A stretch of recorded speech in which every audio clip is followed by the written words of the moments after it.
The WAP, that wet. Can't say that song. Can't sing that song no more. Boy, them girls got them singing that song. The wet, with the wet, with this wet beep beep. Yo, you're not supposed to do that. Come on now. Come on now. You're not supposed to do that. Don't do that again. You just ran through the red light, buddy, with a Mack truck. That is stupid.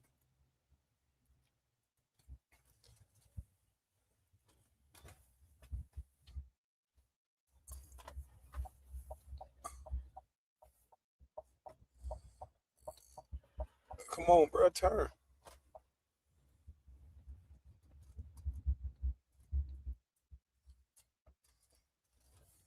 And he said, "What's up, Gully?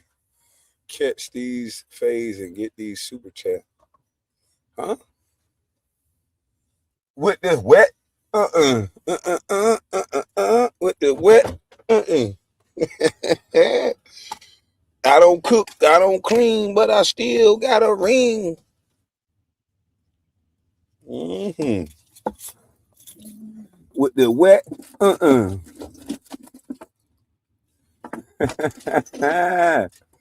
with the wet,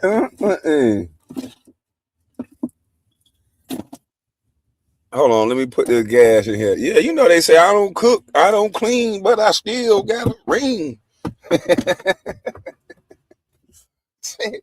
say, man. Hold on, let me get some gas.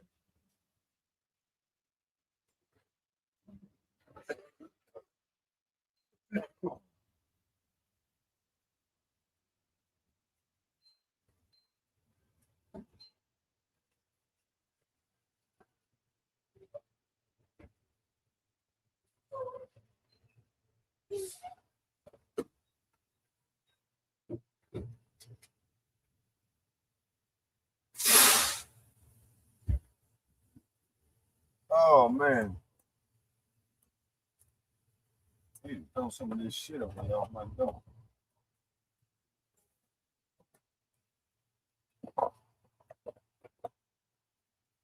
You throw some of this stuff away. It's 5 in the morning, and I'm up having that with you. Now I'm on the hotline.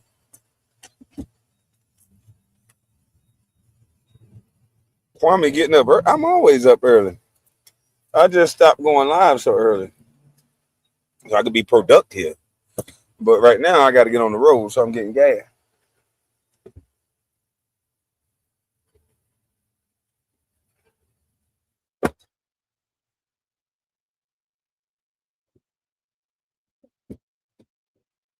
If I don't cook, I don't clean, and I still got a ring. I'm like, why would you keep telling people the worst advice ever?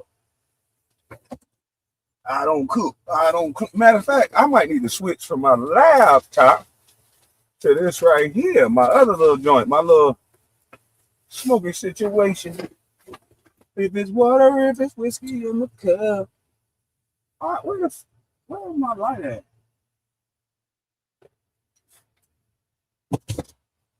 The Jiminy Crick is my lighter. I hope y'all doing good this morning. Man, we gonna get into it after I get this gas and I get set up the right way. I might have to pull up to the front.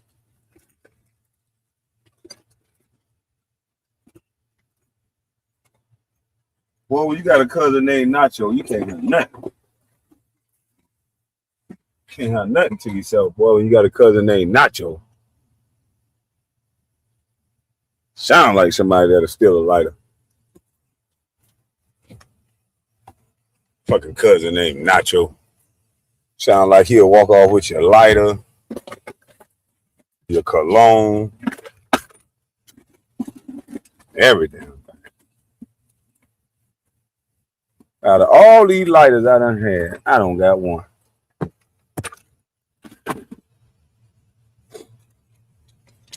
I mean, I don't know what I need a lighter for. don't need no lighter this early. Nothing. I'm just saying. If I wanted a lighter.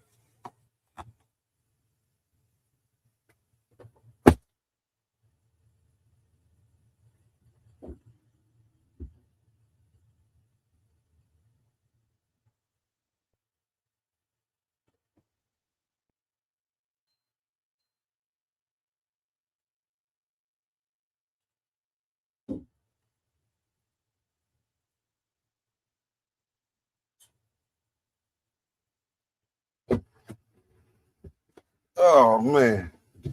Let me whip around here and get me a lighter. Cause of mother trucking nacho chicho.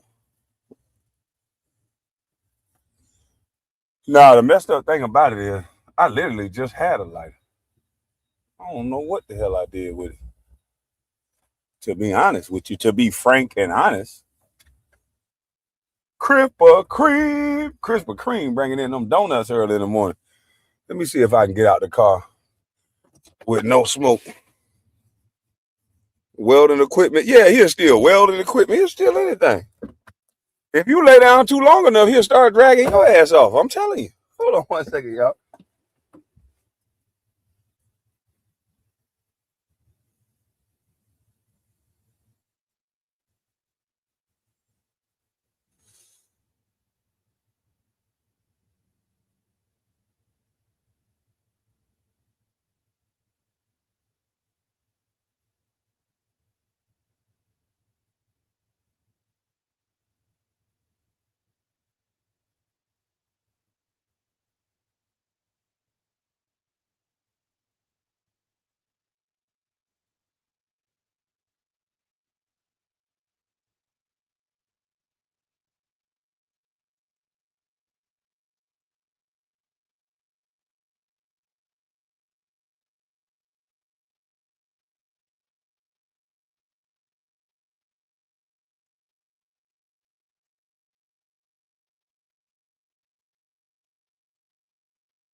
Oh man.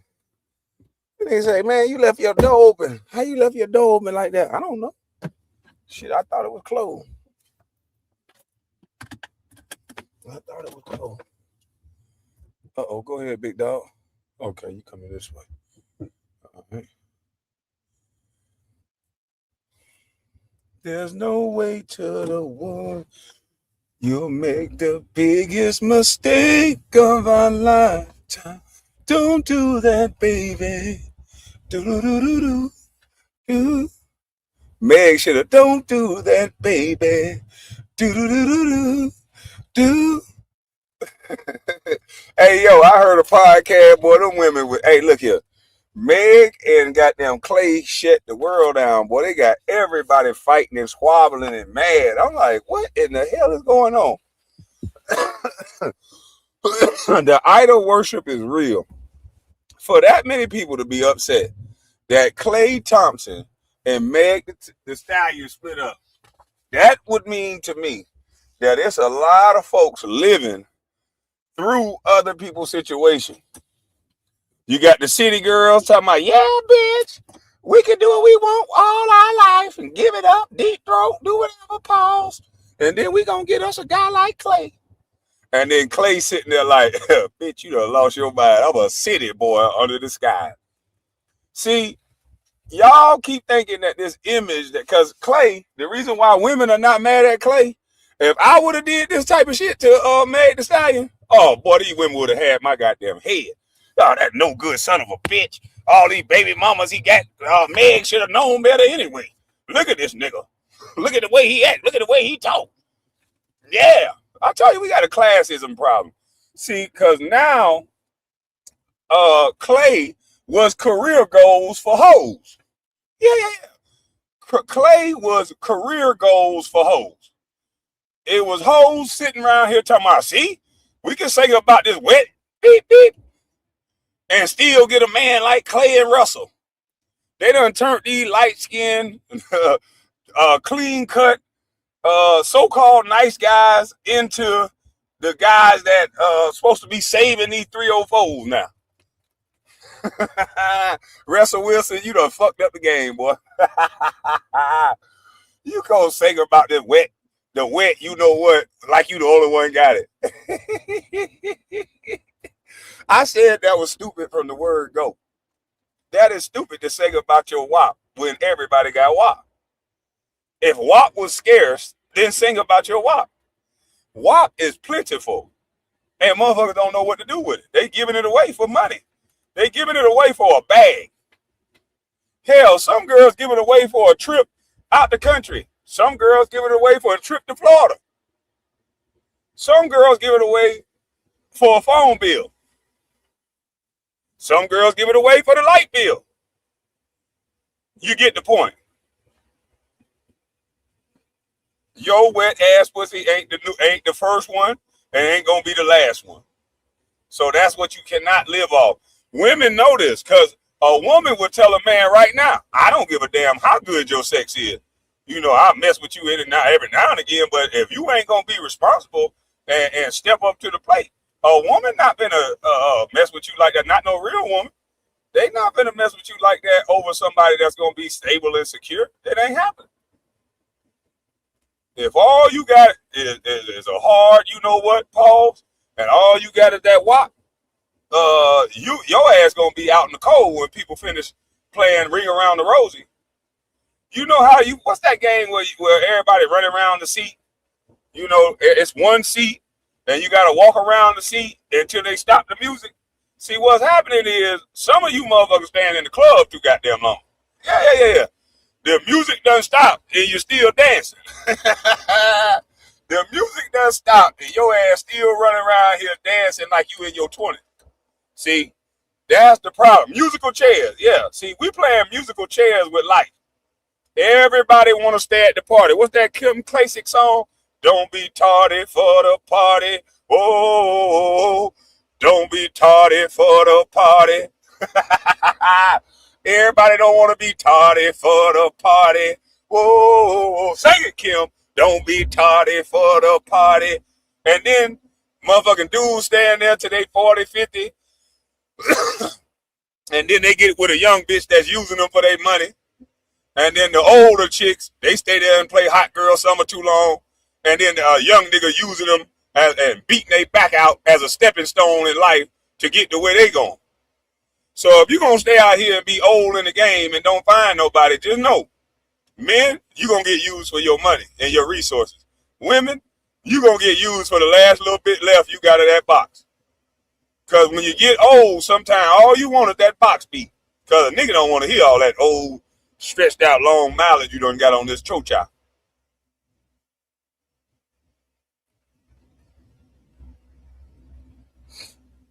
Sierra gave thoughts. What? Family goals. Yeah, Meg Thee Stallion should have been. I think she should have stayed with Klay. In my humble opinion, Klay treated her better openly than any man I've ever seen treat Meg. And some people are like, you want her to settle? You want her to settle for a nigga that cheating on her? I believe Meg Thee Stallion done got cheated on all her life. She exudes sex. Ain't no nigga gonna really trust her like she monogamous. She's in an industry that it don't got no monogamous nothing towards it. All they talk about is sex. So Klay supposed to think that she just sitting back waiting on him when she going to those studio sessions, when he could sit there and listen to her last boyfriend Cardi rap about what she did for beats. And I think the real problem is, Klay tried it. Sherry, what is it? A member for 46 months. I believe Klay tried it. But what happened is, when you, especially, Klay is a man of status. Klay is a high value man, what y'all want to call it. He keep his nose clean. He got a pretty a pretty clean image, even though a man is a man is a man. So you got the same treatment. But at the end of the day, Meg Thee Stallion put herself out in a certain way, and people don't want to be honest. Her ceiling is probably Klay Thomas. She probably should have stayed and worked it out with him. You know how many married people get cheated on? You know how many people get cheated on in relationships? And we don't know if Klay cheated. That's just what her lying ass said. Y'all don't know what happened. You don't know if Klay cheated on this woman. That's just what she put out. Y'all be so quick to condemn or believe one side of the story, all because you like the person. When you have men that are out here, Klay was defending this woman every chance he got. Do you think a dude want to sit here with all that money he got, all that status he got? Do you think he want to have to defend his girl on both online and in person when they walk in rooms and industries and stuff like that? 6, 7 rappers done hit her. Do you know how embarrassing it is when you go to the game and then you got rappers and people in the industry coming to the game and you know it's about 15 niggas in the stand, 20 niggas in the same room that done hit your girl?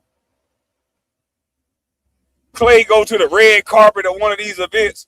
She's tied to so many people in the industry and people that's out. She's a hood chick, so imagine how many chicks in the dudes in the hood she done smashed, along with the celebrities she smashed. And a man got to defend that. Don't nobody want to defend. Don't nobody want to defend their girl everywhere they go. Just like a woman wouldn't want to defend no dirty dog ass man everywhere she go. Klay got sloppy 200s. Yeah, Klay done made it to the top of the top.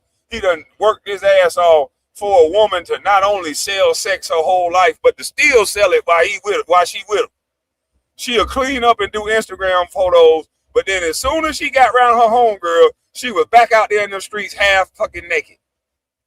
You can't be half naked with a man that's conservative and trying to, have a certain image.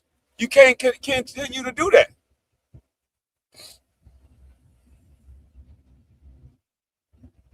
Russell let that shit go, but Klay ain't letting it go. Now, some people call this strength. Some people call this a man being secure with himself. I call it a man just listening to whatever his bra is saying. Because ain't no man in the world want his woman out in a thong with a see-through goddamn, see-through blouse or whatever that shit is that they be having Sierra have on top of it and walking around in their underwear. Don't no man look at that as a great thing. Now, he got a nice, sexy wife, and that's probably the best looking woman he got, so he going for it. And a lot of men done fell for it and went for it and allowed their wife or girl to do stupid shit. But we hope we don't have to say nothing. We don't want to argue with you about your clothes, but don't no man want you to walk out half naked. They can say all that secure with themselves shit all they want to. But yeah, in my opinion, Klay dodged a super bullet because as soon as this woman got what she wanted, which is the marriage and everything else she said she wanted, she would have turned back into the woman that she always is. She already said in interviews she don't want no man and no husband and wife. She basically said she wanted to be a baby mama. There's interviews out where this woman basically said, I just want a kid. I want 5 kids. So you have a man with 5 kids? I just want kids. I'm like, damn. That's crazy. So a lot of these ladies now are either they're abstinent and saving themselves after their little 3 or 4 phase. So they'll save themselves for 2, 3, 4 years. There's a lot of women that ain't even having sex. 2, 3 years of not having sex because they done blew up the streets. And some of these dudes ain't worth having sex with. So we get that, just like some of these women. I'm not mixing my energy no way in the world with some of these women. Ain't no way in the hell. It ain't nothing but a trap. They broke. They lonely. They angry. They mentally fucked up. No, what I need to be mixing with you for? No, sir. No, sir. So it's women out there that they'll go through their whole phase and then they sit back 2, 3 years, don't have sex, saying they ain't looking for nobody, and then they just calling a younger man over to beat their drawers loose, and they think that's winning. Because sometimes women in their finest youthful stage, they ain't trying to hear shit. And how could you blame them when there's so many men giving them attention like that? They go to thinking that that mean they lit. Shit, a man will give any motherfucker attention. Look at some of these girls doing tax season. They get more attention than goddamn Jada Pinkett. And I'm talking about back in the day, Jada Pinkett. Monster ball, Jada Pinkett. No, that's Halle Berry.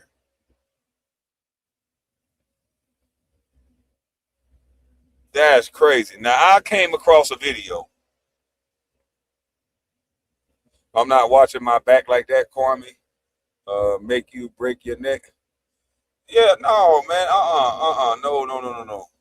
I don't want no girl that show that much. I think that's an insecurity in the mind. I think they want that much attention for a reason. Hard as it is, I heard most women say they don't like cat calling and all that bullshit. But if you walk around half fucking naked, you gonna get cat called. I'm sorry. Dudes are gonna treat you a certain way. They gonna come at you a certain way. They gonna lie, and I think they know that. So a lot of people set themselves up for failure. Talking about it don't matter what I wear. Bullshit. It always matter what you wear, how you present yourself. They used to tell young men to wear a tie, pull your pants up. Presentation is everything. We know this type of stuff. They've been telling us this since we were children, especially my age children. When you close to 50, you in your late 40s, you know that every time you walked out the house, your mama told you, before you walk out the house, boy, brush your teeth, comb your hair, wipe your face, make sure you got on lotion. You got to present yourself well.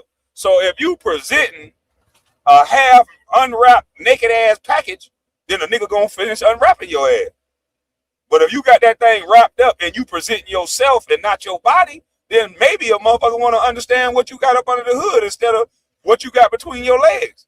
Because everybody want what you got between your legs. The good guy, the bad guy, and the no good son bitch want what between your legs. We all want what between your legs.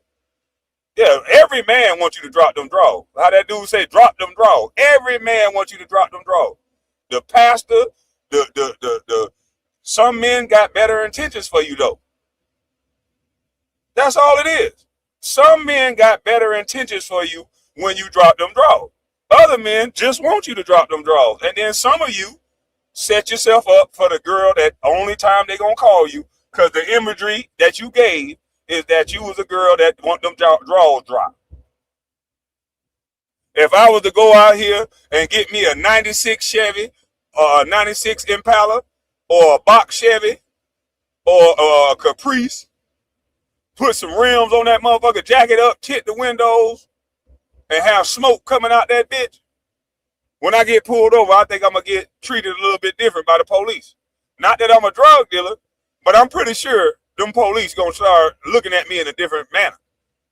Opposed to, I could do the same behavior in a, nah, I'm black, fuck that. I'll be in a Range Rover, they'll think the same thing. I could be in a Range Rover, they'll think the same goddamn thing. Bad analogy. But anywho,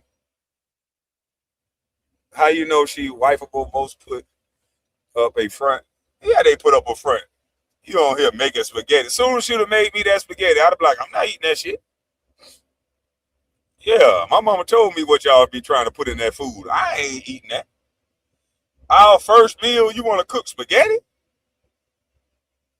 I don't even like spaghetti. How about that? You can still be sexy with clothes on for sure. That give me something to do. Give me time to take them motherfuckers off. If you already naked, I can't even eat my food.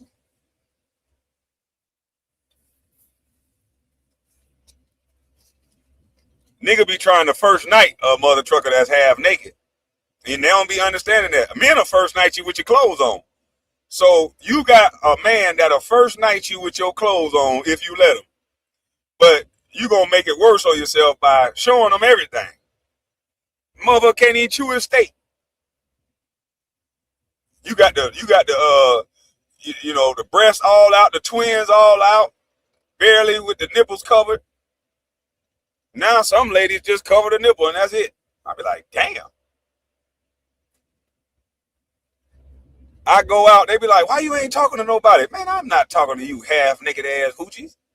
The hell I'm gonna talk to you for? I don't got no money for you. I ain't giving you no money. You dress like you looking for a bag.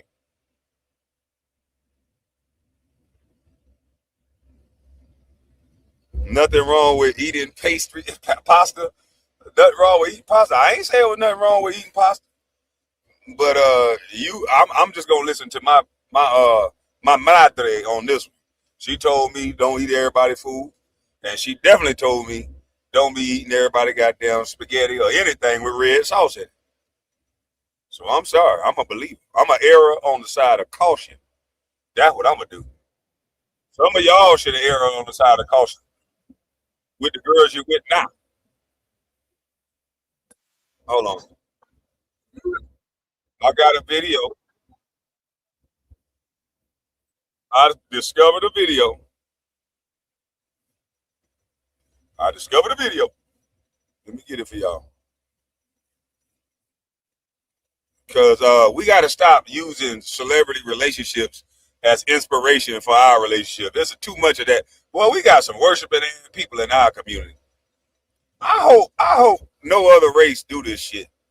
This on JB Reacts, and I think the original content is on Fatty, but it's a reaction to a reaction. I think he's reacting to Fatty, but it's like 8 hours, so I don't want to go through that all of that 8 hours to find this part. When I saw this part right here was interesting to me, and there's a young lady on here that go ape shit and tell the truth, and I like people that just tell it like it is, you know. I don't like all the sugarcoat, and these people didn't sugarcoat nothing. They came out with it and they told what they said, damn it. Now, I don't know if I need to put an overlay up. I probably need to put an overlay up. I don't know. I don't know these people. But I'm going to try to do it up under fair use. But let's get it. I want y'all to hear this. Because this one young lady, you're going to get a variation of different people that some of them are hoes. And some of them say that they hoes. It is interesting. It is funny. So let's get it. Away your power. So I don't agree with you. He's a coward. You know why he's a coward, Melanin? Because this is the man that we warn our daughters to be careful. The man that will sell you a dream, love bomb you, buys you a house and a car, presents you to the family, lets you cook on Thanksgiving. He was a good guy. We did a show about it. How do we know? But how do we know the experience of Megan didn't take him back to where he was already at? No, it's because he already knew she was a certified hoe. He had a track record of Megan dating all these people, putting false allegations on Tory Lanez. He knew the whole thing that she was a ho, Merry Christmas. He took her, made her a wifey type of person, love bomber, put a bunch of things that kind of assumed that he was going to take care of her. And then, you know what? I have cold feet. But think about it like this. Also, just like how he knew her past, she knew his past. She knew his. Yeah, everybody knew everybody passed, but I think he's a little bit right that people are not going to hold Klay accountable. I think he's trying to hold Klay accountable and say that, hey, Klay is the one who made this woman feel like he was going to be with her. Klay is the one who lied. Klay is the one who bought her a house. Klay knew all these things, so he's wanting to hold Klay accountable, which is somewhat true, you know. But at the end of the day, I don't think women are going to hold Klay or anybody going to hold Klay accountable because dudes feel like he should have been with her in the first place. They feel like, nigga, boy, you dodged a bullet. And some women feel like that on the low too. They feel like that on the low too. This is the one that Meg is not going to win. She's not going to be able to use her black woman power against this light-skinned, clean-cut, 140, $200 million man. That's not going to work. There's so many other women that'll be with Klay right now.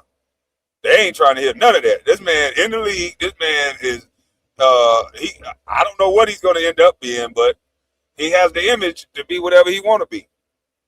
So women are not going to go against Klay over Meg. That's just not happening. dating history. That's the thing about it. That's when I still put the finger at Meg to say, well, you're not self-aware as to where you sitting at. Ma'am, if you know you got known for ass shaking and being this so-called sex symbol, hood ghetto chick, that's not going to be attractive. And you can think you can just flip the switch off to where you get more of a nice, humble, family-orientated guy. Your money and your fame and status don't make you better for the situation that you supposed to be in. You can't live one reality and try and jump into another one. No, he said.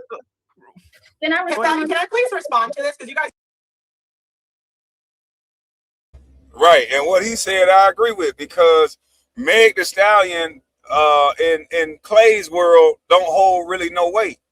Her money don't hold no weight in his world. Only thing that's gonna hold weight in his world is the way she compliment him. A lot of women don't compliment a man. Some of these new age women are looking for a plus one. Some of these women are moving with the mentality of Angel Reese. And young lady, I can't tell you what to do, because I think you really think like a lot of other young ladies. You think that you the only woman that felt like she was that bitch and that popping and that fine and that shit and all this attention you getting now. Wait till 10 years from now. You're going to be begging for a man. You're going to be begging for a man 10, 15 years from now. You're going to wish you never said no shit like that. That is unnatural. That don't even make sense. And if you don't need a man, then declare yourself whatever. But you need somebody. We're not meant to be alone. So get you a woman, get a dog, get a cat. But you need somebody. You need something. And a lot of people that say what she says, I don't need no man, this is that. What they end up doing is being the best thing that ever happened to men. All that means is that the men that's around her, if they give her this illusion that she's everything that she say she is, then they're going to get free sex out of her. That's all it is. A lot of these women, when you let them think that they whatever they are, gay men sleep with them because they'll sleep, because most of these gay best friends, they still tear them up on the side. The gay men will sleep with them. The homeboys will sleep with them that let them walk in their bag, girl, some alike, and don't say nothing. There'd be a whole lot of effing and secrets going on. That's all it be. This shit crazy. You got to come up off that. Any man that roll around talking about, I don't need no woman, I'm just going to do this, do that. You wait for a couple years and watch what happened to their ass. That's a lot of money, a lot of time, a lot of energy wasted on people that you probably shouldn't even been around.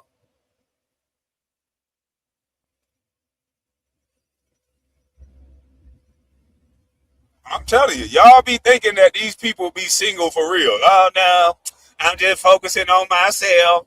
I'm just ain't looking for nobody. They always find somebody. The motherfuckers that always say they ain't looking for nobody, how come they end up popping up pregnant or popping up in relationships? They all say that. I don't want to be with nobody. I'm just looking for the right person. I'll let the person lead me if they strong enough. You ask a person, will you submit to your husband? What you mean is, if he worthy enough to lead, you must didn't hear the question. I said, would you submit to your husband? Somebody that you already decided was the nigga for you, that you decided that you gonna marry, would you submit to him? That means you already done went through the checks and balances, and you know he that nigga, you married him, would you submit to him? And the answer is no, because you can't even fathom that. That's why you can't even answer the question. Most people want a plus one, just like Angel Reese. So they done flipped the script and want men to compliment them, and they don't even know. Some women, not all, some women don't even know how to be in a complimentary role to a man. They too busy trying to be a motherfucking man.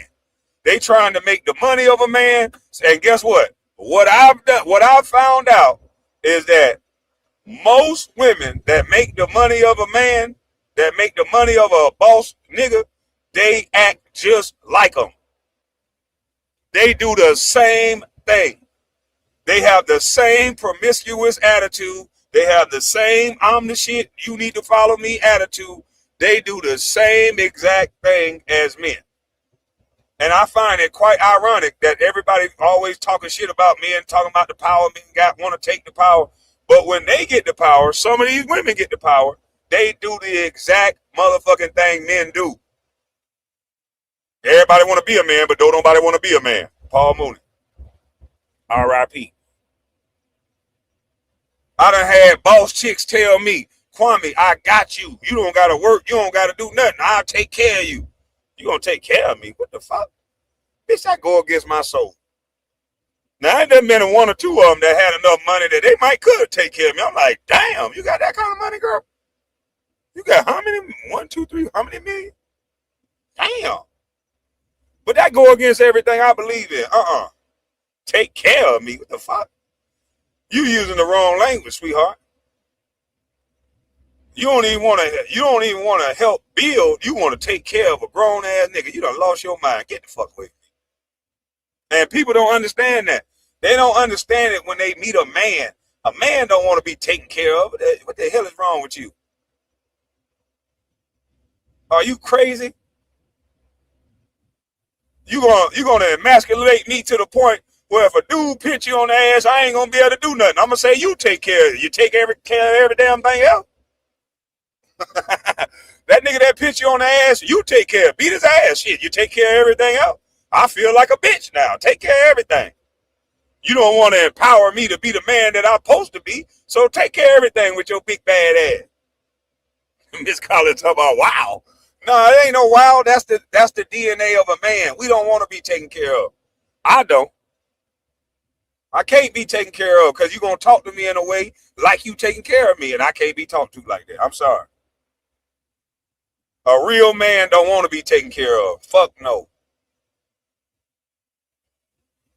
And I ain't afraid of no boss chick. If you a boss chick and you understand you a boss chick, then do what I would do if I was in the situation. And ain't never woman that I done dated broke ass chicks. But guess what? If you around me, then I say I fuck with you. We gonna build together.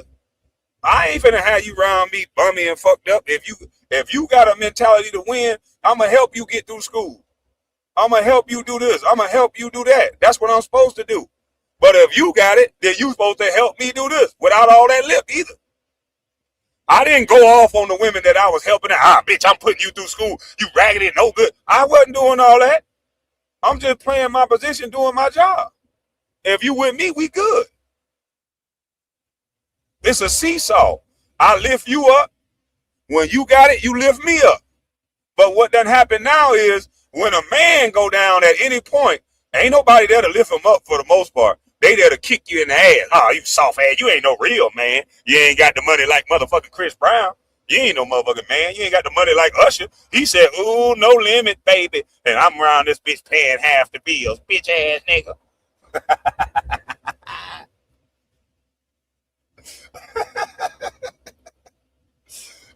Some of you niggas talking about I got a good one. I got a real one beside me. Nigga, no, you don't. You don't know what you got. You ain't never fall off yet. How you know if you got a real one and this bitch been spending off your credit card every time? You don't know what you got until it all fall down. That's the only thing you know what you got. Some of you niggas with a girl that ain't never grabbed a bill, ain't never grabbed a check. Every time y'all go on vacation, your duck ass paying for it. You pay for everything. Because you're a high value man. No women using these niggas, making all this money just to give it to a girl for a trip in a Birkin bag. Fuck all that. I wish a woman would accept a Birkin bag and instead of saying, you know what, you need to turn that into something that's going to buy me a Birkin bag. I respect the girl that say, look here, I don't want that Birkin bag. You go take that Birkin bag and show me how to turn that Birkin bag into something that I can buy a Birkin bag. Now we talking. I like a girl that think like that. Bitch, this bag gonna get old just like you and just like me. And looking at this bag and when it get old, it ain't gonna be as appealing as it is now. It's just like I'm not gonna be that appealing and you not either. Now what else we got that we gonna build with that'll make this shit make sense? Because if you a Birkin bag type of chick, then you not my type of chick. Because you want the bag. I want the shit that's gonna buy the bag. We just think different, baby. You go find you a nigga that's just gonna get you a bunch of shit. She was trying to play him. Every time she cooked the meal, she had a camera in his face. That's what I said. Boy, you see what I see, Chicago. I wish I would date a girl that every time she cooked for me. Bitch, this is normal. This is like breathing. What the fuck is you show? What is the dog and pony show for? I'm gonna put a camera up every time I put gas in my truck. I'm gonna just make a big deal out of it. Yeah, I put gas in my truck, bitch. Like, what the fuck? Hey, men, when y'all taking out the trash, man, record that shit, boy. When you doing basic manly duties that everybody do, man, record that shit, boy. That's how low the bar done dropped to where motherfuckers had to record that they cook. Ain't this a bitch? The bar done dropped that low that a motherfucker got to record and brag about cooking. That's how far we removed from doing normal shit. I'm going to brag about the basic normal shit. I'm going to go take out the trash and I'm going to be on Instagram singing and dancing. Yeah, bitch. I'm taking out the trash. I'm a good man. I'm taking out the trash. I'm a good one. I'm the best one. Bitch ass nigga. You know how many niggas will take out the trash? You don't shut up. This is crazy, man. She documented everything. See, I changed, y'all. I don't have a penis in my hand. I changed. I have a fork and a plate.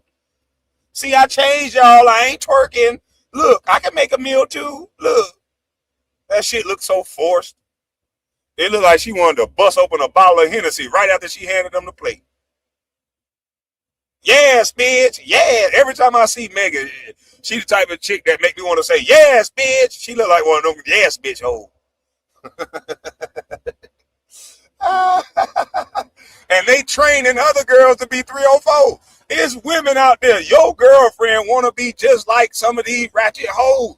That shit be irking me. I'm like, yo, what are you doing? We sparing you, girl. Don't you know we sparing you? Anybody that got a man, I don't give a damn if he a half decent man. And if you got a half decent man that's helping you with bills and that's looking out for you and making sure you good, he ain't putting hands on you, he ain't disrespectful to you like that, man, you winning. Cause boy, some of these girls, they fucked up. Boy, what some of these girls doing for a buck, they doing it to your man. That same man that you saying ain't shit, boy, they got them doing it to your man. And he giving her everything. That trip you was supposed to go on, he took up. Yeah, that trip you was supposed to go on, he took up. Sure did. Y'all women better be careful of these niggas that don't talk so much. Y'all, I like a man that don't talk too much. A man that talk a lot, he gonna tell you what it is and you can make a decision. A man that don't talk too much, when you disrespect that type of man, he ain't gonna argue with you. He ain't gonna say nothing. He just gonna go get your homegirl. He just gonna go get your homegirl. Who the hell wanna, man, listen. Y'all better stop this shit, man. Salute, Chicago. Let me see. They said they had a camera in his face asking him how it tastes, not wifey material. She was doing that for the image. Yeah, everything was for an image. Klay picked up on that shit. Everything they did was for an image. I'm like, why is this relationship playing out in front of the world? This shit is crazy.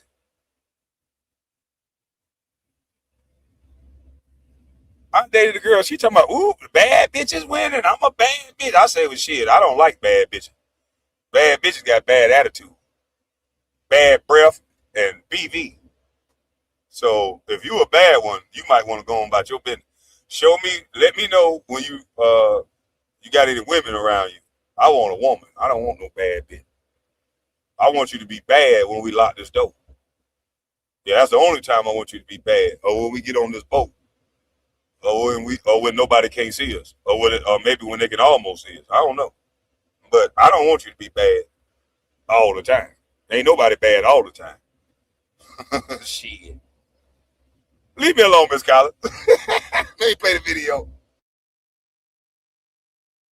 Sees my video and I want to respond. No, 1 second. Can I just say one thing? Can I say one more thing? Yeah, please, Nepal, Coco, and Miss Jory, and she's just be quiet for a while, man. Yeah. Okay, so and what I find so hilarious is hearing all you ladies be so blatantly rude and mean and so like, I had my opinion on this with Megan. I don't think she should have came and made a relationship out of the whole dynamic of Klay Thompson. I thought it should have been fun, leverage it to her benefit. I didn't actually think that she was looking at it as a serious situation. Now, granted, I have my belief system, which is dick and money, and that's what he was, a perfect image of that. This woman is egregious. You guys all, Nepal and everybody had an opinion on who I am and how I live my life and how honest I am about who I am. But you guys are defending someone like Klay Thompson, a man like Klay Thompson, who blatantly, a woman was vulnerable, put herself, a woman who was successful. I want to highlight this comment. My goodness, I hate when I do this. I want to highlight this comment because this makes a lot of sense. Melanin was absolutely correct. Megan should have been thankful for the opportunity. She's a documented pass around. Hey, that is true too. A woman who was successful, beautiful. She could have any man she wanted. She was vulnerable enough to put all her egg in one basket, hold him down, cook the dinner, show up for every game, be. You know what? Some of these ladies get confused on men having sex with them being able to get any man they want. I'm pretty sure majority of women can have sex. If you just throw it out there, there's not a lot of men that's going to turn an attractive woman down. I don't care who you are. If you got a nice setup, a nice face, you clean, you smell good, you look good in the right places, there's not many men that won't do that thing to you now. There's not many men that wouldn't do that thing to you. So I think people are getting it confused with sex, getting sex confused with somebody wanting them. That don't necessarily mean somebody wants you. I promise you that. There's so many men. It's women that sleep with men they don't want. They just sleep with them for a check.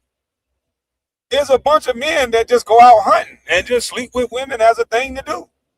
They don't even like them, don't even remember their name. That's why so many women don't get a call back. So I don't know why some people, not all, some people mistake a lot of sexual bodies as people wanting them. They'll mistake that as being popping, and that's just not the case.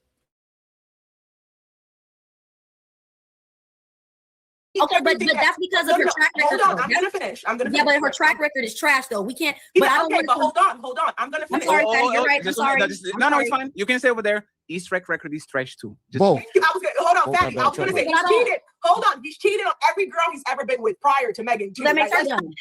No, he's cheated on every girl he's ever been with. That makes her done trying to force monogamy on a man that's exactly. See, it's still.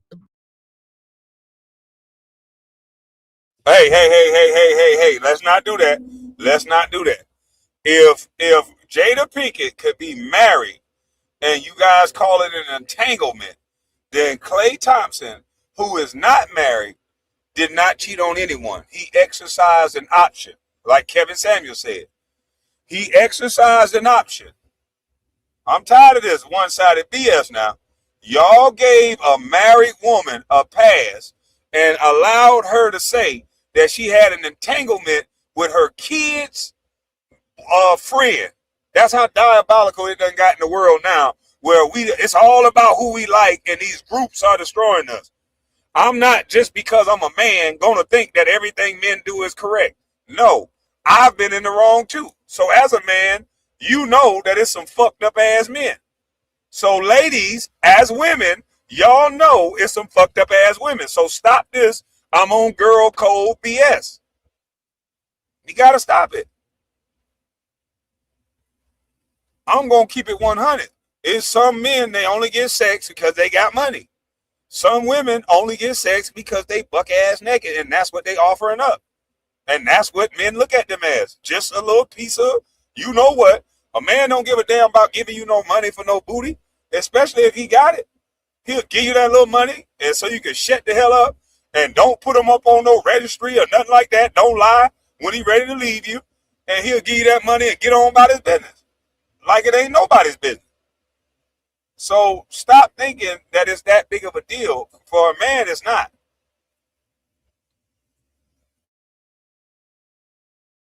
Multiple things can be right at the same time. It goes back on Megan, just like it's on Klay for not being an honorable guy. What I'm saying, you're right in that, right? My whole strife with Megan is I think she was dumb in believing there was something actually there. I think it should have been a fun little TT, build her brand, use it, elevate. I thought that was what it was, but she was actually believing in some love that I don't know why. My whole thing, and what I find a hypocrisy of people on this panel is, you see this girl and how she was presented, right? Klay Thompson did the very thing that you guys say women do to men. He did that to Megan, and it's okay because she's a hoe. It's okay because she's a hoe. But for me as a woman, when I say I see men for money, I'm a horrible person. I'm a horrible, but he can sell a girl who's really emotionally at a very stunted place and who is vulnerable and put herself in the market, and it's okay. Hold up, she didn't have to leave. I'm gonna be honest. Niggas see on their girl all the time, and their girls possibly might not leave. Maybe Megan might have too much ego in her own belief of who she is to say that she can't get cheated on. I don't understand some of these women can see some of these guys and think that they getting this big ass catch and expect him possibly to only be with her. That is crazy. Right, I agree with some of that. I just don't want people to believe that everybody that got a lot of money is cheating. Dog, do you see that people with the less money got more kids? Do you know Alpha Mega? I just watched the interview with him. He got 25 kids by 23 different women. So don't believe that it's a money thing. Alpha Mega got 23 kids by 25 kids by 23 women. And he don't have the type of money like that. So it don't mean that because a man got a bunch of money that he's going to cheat. That's why I like what Kevin Samuels said. Some men really want to fall in love, and it don't matter how much money they got, they're going to be with that woman. Some men feel like I'm going to be with multiple women, whether I got money or whether I don't got money. That's just what it is. They feel like they got sexual prowess, and some women say, okay, I'm with it. And some women don't. So just make the deal with a person that want to make the deal with you. Just like Beautiful One. Shout out to Beautiful One. She's married now. But she said before she even got married, I believe my husband is a king. He's supposed to have more than one woman. This is what a woman said going into marriage. So I don't give a damn about people crying or whatever else. You can make your life a whole hell of a lot easier not worried about dumb shit. There used to be girls back in the day that tell a girl that slept with their man, bitch, you was just somebody that he was sleeping with. He coming home to me every night. Damn you. They used to say that because you know why? Just like Hillary Clinton pantsuit wearing ass. She got cheated on, but she wasn't finna go out here out in the streets and live like a box of chocolates, never knowing what you gonna get, getting slapped around by all Bill Clinton friends. So no, she decided to stay, keep her legacy, and Bill is judged in a way, not her. She could have been doing what grandmama them do, sleep behind the scenes and keep her reputation intact and do her thing behind the scenes. But she didn't leave her husband. She kept that shit intact. Everybody living for the internet now. Most of your grandmama's been cheated on. Most of your granddaddy's been cheated on. They figured it the fuck out. Y'all got so much ego that you think you're somebody that you're not. Klay hasn't said anything this whole time. This whole argument is based off what Meg disrespectful ass is saying. Yeah, a woman that done lied already. A woman that said with Tory Lane's life on the line said, "Oh no, I didn't sleep with Tory." Like, come on, lying ass girl. But salute to you, appreciate that. Crazy to me. Okay. Why do we keep describing her as this vulnerable being? You literally, we're coming off the backside.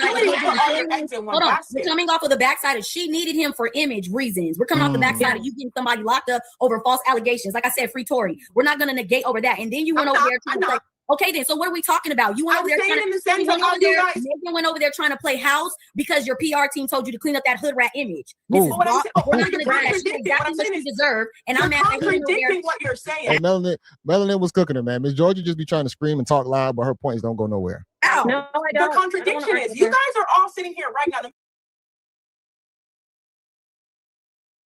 I agree with that lady 100%. Meg was at a crossroad. She can either, and now she wants to play victim because this is what she needed. And a lot of these girls need a man to blame for something. She did. Nobody talked about her cheating on that other boy, Passion or whatever his name was, Cardi. No one talked about what she did to that young man. Everybody want to talk about Klay Thompson cheating. Klay Thompson done did damn near everything else right, but him cheating, it makes him a horrible man. Fuck out of here. Then why so many women keep sleeping with him then? There's a lot of other women that don't believe you. Why so many other women keep sleeping with Klay if that's the case? Klay, get with you a woman that don't give a damn that you got other women. Get with a woman. There's beautiful women out there that will allow a man that's in his manliness to go out and be with other women, and they don't give a damn about it. As long as you take care of the household and do everything you're supposed to do, there's women out there that don't give a Jiminy Crick. Go get you a Muslim woman or something. Tired of that being the only thing that's a takeaway from a man.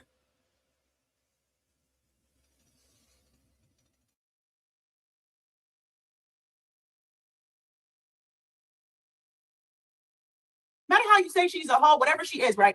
These people came together, right? Beyond how I live my life, which I made clear. She went into this dynamic with somebody. Monogamy was the forefront of their dynamic. How do we know that? That's my question. Monogamy should never be a That was literally on the statement. She left him because he got cold feet. No. Please. I literally put the statement in front of y'all faces. The Yes, statement what was is I put the statement in front of y'all faces. the statement was clear. The things that she complained was, you were going through an awful season. You had mood swings and all that. You presented me to your family. You let me do all these wifely things. And then you got cold feet and you said that you doubt that you could be monogamous. So the point of contention is, once again, he sold her kind of a relationship. Yes. No, he did. Oh my See, this one the ladies can't be honest. He definitely still played the part, maybe sold the dream. I don't know their behind the scenes conversations in their relationship. But at the same time, we can definitely say Klay sold a dream to show that, hey, I'm only going to be with you. I want us to be a unit. He could have. You hear them women fighting over that shit. Did you see my question, 7 foot? No, ma'am. Hold on. Let me go back up. I'm trying to drive and navigate. Let's see. What did you say, Miss Collins?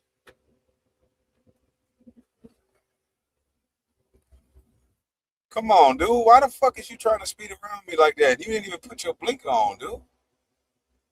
Y'all goddamn drivers up here crazy. You gonna jump back over, ain't you? He's just an idiot. Miss Collins, I'm gonna have to pay attention. This dude just jumped right in front of me for no reason. Jesus. Let's see, Kwame, if you have a wife, Kwame, if your wife had multiple men on the side, would you stay?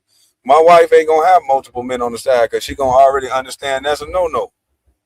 You gonna have what you need multiple men on the side for? You can go get multiple men right now. Go get them. Get it. But if I'm gonna be taking care of the house, like I'm gonna be taking care of the house, I'm gonna be taking out the trash, and I got to be psycho enough to go to this front door and willing to lay down my life for this situation, and you just gonna get down, let a nigga dig up in them guts, and he don't got to lay down his life for you? No, I'm straight on that. And if that's the case, there's gonna be some manly duties that I neglect. Go call that nigga over here to take out the trash. I'm not taking out the goddamn trash, and I'm not washing the car. I'm not holding the door open for your ass. I might slam it on you. Fuck out of here. You let 3-4 niggas beat your back out. I'm not doing nothing. We just gonna be shacking up if that's the case. Shit. What? I'm one of them old school kids. That's my toy. And even if it ain't my toy, I'll reach over and steal my brother's toy every now and again. Give me the goddamn toy. I want the toys. So no, I'm not the type of man that you finna have 3-4 niggas with. No. Mm-mm. See, you get in my business, Miss Collins. See, you the type of woman that get in the man business now. You don't let your man cheat in peace. See, that's the problem, Miss Collins. Let your nigga cheat in peace. Quit bothering them all the goddamn time, Miss Collins. That's the problem. Let your nigga cheat in peace. You the type calling this nigga 6-7 times, making him tell a lie. And some of y'all women so good that you just have a nigga with a stuttering problem that's a little slow. And he can't come up fast enough with explanations for all the bull stuff you asking him. I know one thing. If you date Miss Collins, you got to have a GPS. Miss Collins is the type, her man going to have a Tesla, and they're going to share locations for sure. That share location shit. A girl trying me like, we going to share location. No, the fuck we ain't. Fuck I look like. I wouldn't even share location with my mama. You think I'm finna share locations with you? Lost your goddamn. I just want to make sure we're trustworthy. That don't sound like trust. That sound like you want to share my location because you don't trust me, motherfucker. The hell? And you wouldn't want a man like me knowing to me to have your shared location. Cause I'm gonna just do pop-ups every now and again. I don't give a damn. Y'all think this shared location shit gonna trick me? I'll fuck around, do a pop-up, and fight your goddamn work husband. And y'all Negroes so slow, you ain't gonna never catch a girl cheating because all she gotta do is set up a meeting.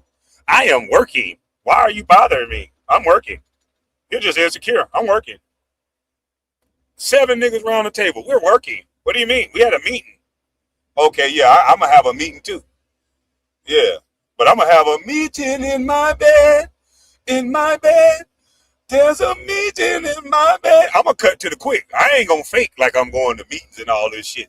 I'm gonna just have it. Once I see some bullshit, there's gonna be a meeting in my goddamn bed. Now let me play the music, because this ain't about me. Possibly said these things earlier. I don't know. Maybe he wanted to spring it off later on, but I think this is possibly just Klay's archetype. He is the savage athlete. He's the man danger when he flips his mind and he keeps doing over and over again. He's the man dangerous for your daughter, for your sister, for every woman that sees. But if we know that he's been cheating on everybody before he got to me, why am I asking you for monogamy? But the assumption is that he said he's monogamous, that he's going into relationships. You got in actions. But he's not monogamous. We need to talk about actions though, and actions in history show that he cheated on, or he was with other women on everybody. What makes you so special? And you're the industry passing hound. Melanin has a great point there. And it's not cheating. This is a problem with women. If you know that he's worth $140 million, he's attractive. Why are you playing yourself, acting like he's not going to be with other women? If you could, that's what he promised her. That's not. Klay, slide in her DMs, Klay. Get in her DMs. This the type of woman I'm talking about, Klay. You ain't gotta argue with no high mileage ass car. You ain't gotta argue with no high mileage ass Meg when this girl right here already understand. You ain't gotta argue with Meg. This girl get it. This girl is a god. She's heaven sent. This girl get it. You ain't gotta argue with one on. You ain't gotta. Meg gonna go back out there and say, "This what gonna happen with Meg? I ain't messing with Klay. He done cheated on me." And she gonna go out and give up some free sex in a couple of months. I guarantee it. She gonna be out at the club. She gonna be around one of them rappers. She gonna get horny and she just gonna have sex. He ain't gonna need no ring. She ain't gonna ask him whether he committed to her or not. She just gonna give him some. And that be the crazy thing. You gonna end a relationship based on all these standards that you got with Klay. But then when you single, you go out and give free coochie to Negroes with a penis. Like it just don't make no sense. How does a woman have no standards when some. Don't get mad at me. S-O-M-E, capital S-O-M-E. How come some women have zero standards when you're single, but then you want to place standards on it when you're in a relationship? Smart men would be like, bitch, I just want to be single then, so I can just get the coochie when you upset. Yeah, what the fuck I want to be in a relationship for when you giving it out free when you ain't in a relationship? Fuck all that. I don't gotta wait and deal with all these weird ass Instagram stories. There's dudes out there that done slept with Meg and they ain't have to look at one weird ass Instagram of her trying to feed him macaroni or spaghetti. They got that coochie, no questions asked. They just played rap music and cracked open a bottle of Hennessy. That's it. Allegedly, I think I snapped. I don't really know. I'm just talking what I think. I'm just talking from what I think. Sometimes I be thinking a lot of right shit, though. I got a PhD in niggas. I know how this shit works. Meg Thee Stallion is either going to go backwards to a dude that she already had sex with so her body count don't go up and nobody know her business. She ain't going to go sleep with no new thing right off the rip. She going to go backwards to somebody she already slept with. So it's an ex or somebody that just gave her that good jug, already got his phone ready for the call. He already waiting like, yep, I already know she finna call me. I know she finna call me. Walk everywhere, but I have to marry you? Exactly. Yes, I'm telling you. That's what's going to happen. She going to go backwards to a dude that she already been with for the free. She ain't going to give a damn if he in a relationship or not. I'm telling you, every so often, one of my baby mamas break up with one of whoever they with, And guess who get the first call? I get the first right of refusal. It's like a business contract. Some of you niggas don't know what you're getting into when y'all fucking with niggas' baby mamas and shit. Y'all be swearing y'all the shit. But I get the first right of refusal. Remember, I refused that coochie first. I could have did whatever I wanted to do with that coochie. I could have put a ring on it, whatever. I had the first right of refusal, and I refused. But whenever she have a breakup, whenever she go through anything, I'm going to be the first motherfucker to get a call. I know that. And she ain't going to give a damn. They don't give a damn if I'm in a relationship, because guess what they feel like? Shit, I had them first. Yeah, my baby mom don't give a fuck if I'm in a relationship. She don't give a, she probably wouldn't even give a damn if I'm married. A few of them wouldn't give a damn if I'm married. Because they gonna look at it like I was there first. So that's how this go in real life. In real life, it ain't no motherfucking Sister Cole. If there was a Sister Cole, it wouldn't have been a sister sleeping with Klay Thompson. It wouldn't have been nobody sleeping with Klay. Everybody know that he was on Instagram eating that goddamn soupy ass spaghetti. It wouldn't have been every girl that busted wide open for Klay. Because you know why? They'd be like, nah, girl, I'm going to stick to the Sister Cole, girl. Hell no, sis. Stay on Cole, sis. Oh, you silly ass little girls that won't grow up thinking that it's some damn Sister Cole. You only want to have a Sister Cole when it's connected in bullshit. In real life, though, y'all compete just like everybody else. You bring a nigga around, you bring a woman around your man if you want to. Talking about Sister Cole. And that nigga got $140 million. She gonna show you that Sister Cole, all right? She gonna show you how it's done. Just like you niggas, y'all want to be friends. Some of y'all got them fine girlfriends, and y'all got a bunch of homeboys, and none of them like you. They only around you because they want to be close to your old lady. Yeah, they only want to be around you because they close to your old lady. And she's so green that she all for it. That's why I kind of like a hood chick that done cleaned up their image, because I want a bitch that ain't green. I like a girl that know when a nigga playing in their face. Bitch, don't be asking me about nothing, because a lot of men will sit there and pick a woman, and a lot of these girls will get picked right in front of their nigga. I done it. I done found out every hole in their relationship in one conversation with them. I be like, damn, girl, you talking too much. You overshare. I know I can get it the way you overshare. You just, you stupid. Stop oversharing. You niggas too. Stop oversharing. Don't go tell nobody that that girl got that wop. If you get a girl with some wop, don't go tell your friend. Unless you want to turn her into a pass around. If you want to wife her up, you better not tell nobody about it. That's like giving somebody the PIN code to your credit card number, your ATM number, your ATM card. Why don't you just leave it on the table and just give them the PIN code? Just stupid. If you have something good, you keep it sacred. You don't tell everybody.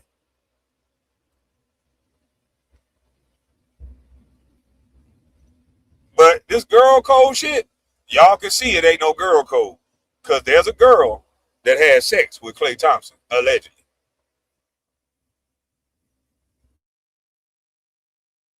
That's the default. Men shouldn't be promising monogamy to women. Hey, you know what? You know what's going to happen, Napa? And interrupted, Napa. I never can always think it's weird. Friends, it is so fucking weird how I start talking and I get cut off. Napa, I'm trying to protect you so you can talk. All right, go ahead. Once I sell you a dream and fly you out to Portugal and say that you are going to be the mother of my kids and tell you all these beautiful things in Europe, and then I kick you out of the curve and send you back to Milwaukee, don't cry about Fatty. Don't cry about me selling you a motherfucking dream, put some hopes and dreams on your head, and then ship you back to your mom and daddy. That's one of the most foul shit that a man can do to a woman, is promise her a dream and then turn around and says, got you, go ahead and go home. But go ahead and please cape. Hey, go ahead. The same way these women are caping for bad woman, go ahead and cape for bad man. Y'all got this. I see the point Fatty is trying to make as to not holding Klay accountable to the movements, the ways that he has done wrong in this relationship. But like I said, I think two things can be right at the same time. I think both people are at fault. And that's just how some of these relationships play out when you play the game of not being honest from the very beginning. Interrupted and then Nelly can respond. Go ahead. I have to agree with Fatty on this one. I have to agree with him. But I'm just going to tell you why, sir, that they're not going to ever go at Klay, brother. They're not going at Klay, especially not for Meg. If it was a girl with a better image, then they would attack Klay ass. But with Meg image, most women feel like Klay took a step down. And there's going to be some women that look at Klay like, nah, nigga, you ain't my type no more. I thought you was a clean-cut, cool brother. You were a rapper, ratchet, just everything that she's connected to. He's gonna go down a peg from his social circles. Meg went up. They looked at her. She could have really took an image boost and really stayed quiet. If Meg would have played this quiet and would have just made one statement, the relationship is over, and you guys can ask Klay, there's a little bit of infidelity, and just left it like that. And not tell your business online like that. Like, Klay is handling it the right way. I'm not bringing my personal relationship to the internet. But what is she doing? She bringing it to the internet. Now, see, at that point, see, this is why Klay is a better man than me. Because once you speak my motherfucking business on the internet that ain't got nothing to do with nobody else, and you start talking about my mood swings and all this, then I'm going to talk about how you fought. I'm going to talk about some personal shit, too. I didn't ask you to say nothing personal. Because the internet don't give a damn that Klay Thompson cheated on you. Don't nobody give a damn about nobody's personal relationship, really. They just getting in your business. And you going to give them your business? And you going to tell your man business? Like, you proving Klay Thompson right. You proving that you're not ready for that type of man. Because that type of man, they make mistakes just like Klay. And they don't want their business dragged through the streets. They want to be able to handle it on the private tip. If you're gonna leave, let's do it discreet. If you're gonna stay, let's work it out the street. But most high value men, most men, period, don't want their business ran through the street. Because everybody make mistakes. If my woman make a mistake on me, I'm not gonna drag her through the streets and put her in a court of public opinion because my soft ass couldn't handle her, or she did what she did. Fuck that. I'm gonna either choose to leave or I'm gonna stay. But I don't got to drag somebody's name or get a bunch of people not to like them just because they did me a certain way. I don't got to do that. That ain't got nothing to do with them. And there's too many of y'all ladies doing that. First of all, let me say this. We don't give a fuck. Don't nobody give a damn that y'all man cheated on y'all. Just like I don't give a damn if a woman cheat on a man. So what? That's life. That's y'all business. Stop putting that on the internet. You probably gonna get cheated on again because of it. Because serious men are not gonna come around you. This was Klay Thomas' fault, KB. Klay has a habit of doing this. I agree. I disagree with Fatty. I said Klay Thompson was wrong for leading her on. I agree with Fatty on that. But I think Klay should just be honest and say, hey, look, I feel like I'm a high value man. And the same way Will and Jada have an open relationship, that's what I want. And just be straight up. Klay is winning. We really thought he was in love, super player. Yeah, I think Klay is one of those light-skinned dudes, but he a dark nigga. I think that's who Klay is. He want multiple women. He just don't say that.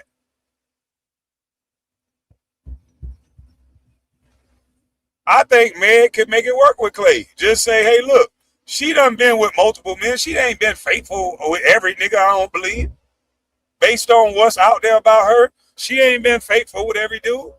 So she should be able to have a little grace. She should either have a little grace, work it out, or work out an open relationship with him. I think a lot of these celebrity relationships are open relationships. If I'm being honest, I think majority of them are open relationships.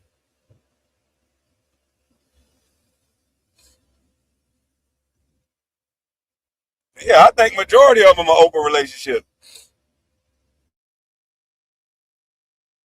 Just real quick, I'm sorry, I apologize. Go ahead. But damn, I just lost Go ahead, Napo. I just lost what I was going to say to what Fatty said. Oh, he can't be selling you a dream when you didn't do what you were supposed to do in the first place, which is hold out until you got what he said he was going to give you. Thank you. So if you gave him what is he doing wrong to you? If you really wanted to be a wife, you would have made him wait. If you wanted to make sure you were going to get the ring and all that, he wasn't supposed to be popping that little Miss Walk. And I land there. You.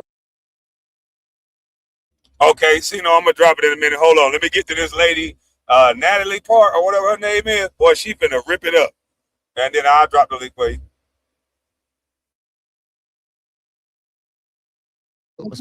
Wow. Oh my God. That is exactly what I was going to say. Why are you flying out giving coochie away? Like you calling it coochie. You're supposed to listen. Let me just take it. I need to take my time because I've been wanting to talk about this. She finally had the guy. And then she was doing the sex, moving in the house, everything besides becoming a wife, everything. And then she wants to cry because a man who is like worth $140 million and about 30 women are in his DMs a day. She's crying because he went and had sex with his ex. I said this before. No, I don't think you guys are listening. It's not cheating if you lay down the rules, and you got to understand the rules. Remember the question, you want love or you want understanding. If I'm with a man who's worth half that, even an eighth of that, I know that he's going to have other women. For sure. And I'm Megan Thee Stallion. I've been twerking with my WAP. I've been getting my, putting men in jail. I've got this reputation. And then I finally grabbed the guy that's quality. We could go places. He might become senator or governor one day in the future. But what do I He does have the archetype. do? Because he had sex with someone else, I'm going to go on the internet like a typical 304. Okay, this young lady was raised by her grandmama. She ain't worried about no other woman. She focused on the prize. She focused on her man. She focused on inheritance. She focused on what she focused on. She not focused on no competing with no women. That woman said, look here, if that man got 140 million, that man gonna have another woman. Cause I'm gonna tell you right now, there's some niggas making 20,000 and they got 5 other women. They got the most time for other women. So they putting so many restrictions on men like Klay, but the dude around the corner, the dude like Future, they expect them to be able to have sex with all the women. You think Klay, just because he clean cut, that he don't want no coochie. And that's just not true. I tell my daughters, I tell everybody, let me tell you something. There is no difference between the dude that's reading the Bible and the dude that's on the street corner. They all want your coochie. The only difference is they have different intentions. That would be the only difference. They have different intentions. Some people want to be with you. Some people want to start a family with you. Some people want to make you their main squeeze. And some people just want to hit that thing from the back. That's the truth. If there was no ring, then he don't owe her a ting. If there was no ring, he don't owe her a ting. I wouldn't want my daughter to get caught up in losing quality relationship just because a man cheated. I wouldn't. I would want her to try to work it out. I would want her, because these girls that leave for cheating, I'm looking at what they do after that. And what they do after that, majority of them, it ain't a better thing. They go out and get cheated on by the next, and the next, and the next, and the next. So it's like, no.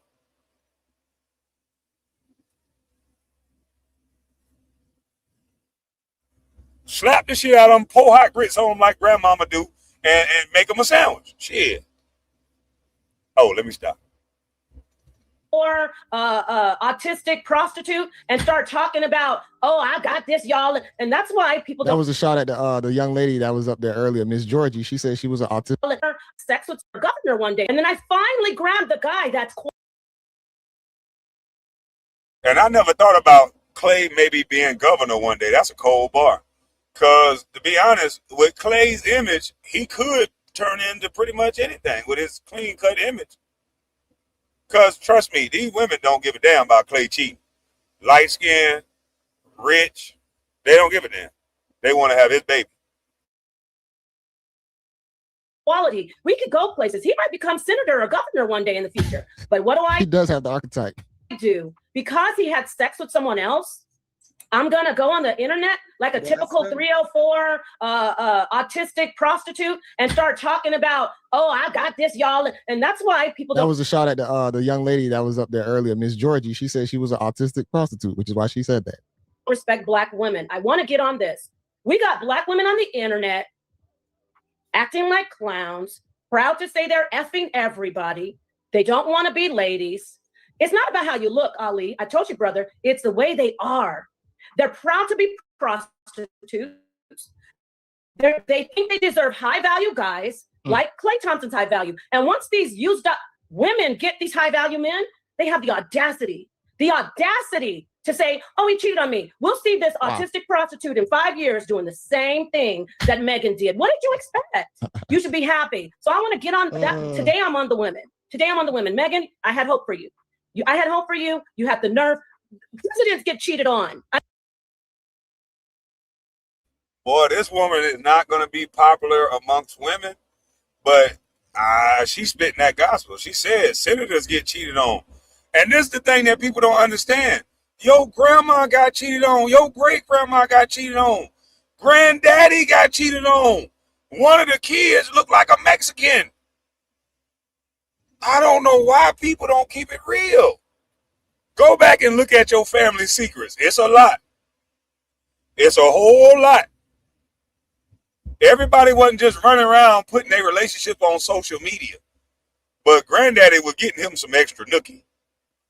Grandmama messed around and got her some extra nookie too from his friend. So all this running around telling on people, trying to make them look a certain way. I'm not saying everybody cheats. No, they don't. But no one cares about your business. I'm telling you, nobody care. So the fact that Meg is trying to get sympathy over the internet, Meg might have got her karma. I think Klay just wanted to bend that thing over. And he didn't know how to tell her that he was cheating. He played the long game. I think he spent too much on it. But when you got that much, what is too much to spend on it? I think Klay seen all that booty and said, boy, look at here. This going to lead to me getting some more booty. Because what happens is when you get with a woman like Meg and y'all put y'all, and this happens in regular everyday life. The people that's flaunting their relationship on the internet, there's always somebody that done had sex with your girl that's like, oh, so you with this lame ass nigga? They all in their DM. Oh, you with this nigga? They always bouncing themselves out. They always saying something to them. And vice versa. There's girls that's going to be in your dude DM or on his line like, you with this ugly ass bitch? You with her over me? And they'll willingly do something with you any chance. Just as get back. So flaunting your relationship online ain't going to help nothing. You might want to keep your relationship sacred. Don't let nobody know about your good thing.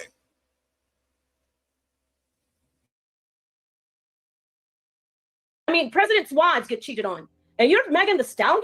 And you think that you're not, I don't know. Napa she said a lot. I think Napa was cooking right there. I think that's the awareness side of Megan Thee Stallion, not knowing exactly where she's at, saying that I started out shaking ass, wow, all this degenerate behavior and thinking that you can still be saved. See, that is delusion in itself. I'm gonna hand the mic over. Y'all can say what you want to say. She said she was autistic, and shame on everybody cheering her on. This woman needs some serious help. That's what I have to say about these hoes out here. You know, I don't like using the word. These hoes out here getting glorified. You worried about my body and how I look? Worry about how these women are getting on the internet proud to say that they're being sluts. And then they think they expect to get quality men.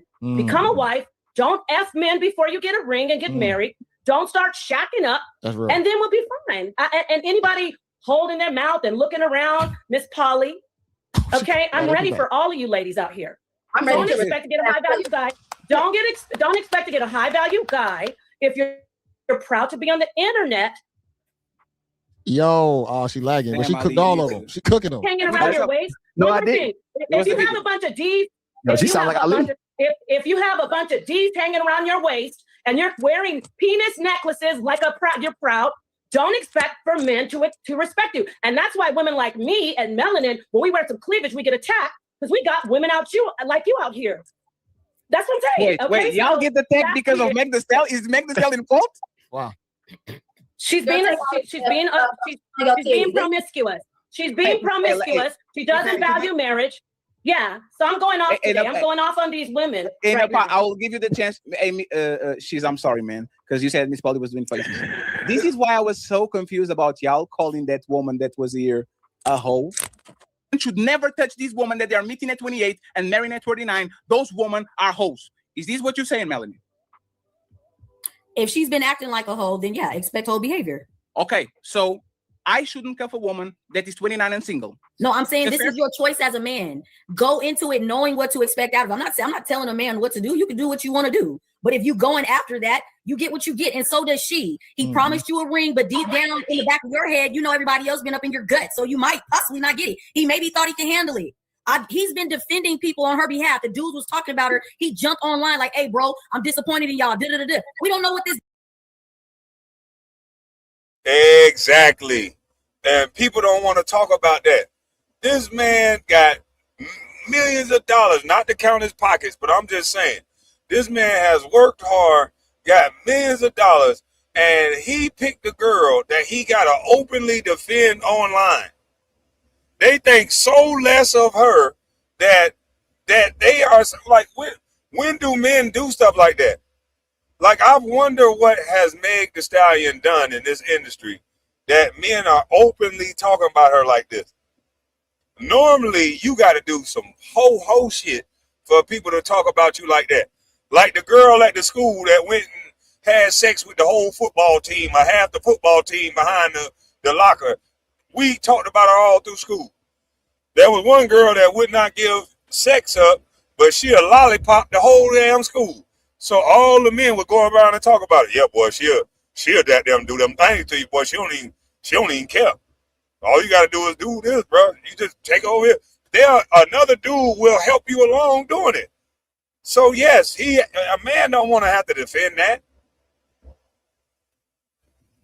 A woman that done got such a reputation like Drea that men get on TV and say, yeah, she gave Gilbert Arenas head in the back seat while I was in the car. That's hard to do. Nobody wants to have to deal with that. A girl that didn't give a damn about giving fellatio in front of the mans in them. And you wiped her up. That's hard to deal with on a daily basis as a man. You might start off like, man, there's some good coochie. I like her. She changed. But after that shit start egging away, eating away at your ego. That shit start hitting home. Like, damn, is she still doing this shit? If she'll do that, then damn. Y'all don't understand the way that works. I ain't trying to defend nobody in this situation. I don't really give a damn either way. Klay was wrong for leading her on, but I understand it's hard because I would have been one of the guys picking on Klay. If I was around Klay, I'd be one of the guys that's picking on her. When's she getting up on the pole, dog? Nah, let me stop. I wouldn't do no shit like that. But I'm just saying, I can understand being a man and having a woman that done built that such a reputation that you got to defend her from social media. He don't have to go through that. He can get a girl with less visibility and that hadn't had so many bad remarks on her name. I played a video. No, I would not. I wouldn't do that. Y'all letting my satire online. Y'all letting that misconstrue with real life. In real life, I'm really a humble, quiet dude until I know you, and then I'll start talking. If I don't know you, you're going to think I'm crazy because I ain't saying shit. When I go places, I don't say nothing. I go back to the mute that I was that y'all didn't think talk. You'll see me out and be like, why this nigga ain't acting like he act online? Because I'm not online, goddamn it. In real life, though, there's a difference. Ain't doing all that talking. I don't know nobody. No, I'm joking too, Miss Collins. I'm just letting you know. I don't want no smoke, Miss Collins. I'm not saying this to have no smoke. I don't want no smoke. I'm saying this for anybody who would think that my satire is real sometimes, because I get that a lot. Some people will be thinking I'll be dead ass serious, and I just be fucking around. So just a disclaimer, I just be messing around. I really don't even talk in public like that. I be quiet in a motherfucker. So if anybody see me in public, I don't want y'all to say that nigga energy ain't the same in public as it is online. Yeah, because I'm not online. Yeah, I don't know you. Don't be quiet. I'll speak. What up, my nigga? But other than that, I'm quiet. I'm scared. JJ, salute. Boy, what the hell I deserve JJ doing in the chat? Boy, JJ ain't been over here on this channel in about 3 months. Salute to you. Did to him mentally. How many times have you been getting teased over cuffing the whore? Like, come on, let's no, I'm not no. Nigga was traumatized all this time. One more thing. I promise it's very fine. I am traumatized. I will remember this. Y'all better be very careful next week when we flip on I this. think he didn't want to marry her. I just thought it's something. She's been cheated on before. She's been cheated on before. Excuse me, Ali. She's been cheated on before. He just didn't want to marry her, and she's using that as an excuse. He didn't want to marry her in the first place because she was not playing her cards correctly. Go ahead, Ali. But by the way, though, he needs to start choosing women that know the assignment. It's an insult to a man who is any man who's high value. Forget about he's extreme. If you get with a woman and she's going to say, listen, I want you to be monogamous, you should sit back and be honest and say, look, I probably won't be monogamous. Let's start talking about polygyny again. Let's really get that back on the table because you men are being held by the cojones. Thank you. You could be the greatest guy. You could be the good guy, the breadwinner. All she has is, you cheated on me, even though I've been having my whack and twerking at the Democratic. Boy, hey, lady, they're going to kick you off the internet, ma'am. Uh-oh. Yes, Miss Collins leaving because we can't have Miss Collins and JJ at the same time because that's her twin flame. They both go after me all the time, y'all. I'm just letting y'all know. So good. We got them in here one at a time. Can't have them both of y'all one at a time. But this young lady is she's not going to have the popular opinion. She's not going to have the most popular of opinions because a lot of people don't want to hear that shit. But she talking straight. I just believe you should be able to make a deal with. I don't believe that a woman should have to deal with something that she don't believe that she wants to deal with. So if she don't want to deal with that, don't deal with it.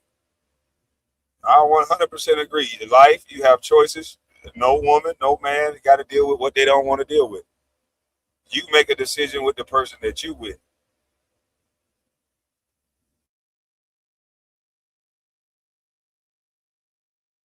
Convention. And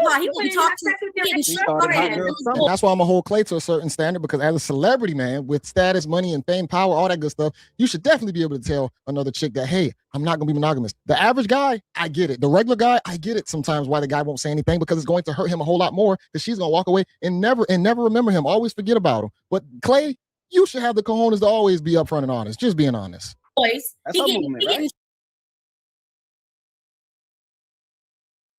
Always find it funny when I hear men say what he just said. Oh man, he as a celebrity, man, he should definitely be able to say this and say that. You must don't know how people become a celebrity. It's based on image. It's based on them being likable. If LeBron James told Savannah James, look here, Savannah, I want to have multiple girls. I want to have multiple wives and this and that. Do you think he would still be the face of the league? Do you still think people would think he's the king? No. His marketability is because he's a good guy. He's a likable guy. And they're not going to have $100 million basketball players openly promoting, hey, I want multiple women. No, they tell them, marry the girl that you're with. Don't have scandals. Don't cheat. That's how they make their money. That's how they get their endorsements.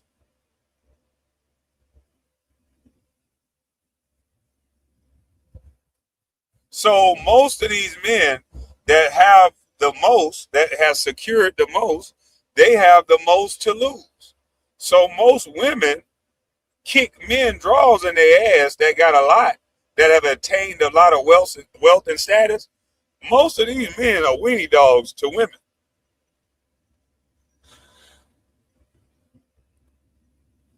The only men that can still be full-body men without being pressured into the certain societal norms and that women will accept and won't cancel for scandals is comedians, rappers. A rapper get married, have sex with another girl, they say that's a rapper, girl. Politicians. But if you are in the entertainment world, if you Michael B. Jordan, you go out and date a white woman, they'll stop watching your movies. So you got to go out and get a slur like Laura Harvey because she connect with the people.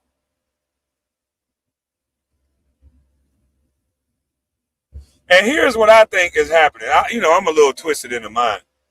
I think a lot of these people are being made to be with certain people that to me, potentially have a large body count.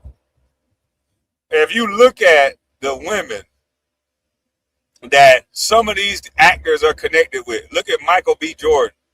Michael B. Jordan is connected to Laura Harvey. Lori Harvey is connected to P. Diddy and his sons.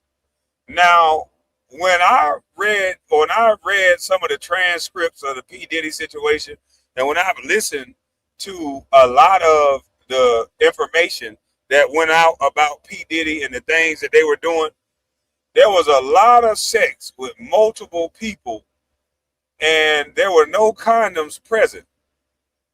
So let's just assume that Lori Harvey dated P. Diddy and the son.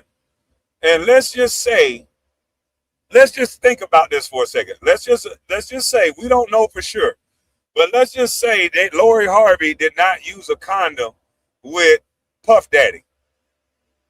Now, Lori Harvey is linked to that guy, Michael B. Jordan, and she's linked to the actor that was in that played Freeway Rick Ross. She's linked to a lot of other men. And I wonder if those men had sex with her without a condom. Because that would mean that these allegations that this young man has put on Cassie, that would mean, allegedly, I think I snapped, that all of these other people that these people are having sex with may be open to whatever those people got, if they got anything. So just look at the interconnection of all these people. And remember what Cat Williams said in the interview with Shannon Sharp. He said that the industry give you a girl. They all get the same type of girl, tall, light-skinned, big forehead. They all get the same type of girl. So what if this is a situation where the industry control these people and control what they get in their body? They control who they're with. They control everything, because I would never want to have sex with Lori Harvey. I don't care what nobody say. Lori Harvey can DM me right now and say, come get this thing, Big Daddy. I'm going to say, no, thank you.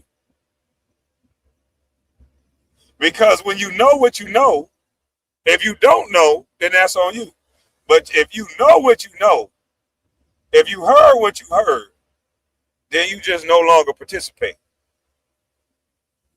Salute, bro. If you heard what you heard, then you no longer participate. KB sliding, no sir, I'm not. See, if I don't know your whole facts, then I don't know your whole fact. But if I know, no, listen, y'all think Lori Harvey is the finest girl in the world. There's girls out there finer than Lori Harvey. You can go to Miami and just go on South Beach And you can walk up and you can find 12, 13, 14 girls in 5 minutes that look better than Lori Harvey. They coming off that goddamn boat fine in a motherfucker, so stop playing. If I know what I know, then I'm not doing it. I'm sorry. I went over the Ray J video with Cam. This fool talking about he slept with over 10K women. Then they went into "Are you yag" conversation. That's crazy. Y'all, just because y'all don't think the way I think, don't get mad at me. I heard a man go up on, a man is testifying about all the things that he allegedly contracted during these orgies. And if you look at, I'm trying to figure out if I'm dating anybody that's connected to anybody that's connected to a P. Diddy orgy. Because it's hard to get away from. These industry celebrity parties are fucking up the world. Because a lot of these ladies think that they're supposed to go have sex with these people. And they want to have a baby from these people. So if they don't use a condom, they don't care. They look at that as a...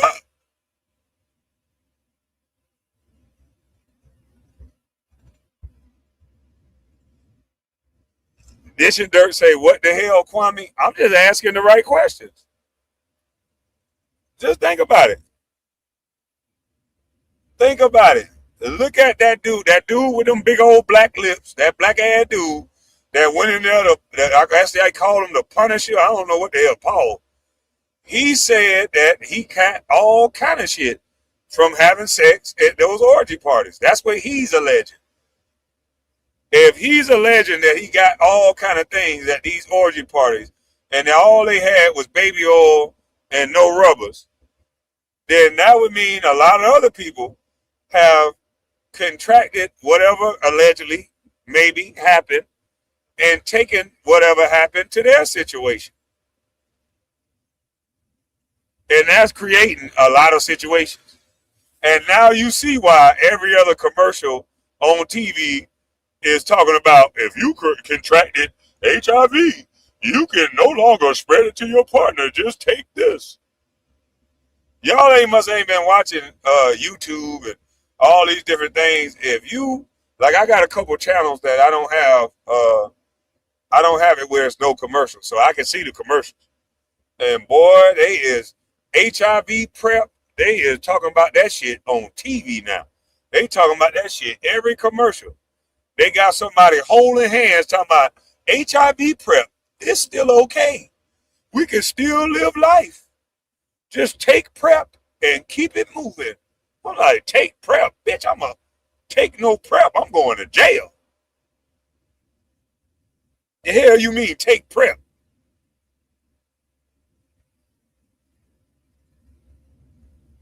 Y'all must don't see what's going on, bro. They rolling out medicine to let you know, they're going to have, pretty soon, HIV, in my opinion, HIV is going to be just as common as herpes.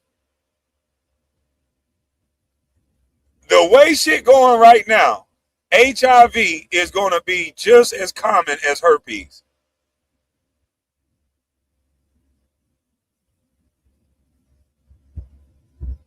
If you think I'm bullshitting, the herpes epidemic it done got so crazy that I'm talking about damn near everybody you shake hands with got herpes.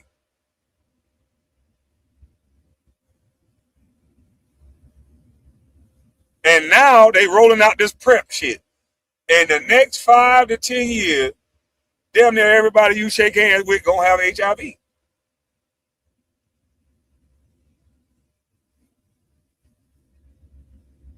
I'm telling you.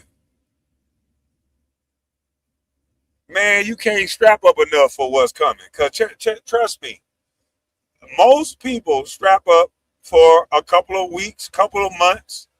But the more frequent a girl is around, the less likely you're going to keep grabbing that condom. The longer this woman is around, the less likely you're going to keep grabbing. So at some point, you touch this woman without it, She fuck around, don't disclose to you that she got it. She mess around, don't take her prep. And your ass on deck. You on deck. They preparing you for it. They preparing you for this shit. They got all these people talking about sex. They got all these kids. They got people bringing sex to kids now. They got this hypersexual stuff going on. You remember back in the day, there was one or two girls that was having sex in middle school. In middle school, you can count on one hand the girls that was having sex. Now, shit. Now, man, please. Man, please. It's kids walking around 7th, 8th grade, swole up with babies.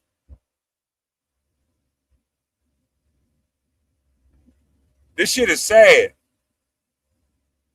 So much focus on sex so early. They done took away the goofiness from kids. Ain't no kids goofy at 13, 14 years old no more. The adults done groomed them into what they should be doing. So now little babies, when they little babies, they giving them toy guns to point at the air like they street niggas already. And when they little girls, they teaching them the little neck swing and the little ratchet shit right off the rip, 3 and 4 years old. They teaching them to twerk and do this shit early.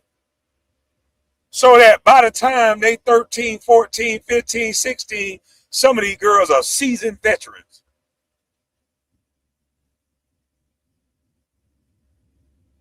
There's some goddamn 17-year-olds out here in the world nowadays got so much game, they'll break a grown man down to their socks. What they doing to these little kids is crazy. They not kids no goddamn more. They little adults. Because the adults bring everything around them and over fucking share. They're oversharing with these kids.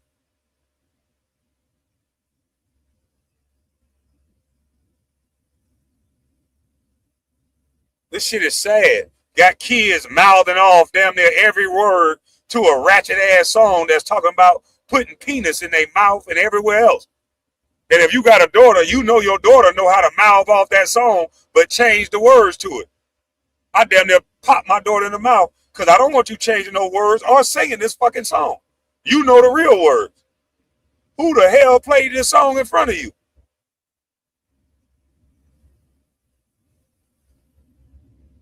My cousin, when you tell your cousin your daddy gonna beat their ass if they keep playing this song in front of you.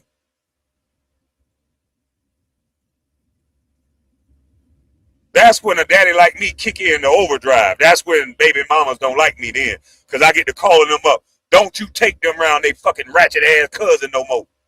Playing WAP around them. I don't play that shit. And then now me and baby mama beefing. Because that's the protection that my daughter's supposed to get. And what she was really supposed to get is me to marry their goddamn mama or be in the household so the shit don't happen in the first place. Because I would have just said, no, she ain't going over there. But when you have a baby mama, baby daddy situation, then you got to argue about shit that's right. Because it ain't no unit from the get-go. But everybody know that ain't no kid supposed to be listening to no adult shit about no damn sex.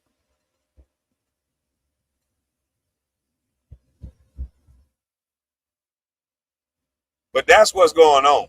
And we wondering why shit's so fucked up. But I'm telling y'all, I believe with this new HIV prep that they rolling out, I believe things finna change, boy. In the next couple of years, things gonna change. Because you got these old heads putting worms in these young girls. These young girls can't pay their bills. A lot of these young girls can't pay their bills. So what do? They go get an older, more established man that can help pay their bills. And these older, more established men ain't using no rubbers. These young girls busting it down for these old niggas. They putting worms in them, and they messing with these young niggas, and they going to bring stuff back to these old people. You're going to see an uptick in sexually transmitted diseases to older women and older men. Watch. Because older women are now out here bragging about having sex with YNs. So they're going to get diseases in their old age, and older men are going to get diseases in their old age because they want that young wop.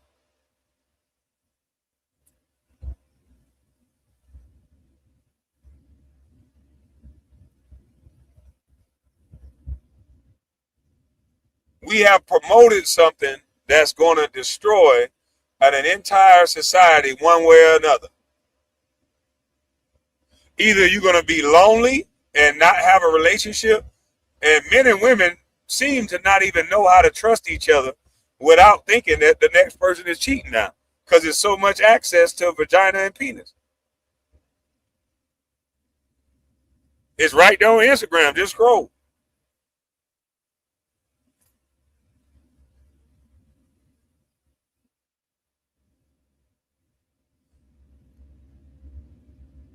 This shit crazy, man.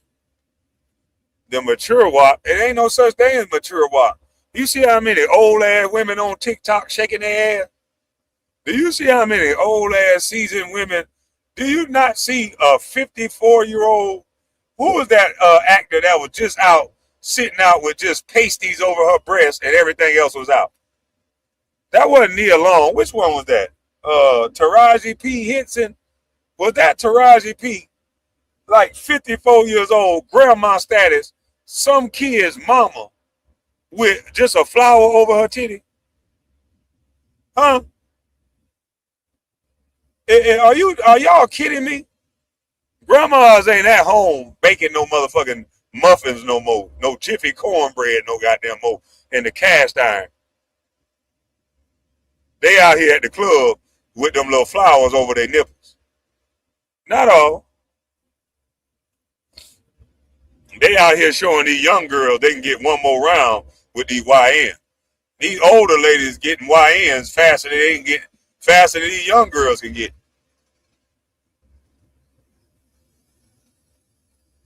The older women taking all these YNs. Cause them older women ain't making these boys wait. They ain't playing with them.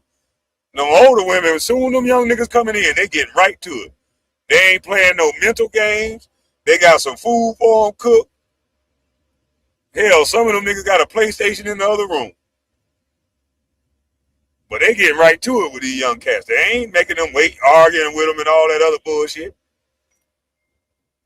These old heads is taking, these older women, they taking all, the ones that got to 40-something, 50-something, and they lonely, and they still control the room by saying, well, shit, I'm just calling them over here when I want some shit, bitch. You know, because a woman can rationalize anything as long as she say so. Because she got that power. But either way it goes, somebody's son is winning. Somebody's son gonna get some free coochie.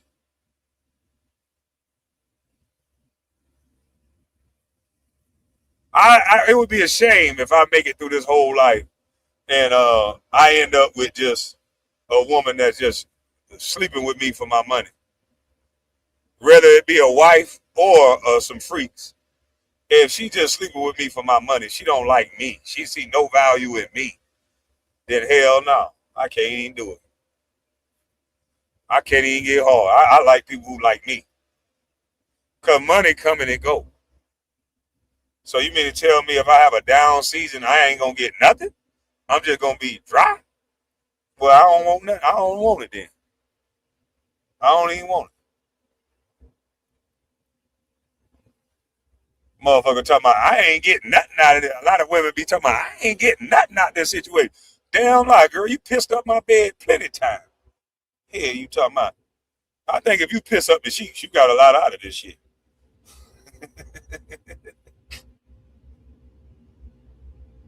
If you shake it all in my goddamn bed, wetting up the sheets, you got something out of it. Can't say nothing exactly. I mean, damn.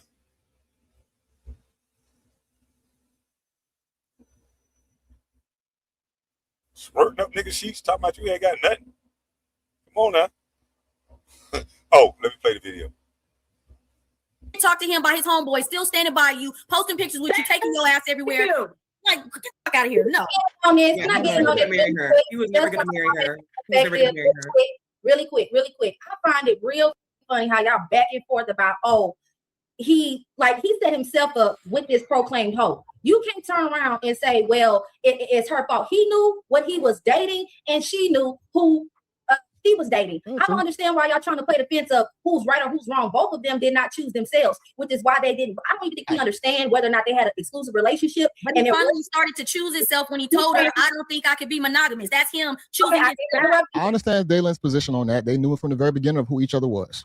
Melanie, I didn't interrupt you. Neither one of y'all can say they were in an exclusive relationship and somebody was unfaithful. We can't even say that, they were behaving this way and Klay just decided to tell her when she wanted it to get serious, wait, I don't think I can be monogamous. So we don't know if it was unfaithfulness or if it was an omission that, hey, moving forward, you will not be the only woman. And I think it's so stupid to tell a woman who's been popping her and that she got to save some use for a ass man that she wants to be her husband. So she get to have sex with Tom and Harry, but when she want to marry Paul, she got to close it up. That don't make no damn sense. I don't believe in that either, and that's why she didn't get the ring.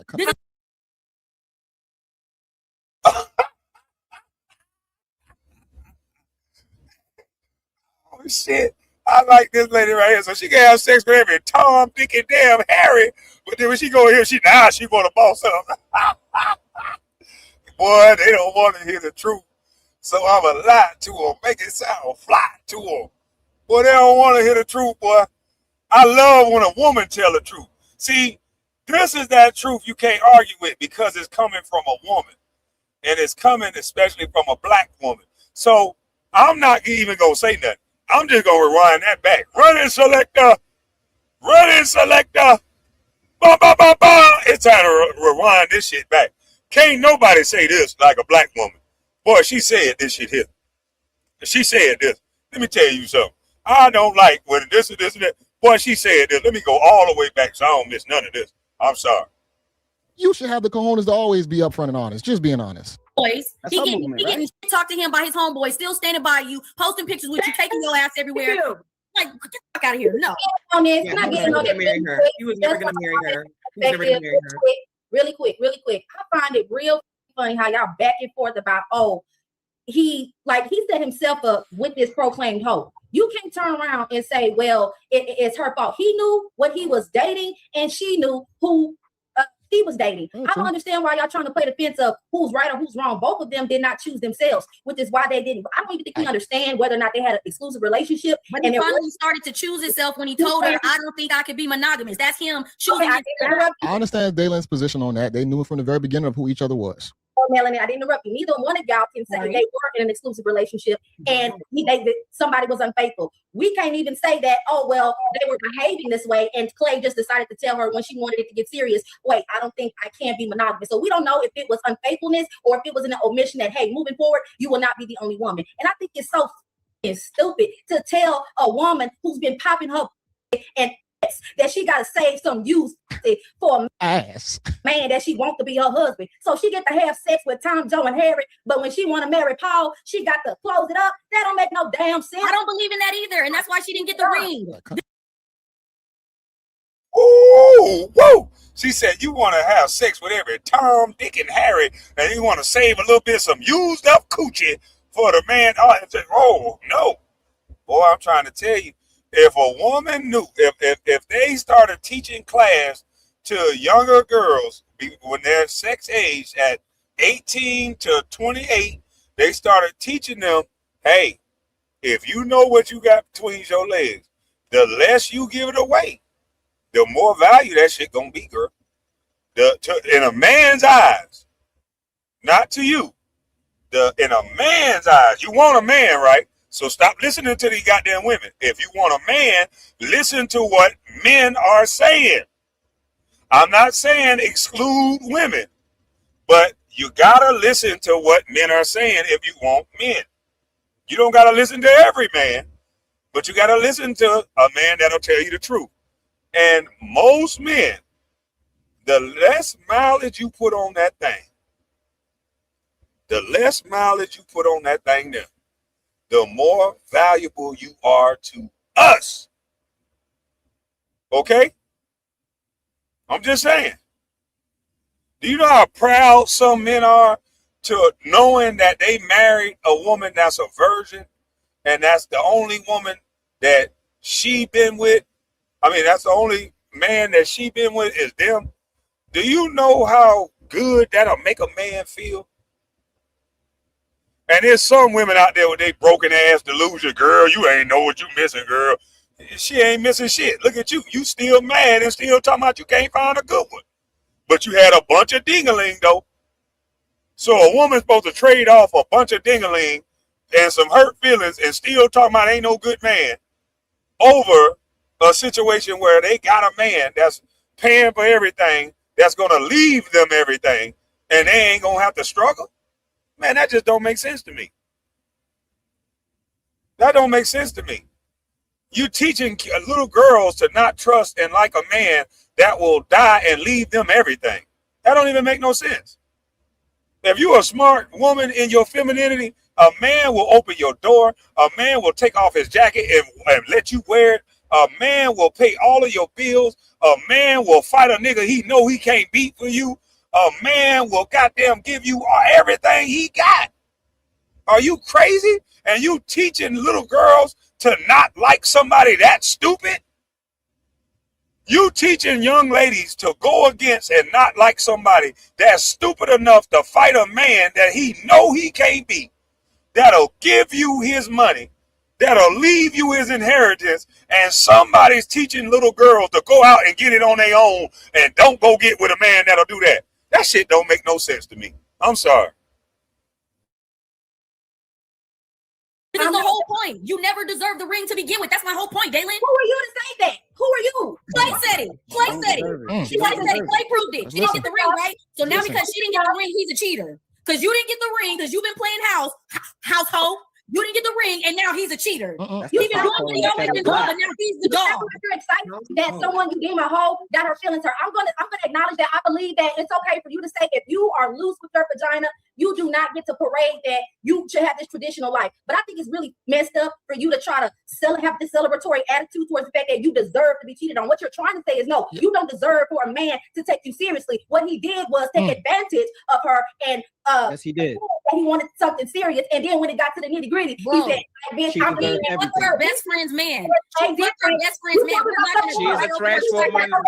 Hey, just 1 second. Hey, 1 second. There's still two parts to the situation. I understand where both of them are coming from. Clay's a savage, and Megan, she chose wrong. She didn't really use all the signs, and that's a shame that she doesn't have her mother, her grandmother, and certain figures in her life to actually give any real discernment to her or be a protector from certain people. That's why family is necessary when it comes down to dating and the courting process. 1 second, Dalen, do you think she's a good woman or a bad woman when it comes to relationships? No. See, that's a good woman. Good or bad is subjective. Do I think she's a come on, Dalen, don't call out. You have to answer the in-depth question. No, Dalen, know her track record. 1 second, Melanie, 1 second, because I'm trying to be fair. You have a brother, right? And your brother comes to you and says, hey, sister, I know you love me. I fell in love with this girl. What's her name? Meg. What? Meg the Stallion? The what? Tory Lane's girl? The one that like all that? Would you recommend your brother to go ahead with a relationship, or would you say, my brother, she has a terrible track record, be very careful around her, because men pay the ultimate price, not just with cheating, because she cheated on her ex-boyfriend, she kind of like this way with her. Like, what would you? That's going to depend. Man, they got people focused on the wrong things, man. You got so many people just focused on cheating. They got men do that too. You got men and women focused on whether they being cheated on or not, and they drive people crazy to the point they cheat on them. That's all they focused on. And I understand why little girls focused on that, or young girls focused on that, because they start brainwashing these girls early. Every woman I know done been listening to Mary J. Blige. He hurt me deep inside. He was a friend of mine. They ain't know that Mary J. Blige was dating a fucking crackhead. What the hell do you expect when your nigga on cocaine? Every woman in the hood that they girl was on cocaine and crack treated them like shit. She's a good ass singer, but she's a poor choice in picking a man. She dated a fucking crackhead. That's her personal business. And y'all treating every man based on somebody's sob story they sung about with a fucking crackhead that they dated.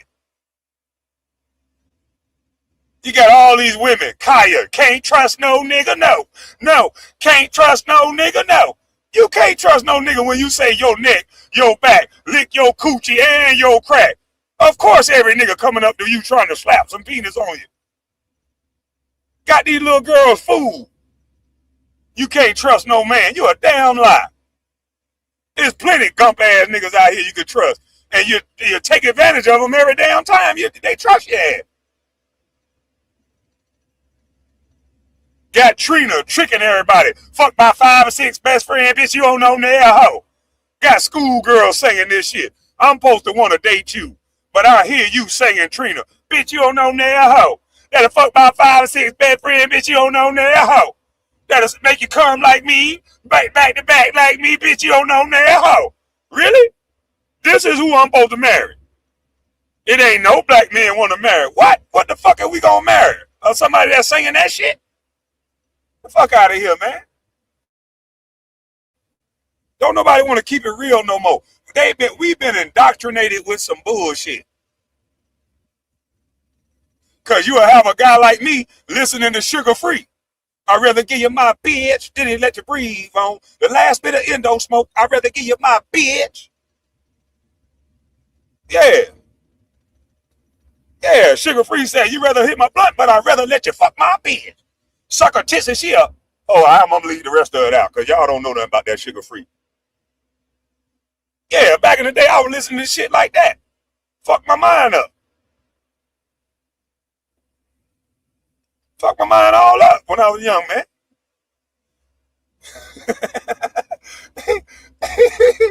Kwame know the ratchet songs. I can't help they put me in the hood. I told you I was at Freaknik driving at 13, 14.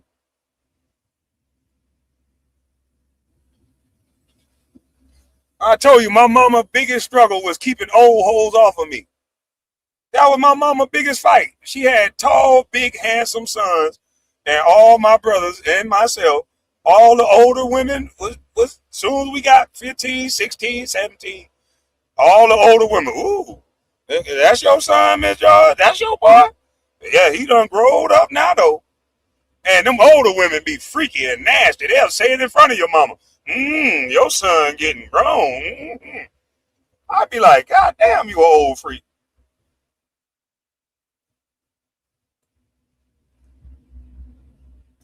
Damn, this an old freak right here.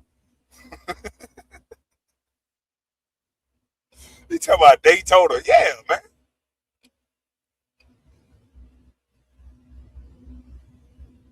I had one of the oldest freaks in town back in the day. Boy, I was about 17, 18.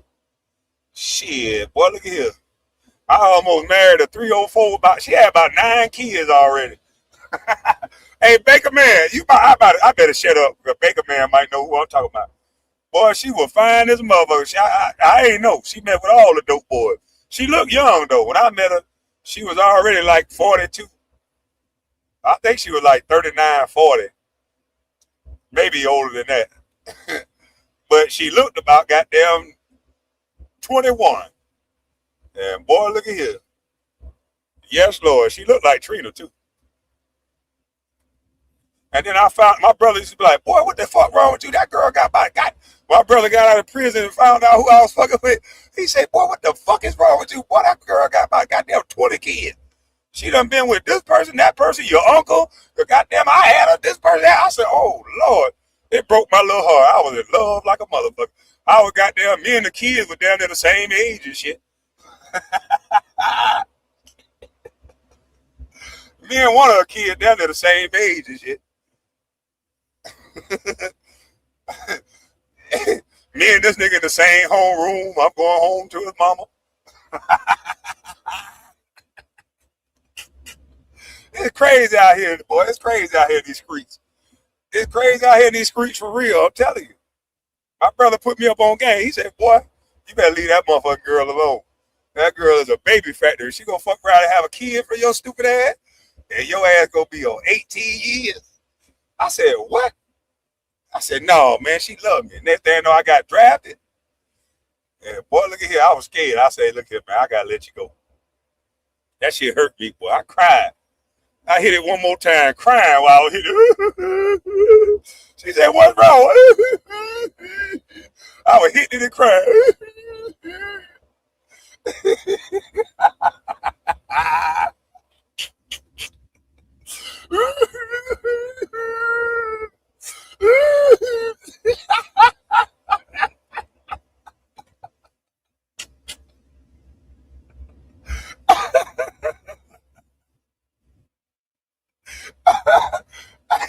Oh shit! He talking about you had a bet. Damn sure did, boy. Lord have mercy. That's why I tell you, I couldn't stand no young girl, baby. They fucked my life up.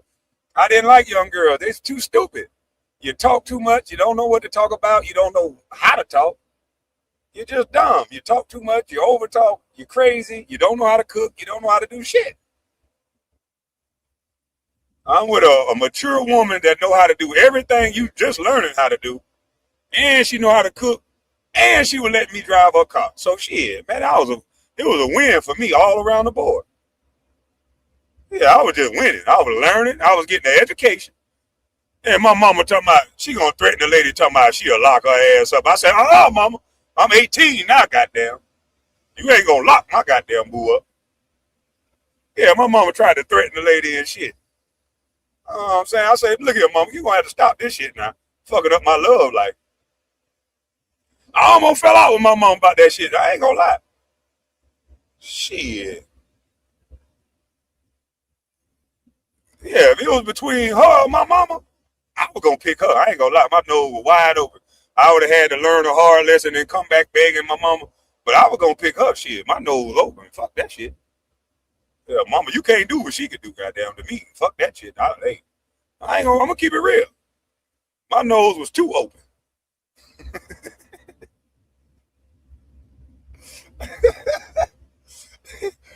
Them goddamn old women, they don't play around, boy. Shit. Yeah, to my mothers know best. I just thought she was cock blocking. Yeah, I thought my mom was hating. I'm like, "Mom, what the hell you hating on me for? Don't you want me to grow up?" To my damn KB, you was whipped. So what? So what? I was whipped. I don't care what you say. I felt like I was whipping it. Every day I was learning. I don't care what you say.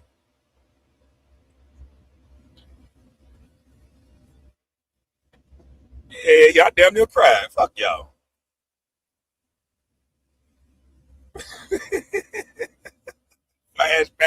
Flashback in the daytime. Hell yeah, I was learning. Shit, my grades dropped. You know what I'm saying? When my mama made me break up with that lady, because I thought that was my girlfriend, basically. Girlfriend. You know what I'm saying? She was everybody's girlfriend, but you know, I was green, so I thought that was my girlfriend. So when my mama made me break up with that girl, boy, I was hurt. I ain't gonna lie, I was hurt. And then my mama knew I lied about not messing with her no more. So she gonna tell me, talking about, "Boy, I'm gonna tell you like this. I heard you mess with that. I'm gonna tell you like this. I don't want to hear nothing. Don't you bring no baby up here to me. I don't want to hear nothing. If you get that girl pregnant, I don't want to hear nothing." And when she said that shit, I said, "Oh, hell no, this shit's serious now." I said, I can't mess with her no more. My goddamn mama mad now. My mama mad now. My mama mad now. I can't do it. Can't do it no more, baby. Gotta let this go. I gotta let you go. I gotta let you go.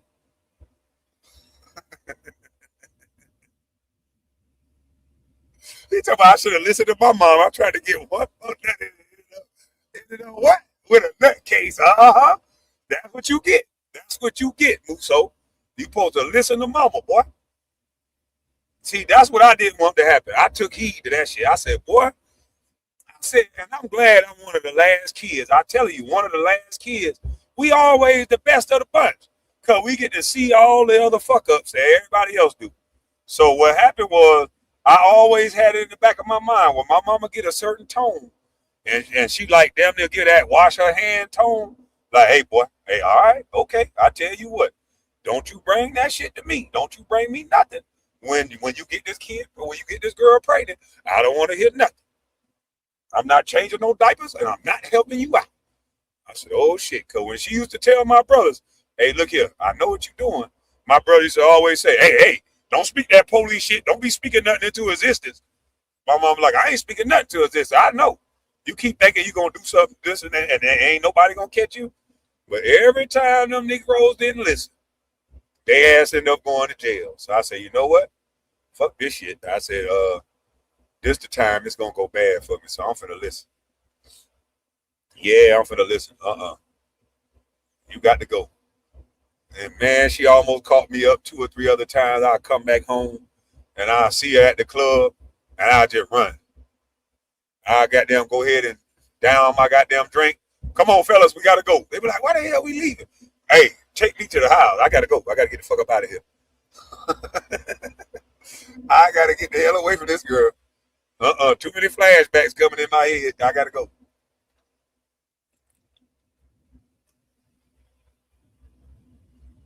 But we don't want to keep it real like that no more. We don't keep it real no more. And I'm telling you, you got to stop living through these celebrity relationships. Stop thinking that that's relationship goals. It's not. Anytime you think about relationship goals, think Will and Jada. And then you'll realize you're on the wrong track. Know what type of brother you got. Let's say you got a brother that's some bullshit, and let's say he has the opportunity to possibly date her. If he got nothing to lose, he might still be coming out of the situation on top to say that, hey, I've been with Megan Thee Stallion. Might get some perks out of it. But let's say if you're a guy that might have something to lose, or you actually care about your name, your legacy, things like that, it might not be the best for you. She still has a certain type of status level that might bring some guys up, but some guys it's still gonna be looked at as like, damn, bro, you stepped down to Megan. Like, I understand she's a celebrity, but I mean, look who you are. You making yourself look bad because of it. So it's gonna depend on who the guy is. Say to her, go to him, go ahead, or you say, no, she's not safe? I would say, come here, sit your ass down. I say, I want you, if you're going to make a choice to continue to fool with this woman, don't you dare come crying to me about what she did or didn't do. What do you want? Do you want a wife? Well, then don't go towards this woman. Do you want someone that's going to have a fight? You're the liar. All you do is nobody sends their sons and brothers off to a to be cheated on. You Melanie, you can respond afterwards. People don't deserve to be cheated on. What they don't deserve, what you're trying to say is nobody deserves to waste their time even pretending that they're going to take you seriously. You don't turn around and say, well, she deserved to have somebody look at her face or make her think the unreal can be real. She should have never believed it. I'm not done. And then turn around and say, that's the difference. So you don't sit up here and tell somebody that they deserve mistreatment and disloyalty. No, I don't agree with that. So to your question, but it was okay. Did she care about her best friend? Did she care about her best friend? Did she care about her best friend who was with Tory Lanez first? She literally started fucking Tory Lanez behind her best friend back. She deserves a ring. She deserves a ring. We know what she did, just like Klay did. So the real question is, a man can walk outside with no clothes on and still be a man tomorrow. So stop doing that. Keep trying to conflate the two. It's not the same. Y'all keep trying to make it be the same. Men and women are not equal. I get sick of this.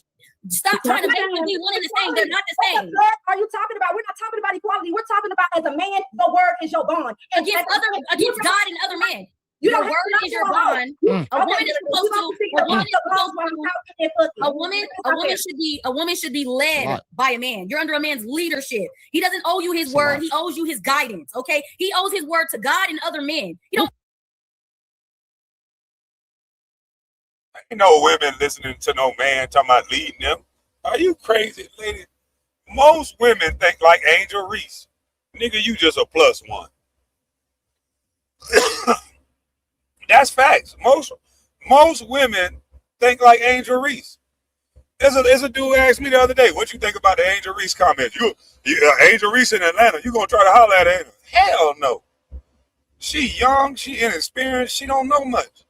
She thinks she know everything. What I gotta do with teaching somebody that think they know everything? Hell to the no. Not gonna waste my time with that.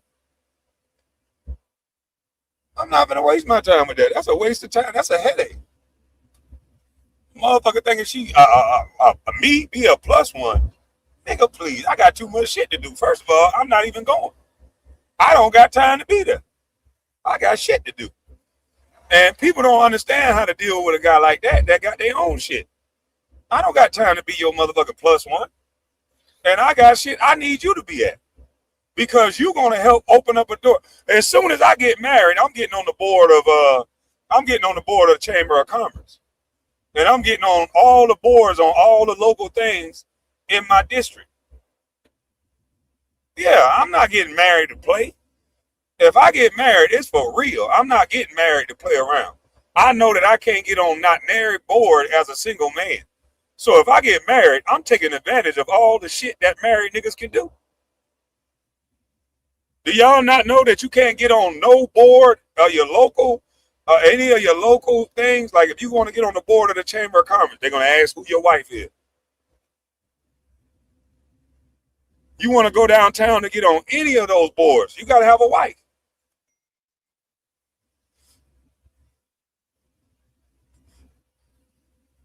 So if I get married, that's what I'm doing. Not get married to be your plus one. Are you crazy? Your plus one? The fuck does that even mean? She all but saying that I'm not going to make you better. You're not getting a good one. I'm looking at you as a helpmate. She looks at the man as a helpmate. I'm telling you, Angel Reese looks at a man as a helpmate instead of the other way around. Owe you what you asking for in the first place. Oh, one second, Dylan. Follow question. I get the wife. Okay. I get the wife, and I say, baby, I'm going to give you 4 kids and make you a stay-at-home mom. She says, thank you very much. I love you. Let's do it. Plans can change. I say, psych, you are going to work 12 hours and there's no kids for you. No. Plans do change. You know, you could want something for someone, but in reality, if that doesn't happen to work out, if you love that guy, you still gonna stay. There's been times when I've, me or other friends have wanted our women to be stay home at the moment, but it didn't work out. She got to go work. Nobody helping anybody in real life. That's not true. They just helping the wrong people. Man, these girls putting their life on the line for these street niggas. There's girls out here giving a street cat every dollar they got. Either they giving it to them or they taking it. All these street cats are getting with these girls that got money, got career, and they giving them everything. It ain't all street cats. There's some women out here, they building men. Are you crazy? I done had a woman help me. I'm not gonna front. Women help everybody. Trust me. You got to get behind the right dude. You just can't get behind no dude that's just out here willy-nilly.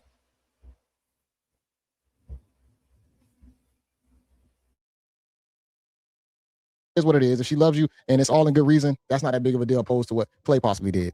Mel, you said I only owe my word to God and to other men. If I rug pull my woman and promise her 4 kids and a stay-at-home job, but she's going to actually get 0 kids or 1 kid, and she will have to work 12 hours all her life, is that woman legitimized to say, you tricked me, you bamboozled me, you lied to me, and I don't want to be with you anymore, or she should stay and follow this liar of a man?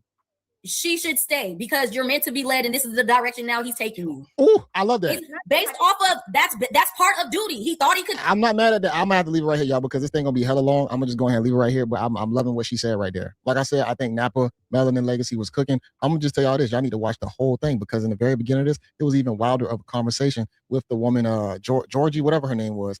Talking about being a god, a goddess, downplaying men. I'm not even gonna lie, that probably should have been a point I reacted to, but I really wanted to listen to some of the Klay and Megan, the Stallion situation and how everybody felt about it. But that conversation was crazy. I definitely would like for y'all to watch this in its entirety. I'm telling y'all will get a kick out of the whole thing because the conversation, it's a lot of calling out going on between everybody on the panel. I mean, everybody. It's a situation happening throughout the whole first 5 to 6 hours of this because this thing is 8 hours long. Very long panel, but this was a very interesting one. Then I want to dive into the Megan and Klay situation because it's kind of hard to get my tip. Yeah, this damn live, that live was like 8 hours long. It's so much more to that live. So y'all go over to Fatty and check out the full live. That shit like 8 hours and 18 minutes. And so I couldn't do that. I didn't feel like doing that. But it's some more juicy parts to it. Them women went at it, boy. I might do a part 2 on that one. But I want to vet it first. But them women went at it, baby.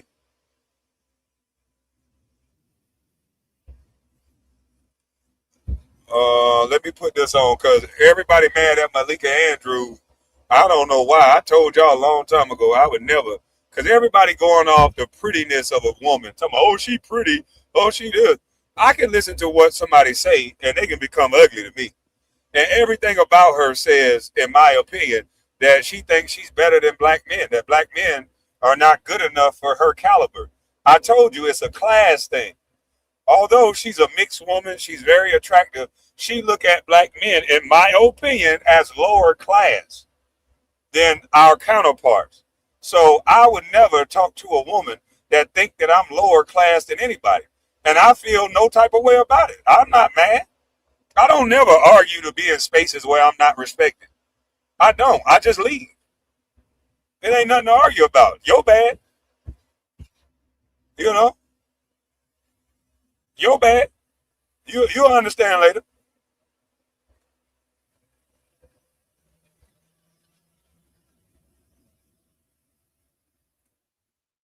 Just stupid for no reason. Get your dumb ass out the way. Now you want to get over. Yeah. Malika Andrews is just like Stephen A. Smith. They're not going to talk about these white men in powerful positions. They're not going to do that. And if I owned the media, and I wouldn't let nobody talk about black men like that either. I'd be like, oh, hey, oh, suppress that story. Don't, no, hell no. Hell no, don't do that. That's my brother. And they damn sure they gonna let you talk about them J people like that. She know her place. She know her place is to report on the news and make it seem like it's unbiased. And you notice how they always talk about, oh, black men are always crying. Black men always crying. No, black men are always talked about. We always talked about. We're not crying. We telling the goddamn truth. Y'all always meddling in black men business. White men talk about us. Women talk about us. If we talk too much about black women, they're going to say, why y'all meddling in women business? But Malika Andrews, she can bring up any and everything about a man. And nobody ain't supposed to say, bitch, shut up.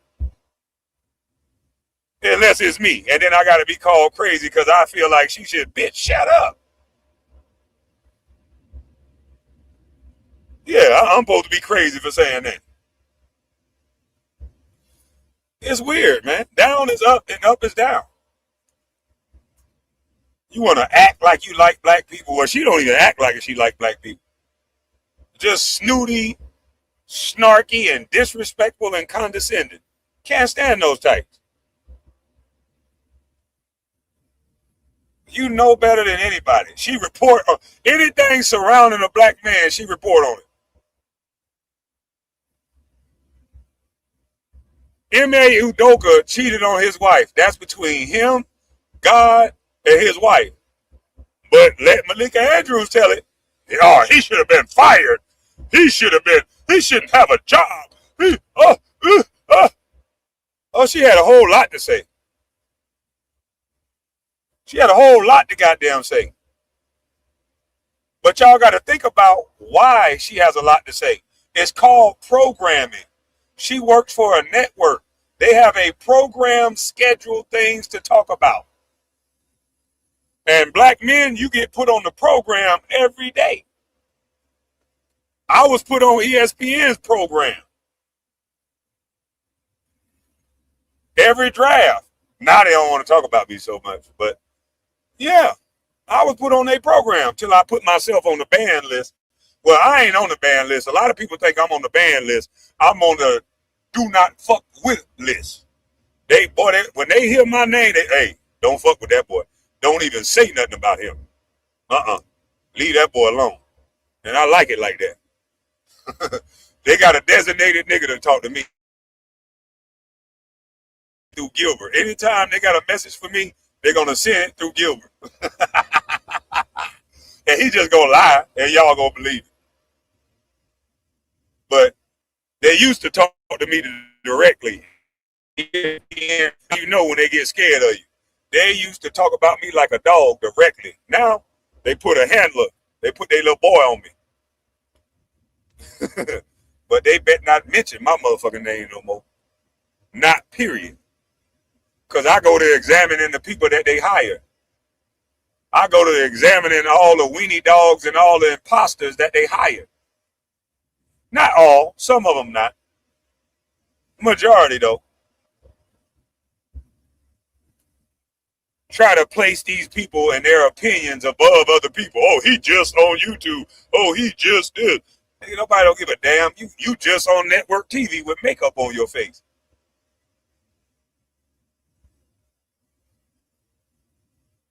But let's get into this wombat and why she get paid. She get paid to do the same thing that Stephen A. and the rest of these bozos do. When Dana White hit a woman, they had a different tune about how and he came to the realization of slapping a woman. There's not a black man alive that can get away with slapping a black woman in the face 2 times. I don't give a damn what she did. She can punch him in the mouth. She can spit in his face. There's not one mainstream media outlet that will get on TV and say she hit him first. Not one. They all will say there's not ever a reason to hit a woman. And they'll say that for one reason and one reason only. Not because they like women, because the buying power of women. That's all it's about. They won't tell them the truth to keep their goddamn hands to themselves because they spend the most money. And when you only care about the bottom dollar and the bottom line, you don't piss your money off. So you're going to lie to them. You're going to say anything to keep them spending their goddamn money. Because you don't want to upset them, do you? You don't want to get canceled, do you? So when it was a white woman, they treated a white woman like she had logic. They said, well, she hit him first. When it's a black woman, they never examine that they may have hit this man first. Matter of fact, they fired Stephen A. for suggesting that you should not enrage a man. Show me a time where a woman hit a black man first and a black man struck her back and somebody said on mainstream TV that she hit him first. It will never happen. You know it and I know it. So Stephen A., what you represent, I can't stand. What Malika Andrews represent, I can't stand. You guys represent a lie because the way that you guys shape stories definitely affects the outcome. You know, some black men, I'm not giving them a pass for losing control and striking a woman, but some black men that lose control and do that, they would like it if you would say, hey, she may have hit this man first, or she hit him first. We would like a little grace and reasoning as well. The same way you get a white guy. But you guys don't do that. You get on TV and you stick to the script. Anytime a black man do any goddamn thing, they could be the same mistake as anybody else, and you're going to report on it in a different way than you do the white man. And we know this. I don't know why we can't point it out without somebody saying that you're crying, because we got too much video evidence. It's on video now. Everything is on video, and people are real good at putting together clips. And year after year, it's the same thing. It's white men making mistakes. It's black men making mistakes. But the way that you guys report on the very same mistakes is way different. And it affects a person's bottom line. It affects their marketability. It affects how long the story stay in the news cycle. So just to say that someone is crying because they point out the fact that you guys are full of shit with the way that you report on news stories, then just keep saying we crying. I don't give a damn. I'm still going to point out the fact that there's a big difference in the way that you report the same behavior. Is not known for being fair or even really nice to black men.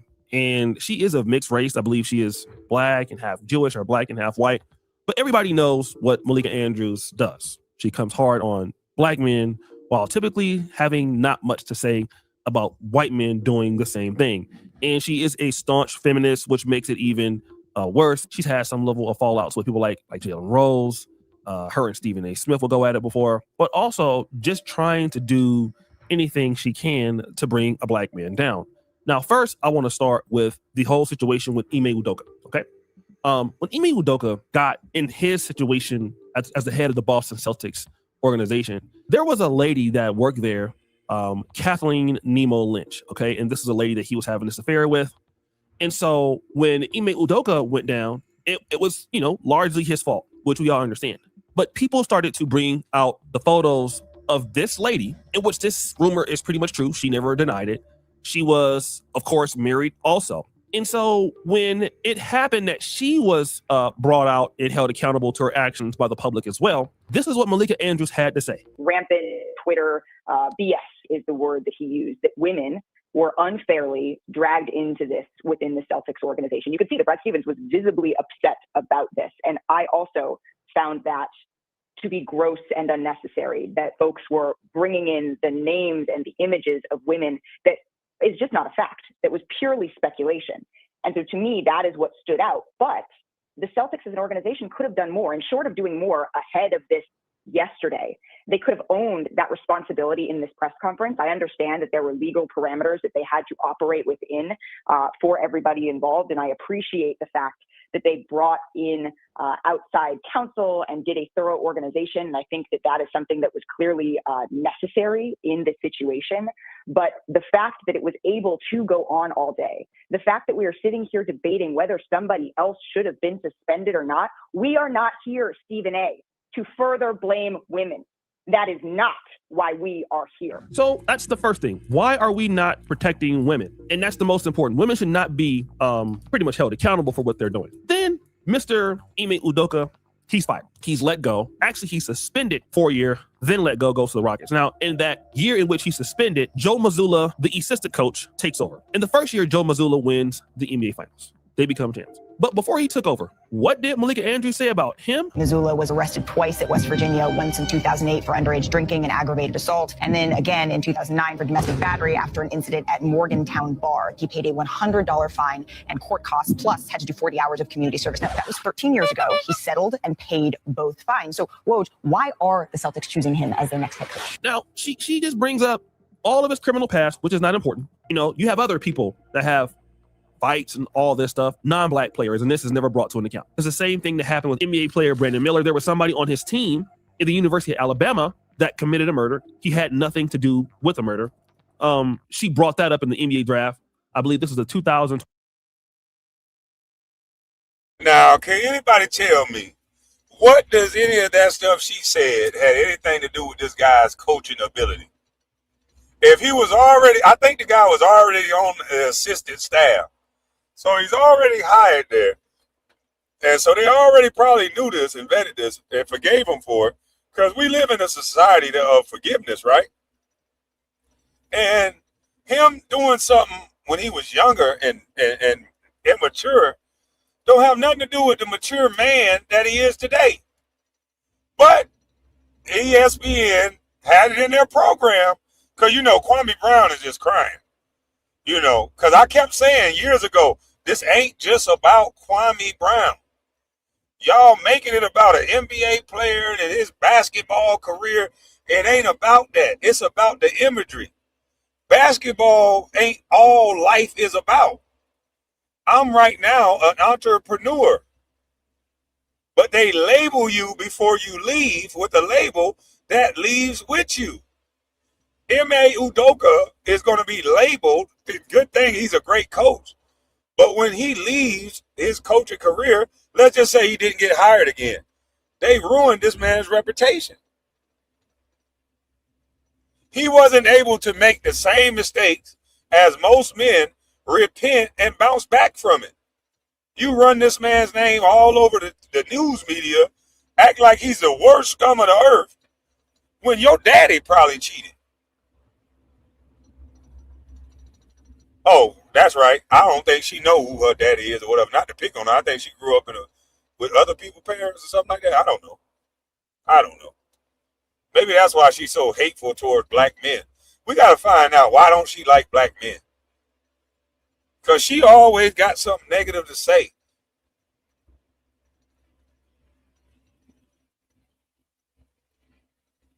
And all y'all black men is gawking over her because she light skinned with curly hair. Ooh, Malika Andrews, she fine. She ugly as hell to me. She don't know how to protect black men. I like that girl from the hood that understands she got black brothers. She understands the pressure of what it is to be black. She understands that sometimes you could be minding your motherfucking business and some officer could just pull up on you and talk about, you know what? Pull over right here. And then you ask a simple question. Why? Hey, don't give me no lip. I'm not giving you no lip. I'm just asking you why. That's my right. Hey, you want to be a smart ass, huh? I want to be a smart ass. I'm just asking you why you stopping me. Because I'm investigating a crime. Okay, well, what that got to do with me? You fit the description. Okay, well, what the person look like? 6'11", dark skin, dreads. Yeah, black pants, black hat, black shirt. Same thing you got on. Oh, really? Okay, well, who said that then? Don't worry about that. Let me see. Where you been going? Where you coming from? Where your ID at? This ain't Nazi Germany. Have you ever suspected me of a crime? Oh, you gonna make this shit difficult, huh? I'm gonna make it difficult, sir. I'm just reciting the law. Oh, fuck it. I'm gonna beat your ass. Stop resisting. Stop resisting. Pow, pow. You can be talking regular, logical shit. And somehow you being an irritant and a smart ass. I ain't never seen a blue-eyed, blonde-haired white boy walking up any road that fit any description on any crime that they just reported. Because remember, back in the day, white folks used to call in crimes that white people did and said black people did it. So let's not pretend. I done been pulled over for walking through a neighborhood and I didn't have nothing to do with nothing. But I had to answer every goddamn question. I had to have 45 minutes of my time interrupted. And I had to stay calm while being fucked with for no reason. And it's those encounters that pisses you off. It's those encounters that you know that, hey, my blonde-haired, blue-eyed friend ain't never been asked what you doing over here. He ain't never been asked these questions because he is expected to be in any neighborhood he feel like it. He blonde-haired and blue-eyed. When they're seeing in nice neighborhoods, it's not a shocker.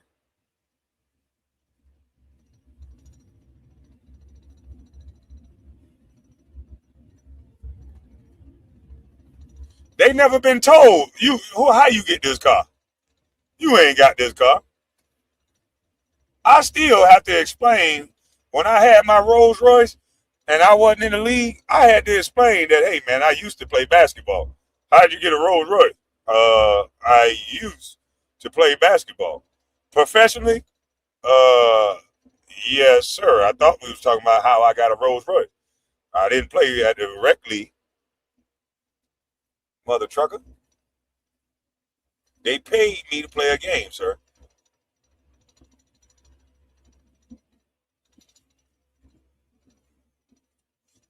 I don't think as many blue-eyed, blonde-haired men, when they get pulled over, they ask how you got this car.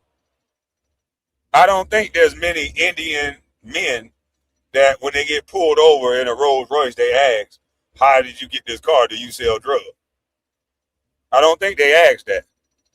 And my skin color and my skin color alone, they ask me certain questions. How you live in this neighborhood? When I lived in Windermere, how the hell you get over here? How did I get over here?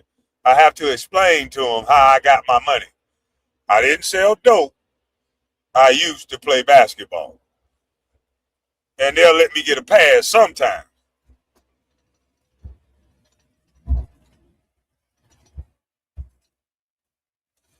now I have the luxury of saying I'm an entrepreneur.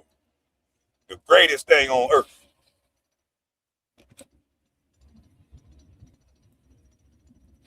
So you got to get a woman that understands that. You got to get a woman that understands that it's just different for a black man. Fuck all that. We crying BS. You don't know what it's like to walk in this skin. Shut the hell up. If you don't know what it's like to be talked to when you want to mind your business, shut the hell up. You'll never be asked the questions I'll be asked. Aiden Ross will never be asked the questions that I'm asked just for having a nice vehicle. Yeah, Aiden Ross ain't gonna never get asked those questions.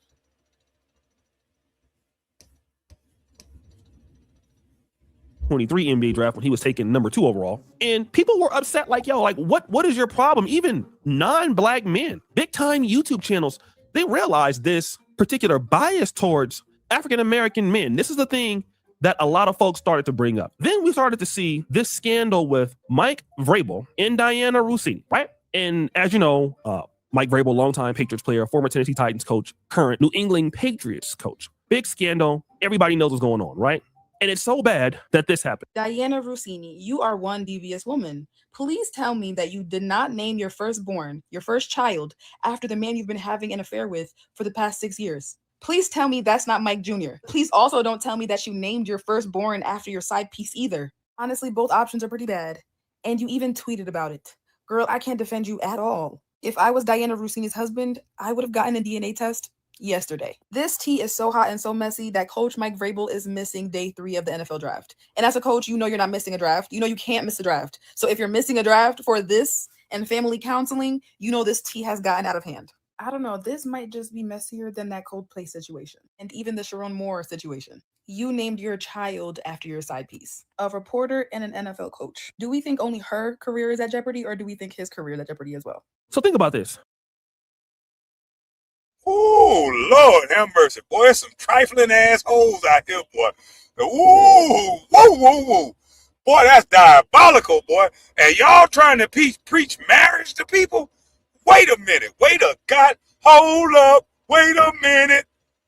You telling me that a man gave this woman a ring? See, this is why people don't want to get married. I ain't gonna lie, I'm crashing out. Man, I'm crashing. Boy, if that was my wife and she up here playing in my face like that, I'll fuck around and go to jail. I might crash out, boy. I can't have no wife. That's crazy. Ain't nowhere in the hell. What? You up here, not only did you have sex with this dude, allegedly, you had sex with him, but you're going to have a baby by. That means he got up in that cuckoo raw. You gave it to him like, I get it. Oh, Lord. And not only that, you gave it to him like, I get it, but then you're going to name the baby after him and then tweet about it? Oh, Lord. There's so many strikes. Oh, man, that's so many strikes. Oh, my goodness. Her husband is a strong man. I'm going to pray for that husband of hers. Lord have mercy. The fact that he ain't go to jail, and I didn't see on ESPN that in the heat of passion, the husband of such and such kicked her ass, and Mike Vrabel's ass got shot 6 times in a crime of passion. Because, man, y'all play with men too goddamn much, boy. Y'all don't understand. Men are apex predators. What in the fuck? This man put a ring on that? Oh, my goodness, that's crazy. That is fucking crazy. I'm sorry. That's hard to swallow. You mean, how the hell y'all saying Kwame crazy? Do you know how many women that would beat the hell out of their husband if they did some shit like that? Had a kid, named the kid after one of their kids? Just imagine, ladies, that goddamn a dude go out and have a baby on you and name their baby after you. What the hell? You telling me ain't no woman out there that'll slap the hell out of somebody? Come on, man, stop. I done seen women swing for less. Y'all got to stop playing with men so much, man. This shit is sad. This is sad, boy. They talking about a lot of women, not all. A lot of women talk all this shit about I need a husband. I need a husband. Ain't no good man. I need a husband. This man could be a good man, could not be cheating on this woman, done married this woman, and he get played with on all type of levels. This is the worst type of level you can play with somebody. Y'all talking about Klay. Klay said, I'm a square. Wham, bam, thank you, ma'am. Salute. Hey, that's crazy. Allegedly, he wealthy. Man, that's fucking crazy, man. Ain't no way, dog. That's wrong. That's wrong. They don't call this type of shit out. And you want more people to get married when y'all don't call out this type of bullshit. A married woman, men get raked over the coals for cheating. Men get raked over the coals for cheating with their boy or their girlfriend. And this motherfucker married, cheating with the coach, her little work husband, and then name the kid after the man allegedly. Man, that's crazy. Mike Vrabel, longtime Patriots player, former Tennessee Titans coach, current New England Patriots coach. Big scandal. Everybody knows what's going on, right? And it's so bad that this happened. Diana Rossini, you are one devious woman. Please tell me that you did not name your firstborn, your first child, after the man you've been having an affair with for the past 6 years. Please tell me that's not Mike Jr. Please also don't tell me that you named your firstborn after your side piece either. Honestly, both options are pretty bad. And you even tweeted about it. Girl, I can't defend you at all. If I was Diana Rossini's husband, I would have gotten a DNA test yesterday. This tea is so hot and so messy that Coach Mike Vrabel is missing day 3 of the NFL draft. And as a coach, you know you're not missing a draft. You know you can't miss a draft. So if you're missing a draft for this and family counseling, you know this tea has gotten out of hand. I don't know, this might just be messier than that Coldplay situation. And even the Sharon Moore situation. You named your child after your side piece. A reporter and an NFL coach. Do we think only her career is at jeopardy, or do we think his career is at jeopardy as well? So think about this. Diana Rossini is a sports writer in her own right. She is married to her husband. She has a child. When she has a child, she says this: keep looking at my almost 4-day-old son, Michael, while trying to figure out who are the best Michaels to ever play and coach in the NFL. Basically giving a cryptic post that she has named her child after Mike Vrabel, the coach. The question now is coming from so many brothers in the sports commentary community. Where is Malika Andrews at on this? Why is she not saying anything? Why is she so quiet? And what I'm gonna have to say to a lot of you brothers out there, you're not gonna like it, okay? But I'm gonna keep it real because we live in the world of realism, okay? You should never expect parity as a black man. I'm gonna say it once. I'm gonna say it twice. You're not going to get parity, okay? You're just not. I don't know why you are looking for it. I don't know why you're thinking about it. It doesn't make any sense, okay? But you are. Let's look at it right now. The NFL has 32 teams. The league is largely African-American black players. If they're not African-American, they are Nigerian-American, some Caribbeans, but they associate with being black. Out of the, I believe there are 32 teams, you have 3 black head coaches. Now, keep in mind, most of these black players have been getting coached by black men all of their life. Their talent was discovered by black men, and the league is largely black. And you have the Art Rooney rule. 3 out of 32, that's less than 10%. Black general managers. We did have 4, but Kwesi Adolfo-Mensah for the Vikings, after letting Daniel Jones go, he was a scapegoat. He's gone. He's back at the 49ers. You got Andrew Berry at the Browns, who I'm going to be honest, he's terrible. Andrew Berry should be fired. But Brad Holmes and Ryan Bowles, good. 2, you got 3. You'll have 2 next year because Andrew Berry will be fired. You have 0% black offensive coordinators. You have 4 black defensive coordinators in a league where you have not any black owners. That's why Malika Andrews is not going to speak up on your behalf, because she's already made her decision. And to be honest, we have helped her make that decision, unfortunately, because we have not done enough to combat against those haters of black men. And unfortunately, a lot of this. He's right. But the reason why people don't combat against it is because they listen to people call them crying and saying all this other shit. You're not crying. You telling the damn truth. The men got to start speaking up and being heard. Don't take the shame and tactics when they say you crying, when they say this, when you say that. Tell them deal with it. Yeah, tell them deal with it. That's all they try to do is shame you. That's whack. They don't never want to deal with the conversation. And so that's why they come up with the shame. They don't want to deal and have a conversation. So they shame you.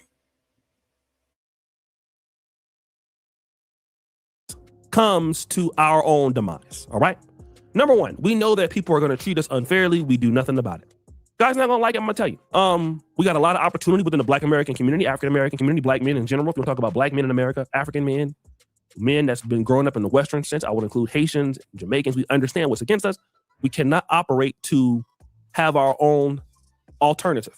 So when other people recognize that, and then they come after us because we are weak and we can't respond, we look for equality from these folks. They're not going to give you equality because you don't sign their paychecks. See, if you want people to act in your defense, you got to sign paychecks. And if you don't sign paychecks, you don't create opportunities for women to defend you or people to defend you, then you're not going to get anything.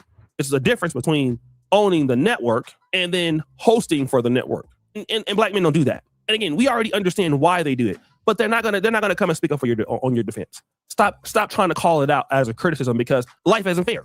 Either you own the systems or you don't. I know a lot of brothers are not gonna like that, but it is what it is. You know, we got to be honest about this. Black men are going to be on a shorter leash than everybody else when you don't own the platforms. And I've learned that. I've learned that even being here in Uganda. I noticed that they don't have as much as we do, but the guys that own stuff, they dictate what will be talked about them. And that's what happens. And until Black men understand that our power will come and ultimately working together, you cannot defeat a Malika Andrews. She will not stop talking about you. She's not going to talk about Mike Vrabel. He's protected. And if I'm not mistaken, I'm not sure what the religious viability of Vrabel is. I know what Robert Kraft is. He's not white, I'll tell you that.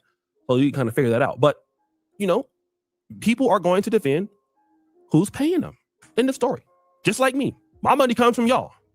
Therefore, not only do I believe what I'm saying, but I'm getting my money from you, right?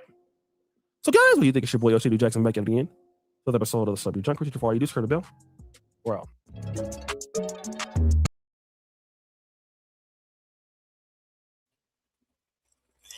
Yo. They say, Kwame, you've been up all night. That's not true. I went to sleep early last night, and then I woke up and got on the road and went live. So, yeah, I got some sleep. I've been up all morning, which I wake up early anyway. I don't let the sun beat me up. I beat the sun up. Yeah. Beat the sun up, baby. And when I get down and get me some push-ups in, then I really feel good. I got to get back to beating the sun up and getting something out of it. Read something or don't beat the sun up and get on YouTube. Read something. Do some workout. Check some emails. Do something productive. That's what I told myself I'm going to start doing again.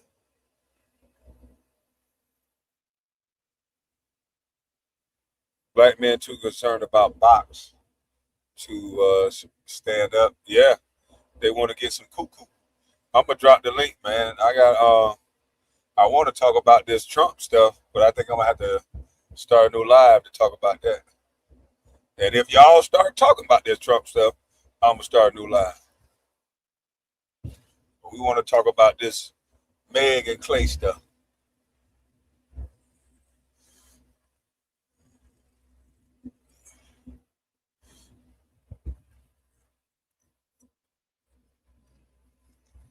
Yeah, we want to talk about Meg and Klay and what's happening.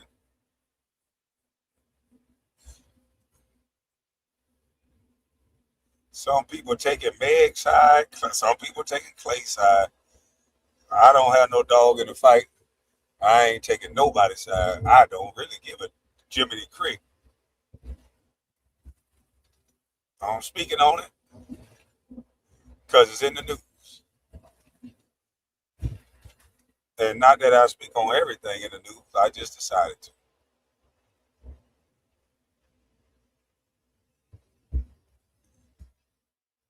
So he said, I'm with you, KB. But if it ain't nobody gonna hit the link on this one, then I'm gonna end this live and I'm gonna start a live about our boy Donald Trump and how he bitch slapping Iran right now. 500 million a day.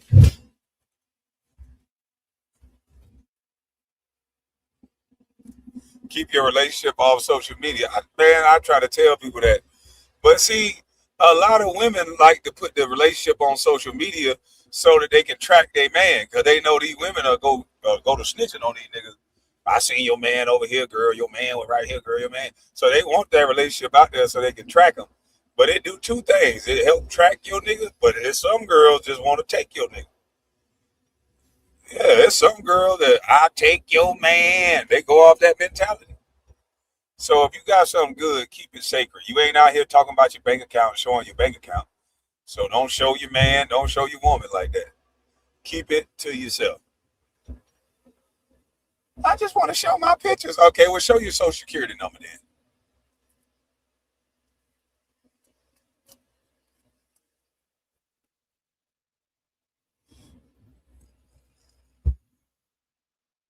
Because what happens is once you put your stuff on social media, then people think they have a right to comment on it because you put it on social media.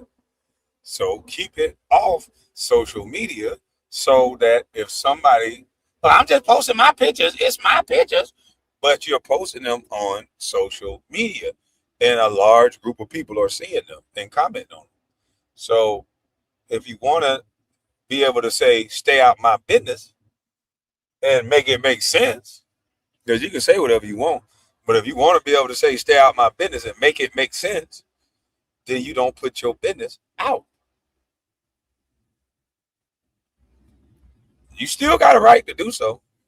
And you don't have to answer no motherfucking question. But people are going to comment. But you damn sure don't got to answer nobody questions. You grown. If you're going to put it out there, you ain't got to answer nobody questions for what you decide to do. Go tell everybody F themselves. But just know that some people going to comment on it. Whether you like it or not. You ain't got enough hands to whoop everybody. So just leave it the fuck alone. And I see people mad at Boosie. I think urban politicians and Boosie or something. I see the video of urban politicians say Boosie going at him. That shit funny. Boosie say, I made the black community like you.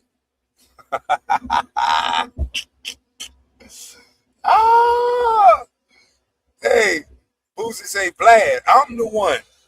Breaking news, Meg Thee Stallion has a new boo. Former NBA first #1 draft pick Kwame Brown. Sources say he smashed her. More info to come. What? No. Hey, Russ, that's a lie. That's a straight up lie. It wouldn't be that goddamn I'm her boyfriend. It'd be Kwame got caught goddamn seen with Meg Thee Stallion. And then when they asked him, he said stay out his fucking business. Or he gonna get in yours. Yeah, you ain't gonna see me talk about I date her. I ain't playing the long game with no Meg Thee Stallion. I can't hold her hand and open no doors and shit for her after all she been through. What's going on, bro? What's going on with it, Kwame? Oh, what's up, bro? How you holding up, brother? Man, I ain't causing no noise. I hope not. I was just talking about Lil Boosie telling the black community, look at here, I the one made y'all like Vlad. I the one made y'all accept Vlad. And it's somewhat true, though. Because Boosie was his biggest... Did you see Listen, it's somewhat true. People mad at him, and what he said is somewhat true. That's why Vlad went out to get him. He's a big enough celebrity that holds enough influence. He should have packaged his message in a better way. I'm the one who held enough influence for people to still like watching Vlad because his interviews went to millions of views over there. I just saw the video yesterday with Vlad talking about Ari Spears also in the same lane. Every like, yo, I need to get paid more for these interviews. Now Vlad once again going on that sharecropping. Hey man, you want nothing for these interviews, and I was like, oh man, my boy's showing his true colors, man. He tell you I'll what tell you something. I'll tell you a little secret though. I'll tell you a little secret you wouldn't even believe if I told you this. What's that? I booked an interview with Vlad about 5 years ago. This billionaire by the name of Dan Pena. It made numbers. You might have seen some of his videos before. Dan Pena. He's a white Mexican. But I had ended up getting him booked on Vlad about 5 years ago, Kwame. So, it went the rounds, and I really didn't care, what I'm saying, about even getting paid on the thing or whatnot. But only thing I just wanted to do was like, yo, man, just give me a shout out, bruh. Let me tell you what Vlad did to me, bruh. He hits me on Twitter and says, thank you for that plug, and we'll get you around next go round. I was like, God damn. And then come to find out, Pena hit me on email saying he shouted me out, but Vlad edited my name out, bruh. If I'm lying, I'm flying. Dang. Why would he do that? Now, hey man, it's a strong quote. I guess he want to make sure his brand is strong or whatnot. I mean, I still got the Twitter DMs that we were hitting each other back and forth on. He blocked me though because I was trying to get my man Andre Taylor on there and it went left. But I mean, this is the type of thing that Vlad does, man. And I mean, like I say, he has some great interviews, but I'm rolling with Dame Dash on it, man. He still has that supremacy mindset where he feel like, saying he could talk down on people if things don't go his way. Now I understand why you never went on there. Because I know he don't celebrate men. So I'm not going somewhere where I'm not celebrated, where you just want to, use me up for a story or a moment in time. Hell no. If there was a little bit of respect there, you know what I mean? I respect this craft and what he do. I understand the business side of it. I just don't like some of the questions that he asks. I think he's smart enough to know what those questions do. He's been around hip hop long enough. He used to want to be a rapper, I think. So yeah, he's been around hip hop long enough to know that it's certain do's and don'ts. And just because the guys are not smart enough not to say nothing, especially when you give them a platform, the ego of these young males. You start asking them questions like, who you beefing with in your town? Who this, who that? Knowing that they're going to say something. And all of these things that he asks end up having real life consequences. Imagine being from a small town and hearing somebody come up there like, I'm beefing with such and such back home. Yeah, we be smashing them niggas. Man, when them boys see you when you come back home, they trying to get their numbers up because of what you just said on Vlad. Exactly. It's kind of like a low-key algorithm that, once again, they got to build their name up in a small town. So they want to try to make sure that they the man in that following over there. And that's a platform that they can really get out there and jump it. Absolutely. And if you're going to ask a young kid that might be in a gang, what, are you with a gang? Oh, yeah, I'm with the such and such trade. Who y'all beef with in the town? We beef with such and such trade. They over there 3 streets over. Man, we pop at them niggas every day. We run the scope up. We kick them niggas' ass. When you say things like that, when you go home, it's going to be instant smoke. And anybody that don't know that is crazy. That's why it's like, it ain't just about the police questions. It's about the stuff that they stir up in the streets in real time based on one interview. Hey man, but you know what though? This is some real shit. I mean, it's real things I want to say though, bro. He's not pumping solutions also. I've like, but he don't have to. He a J boy. Why would he want to pump solutions? Exactly. How would he That's do why that? I see the. But listen, It's just not. but listen, we can't expect somebody. We can't do that. We can't expect somebody that's not from our culture. You can't even expect somebody from your culture that's making millions of dollars based off of you coming up telling these stories that get you hurt and locked up in real time. And then you come up here and say it, and I have an out to say, well, I didn't tell you to say it. Knowing that if you ask the average black guy from the hood, hey man, what set you represent? Who y'all beef with? What neighborhood you from? That the police just sitting there writing down notes. All you talking about is crimes, and millions of people are seeing you detail out crimes and who you beefing with. And all you gotta do is say, man, them niggas over there on such and such street, oh man, them niggas soft. We beef with them all the time. It's up soon as they see you. They done heard what you said on Vlad. You're gonna have to stand on that everywhere you go. Exactly. Meanwhile, King Randall got a school in Albany, Georgia, that even the black politicians are trying to stop him from getting. Make it make sense. It makes plenty sense. If they get the results at the King Randall School that's better than the results at a regular school, then that's going to cause people to talk. That's going to cause people to say things.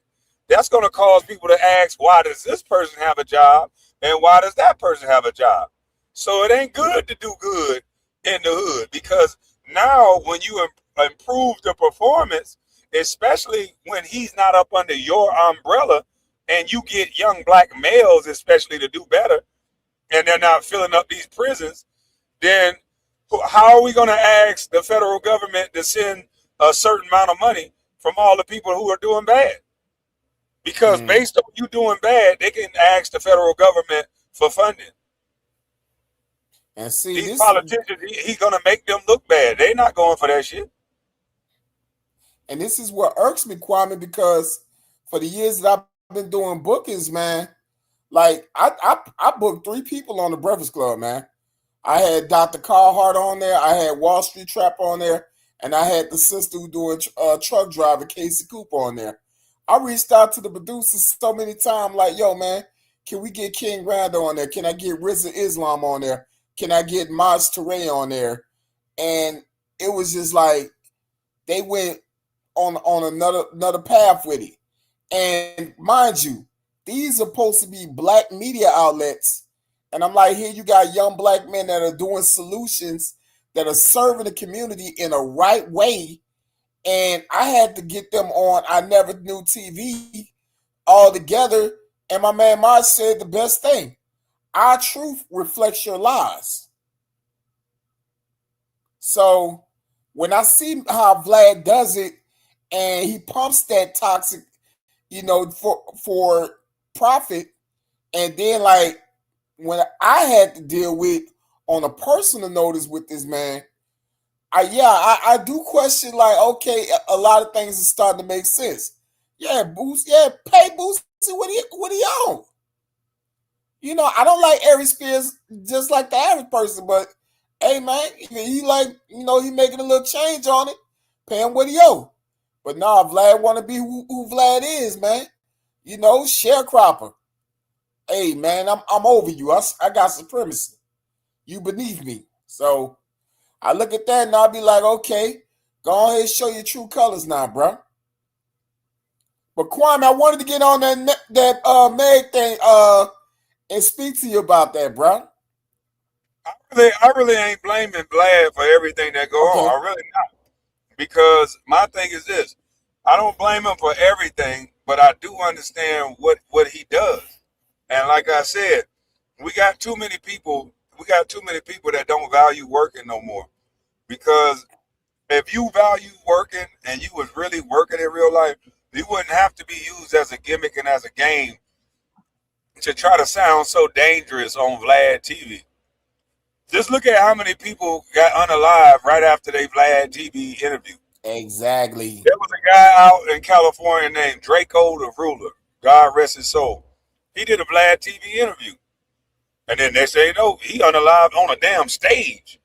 Like in the middle of a concert, he got poked up. Vlad throw his hands up. I ain't had nothing to do with that. He didn't have nothing to do with it directly, but I'm telling you, when you from a neighborhood and you from the hood and you noticeable and people can recognize you and you going up there answering questions like, who you beefing with? What, were you getting any fights in jail? Yeah, I got in a fight with this nigga. I beat the hell out of him. Then people calling back to the jail. Hey, man, this dude up here on Vlad TV talking about he whipped your ass. Man, that nigga ain't beat me. Man, on such and such. Man, I put it on the hood. Now the hood is involved. Man, hold on, nigga. Don't be saying you disrespecting my homie. He can't get to you, but we can. Now it causes real life issues. They get up there and they talk about things and they say stuff that don't necessarily got to lead you to jail, but it leads to real life problems. These questions only lead to problems. That's why I didn't go on Vlad. I'm like, what is Vlad going to ask me that's going to invoke thought? He don't ask questions that invoke thought. He's not going to get the best out of me. He's going to want to laugh at my pain. That's what a J-boy like him like to pay people for. He pay for pain. He want to hear about my daddy. He want to hear about jail. He want to hear about pain. They pay for pain. That's it. But you know what's so sad, Kwame, is the fact that what he does also influence a lot of black social media outlets to do that same kind of premise.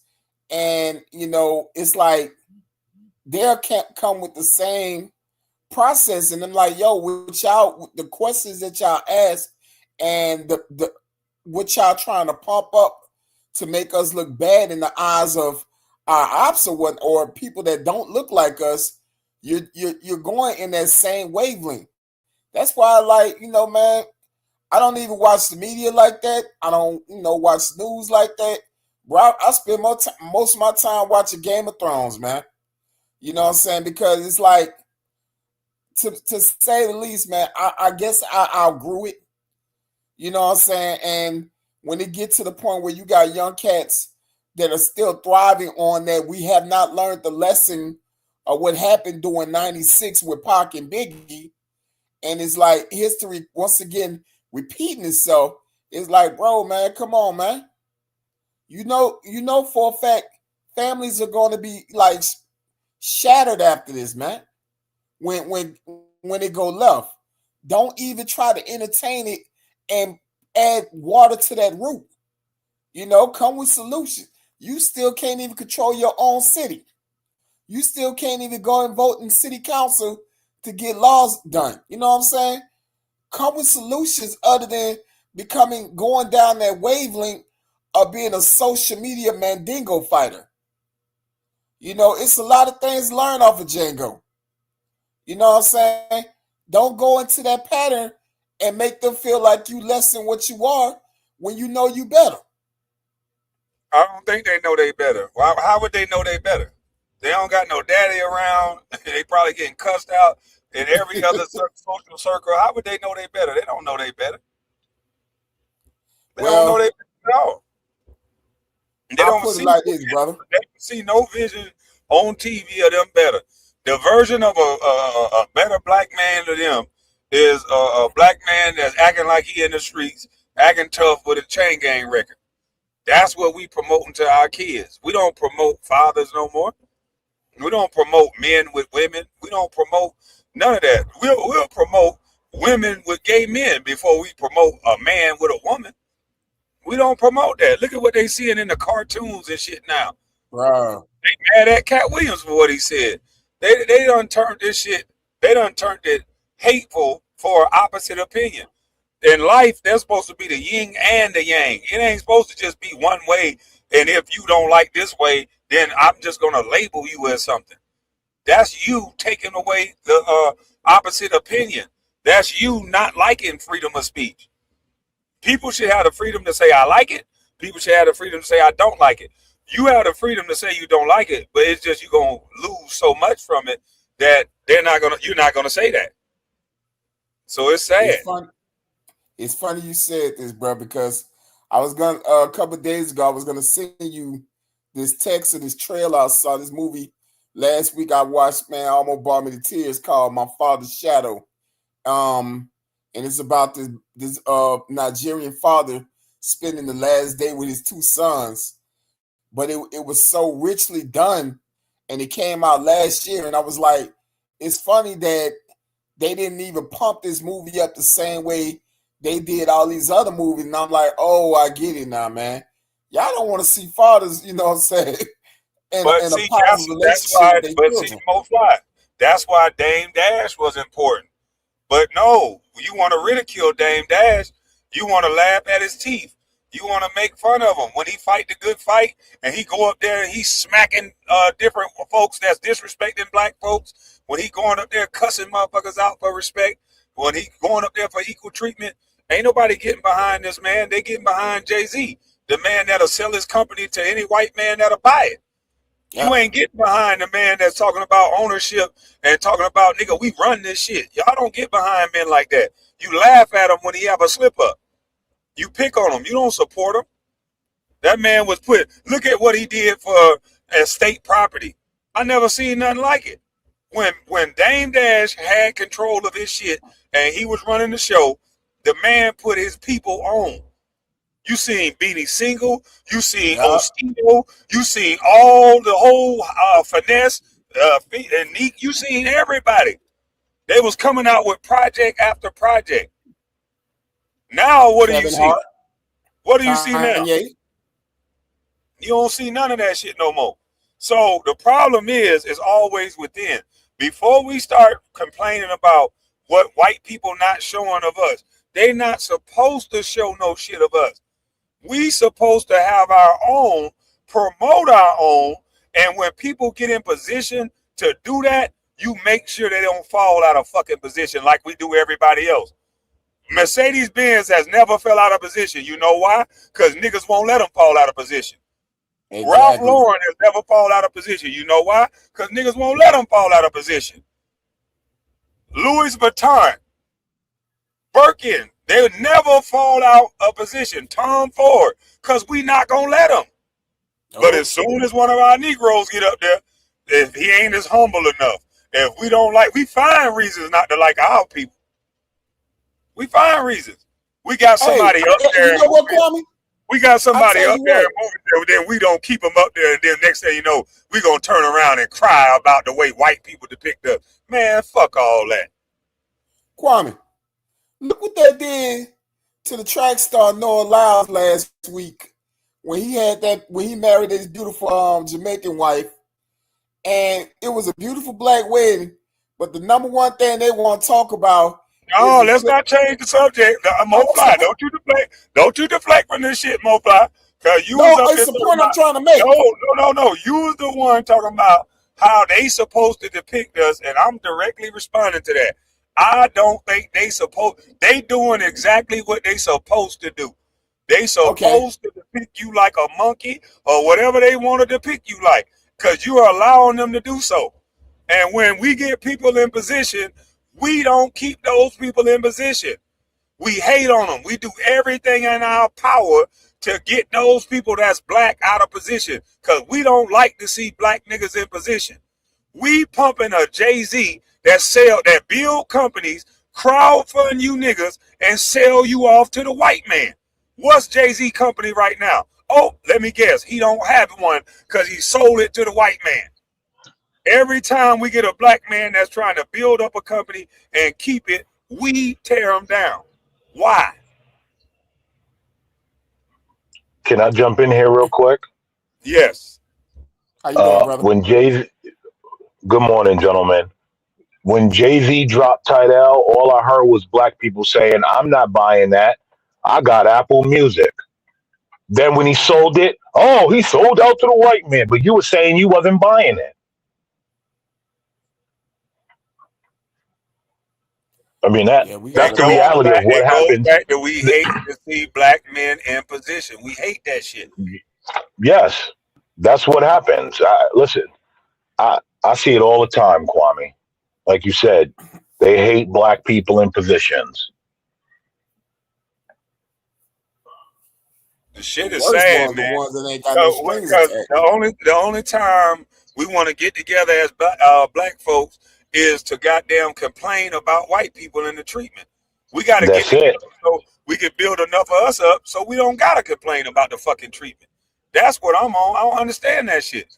We spend the most money, got the most buying power, but got the most complaints. The fuck you complaining about when you're the consumer? Build Look a at better product, come up with the product, and consume it. This shit is look at sad. Kyrie. Look at Kyrie Irving when he stood on business about the jab. They had Barkley, Shaq, and all them black men up there every day. Stephen A. All them black men up there every day. Kyrie, you stupid. You this, you that. Every single day when Kyrie was standing on business. You know why Then the that is. following year, he go to the I told you finals why it is. and they And kiss his ass. they had men that looked just like us. They had men that were more famous than Kyrie. They had Shaq, Charles Barkley. They had all those men do it. Do you think those men really care about what this brother is doing with his own body? No. No. They had to do so. They get paid millions of dollars. But that's the problem, right? They don't stand on anything. That's why you're able to be bought and sold. You don't stand on anything.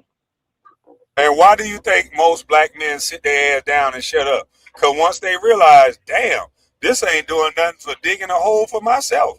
I'm standing up for niggas that won't even fight for themselves. You end up getting jumped. When you got a friend that's a punk, and it's two people or it's one person fighting him, and there's another person on the side, and he gets slapped, you jump in and fight for him. Next thing you know, you getting jumped because he don't fight. He just stand there and watch you get jumped on. I don't fight for people that don't fight for themselves. That's why you throw a life raft at a person that's drowning. You don't go out there to try to save them. You throw a life raft because they're gonna drown you trying to get save themselves. No, if you bust a move, I'm with you. If you swing first, I'm with you. But I ain't defending no motherfucker that's gonna stand there and do nothing. I'm sorry. I feel you. Listen. At this point, I mean, right? What's the next move? Because it looks a little too far gone.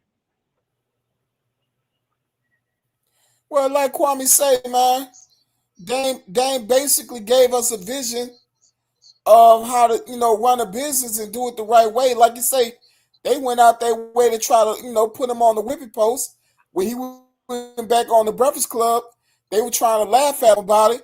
And Dame told him out, he spoke to them about, bro, I got a family office. Do y'all know anything about that? And they didn't even know what that was all about. And he broke that down into T's, and they were still trying to ridicule him. So he's once again. Well, listen, that's because they're all workers. Like they're all workers. They're all bought and paid for. American man. Not only are they workers, they most people want to be famous. And see, Dame Dash has what people call a fall from grace. He's no longer in the limelight. And if people knew that most people behind the cameras make more money, and the writers and the people that's behind the scenes, they make more money than the people that are in front of the cameras in most cases. So most of us black folks think the entertainers got all the money. It's the people behind the scenes. And Dame Dash is not as visible as he once was. So in black folks' mind, he's broke. All you got to do is be taken off TV in most black folk mind, and you broke. Well, that's true because I heard you. The funny thing is that I heard you mention the clothes brands, and here's what I was thinking. Right, black people think Tommy Hilfiger don't exist. He's still doing very well. Every outlet I go to, I see a Tommy Hilfiger store in there. Oh, facts. Matter of fact, his sales went up after that little racist thing he allegedly said. The sales went up. People got to understand. Last time we go there's more white people than it is black people. They do not let their brands fail. Even though they said something that's mostly racist, you can look up the numbers. That company went up, and when he didn't take no dip. Nope. When last time somebody Listen, right? Here's the thing. Well, FUBU doesn't exist anymore. That's my point. So that ain't your point. That's my point. White people still stick together. Black folks, we find a reason to cancel each other. When black folks hear white people get mad about something and they say he needs to be canceled, we do the business of canceling him. We take away our support. White people don't take away their support. They'll say, well, it was wrong that they said that. Hopefully he'll go to counseling, but they still support him. We stop supporting people. There's no reason not to support Dame Dash and Spike Lee, even if you don't agree with everything they say, because they putting out black movies. They putting out black artists. Like it's crazy to me that we talk all this blackity black stuff, but we're not at the point where we as big and to be reckoned with like we should be. If we had a Chinese Denzel, he would be the main attraction throughout the globe, everywhere. Look at what they did to Jeremy Lin. We just don't support each other like we should. Guess we got what? all this talent, I'll say that. Just don't get the support. I'll say this, right?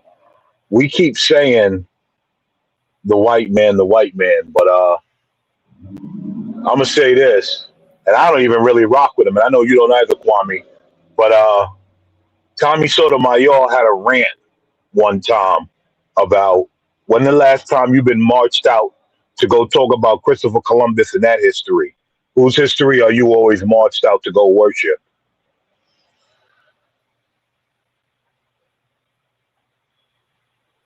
You said what now? Are you sure?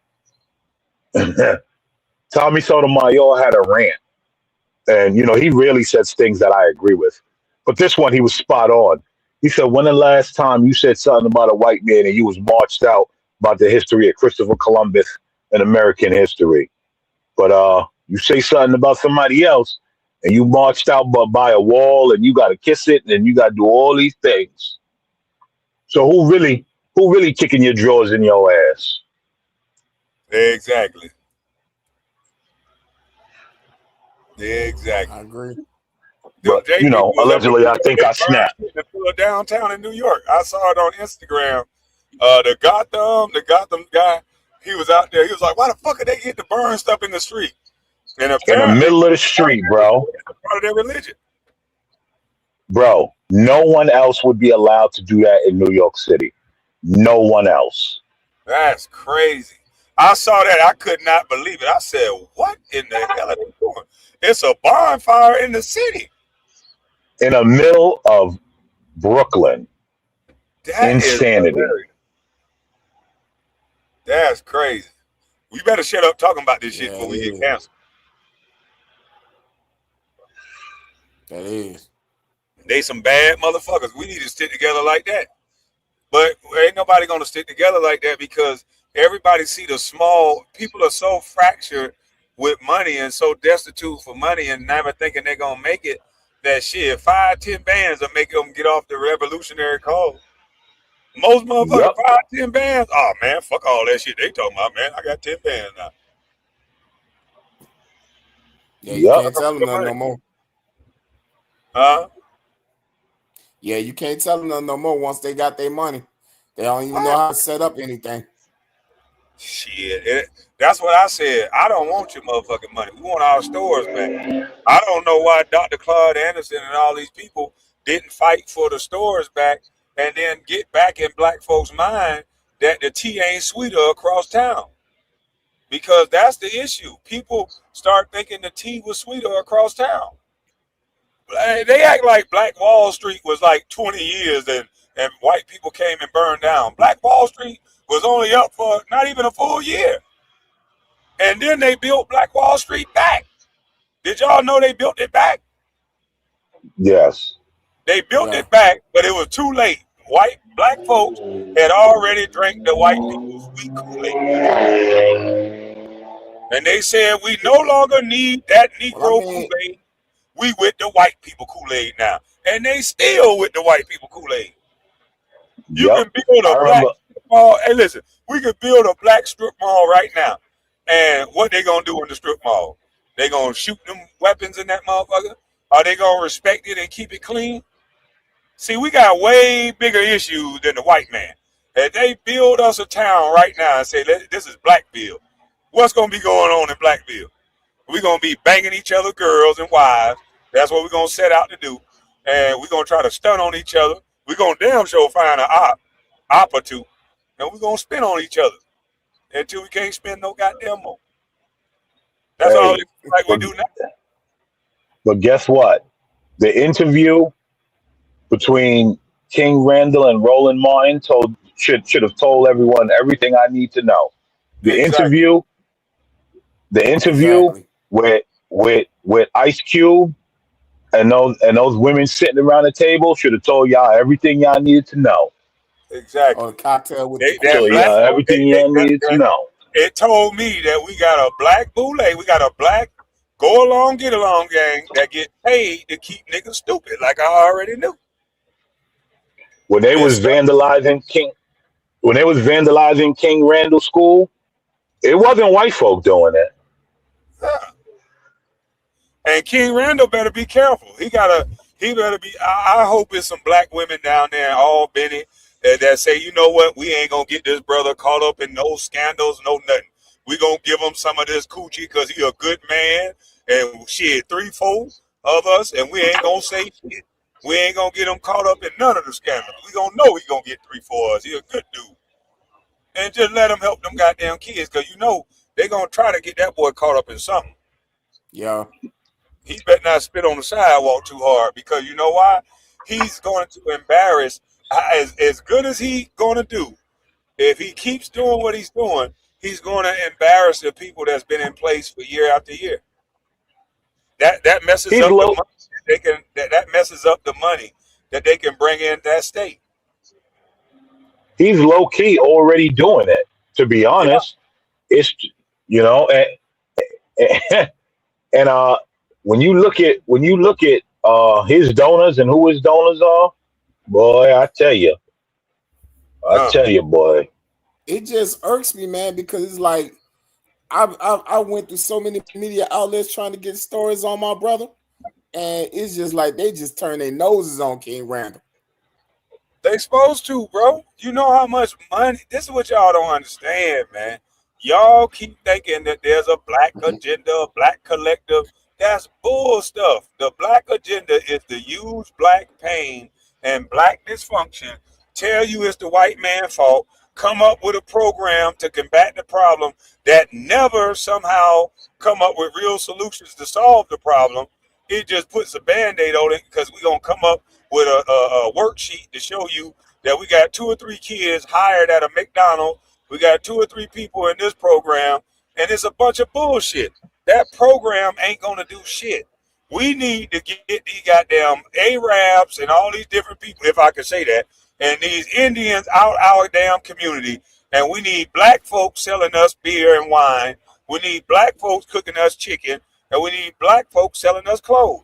If they have all the stores in your definitely won't let us shop in their communities. No, I want to say this. Hold on. If they have all the stores in your community and they're selling you everything that you buy, down to your fried chicken recipe at the Chinese shop, how the fuck can you have a community? We don't need your money. We need our stores back. We need to buy and shop with your people again. That's simple. Stop going to Johnny Dame and getting that goddamn alleged Morrisonite, and get you a black jeweler that's worth a damn, and don't stick a gun up his behind. Actually pay him. But Kwame, we need our allies against white supremacy. Man, we don't need no goddamn. We need to stop talking about white supremacy and get our goddamn stores back, or stop talking to me anything. If Rollo can go to Atlanta and he can be a former drug dealer and he can go buy every damn house and store on the corner, then I don't want to hear shit about nobody else.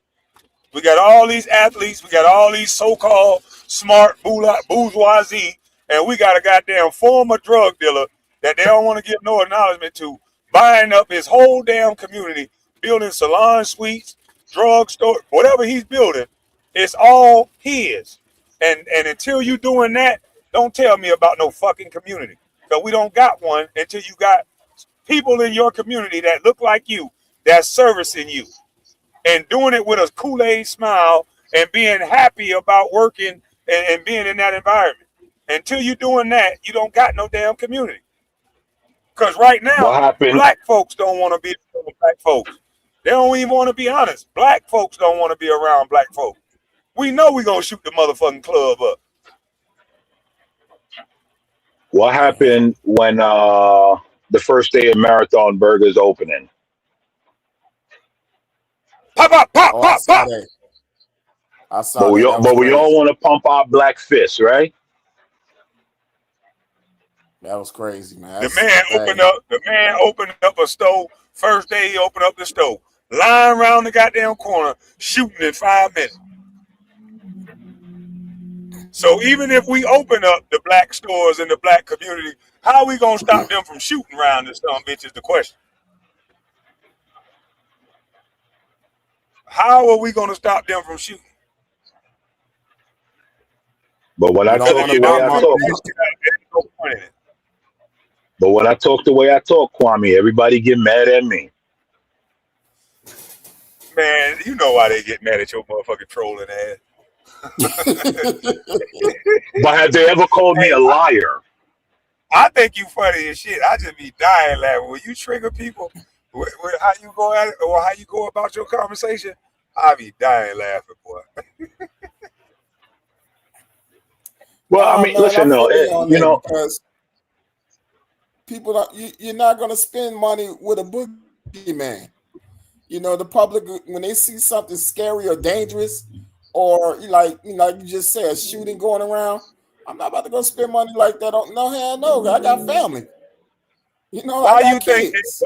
Why you think they got the J people or whoever in the music industry is paying for young kids to talk about spinning and drilling and unaliving? Because they know they point the target at us. We can't. We're the only ones that can't move safely through our own neighborhood. Black males are the only males that cannot move safely through their own neighborhood. A white man could come through our neighborhood by himself and move safely through the most dangerous neighborhoods in the United States of America, because niggas know better than to touch them. do you see the skits? Huh? Do you see the skits on Instagram about that, Kwame?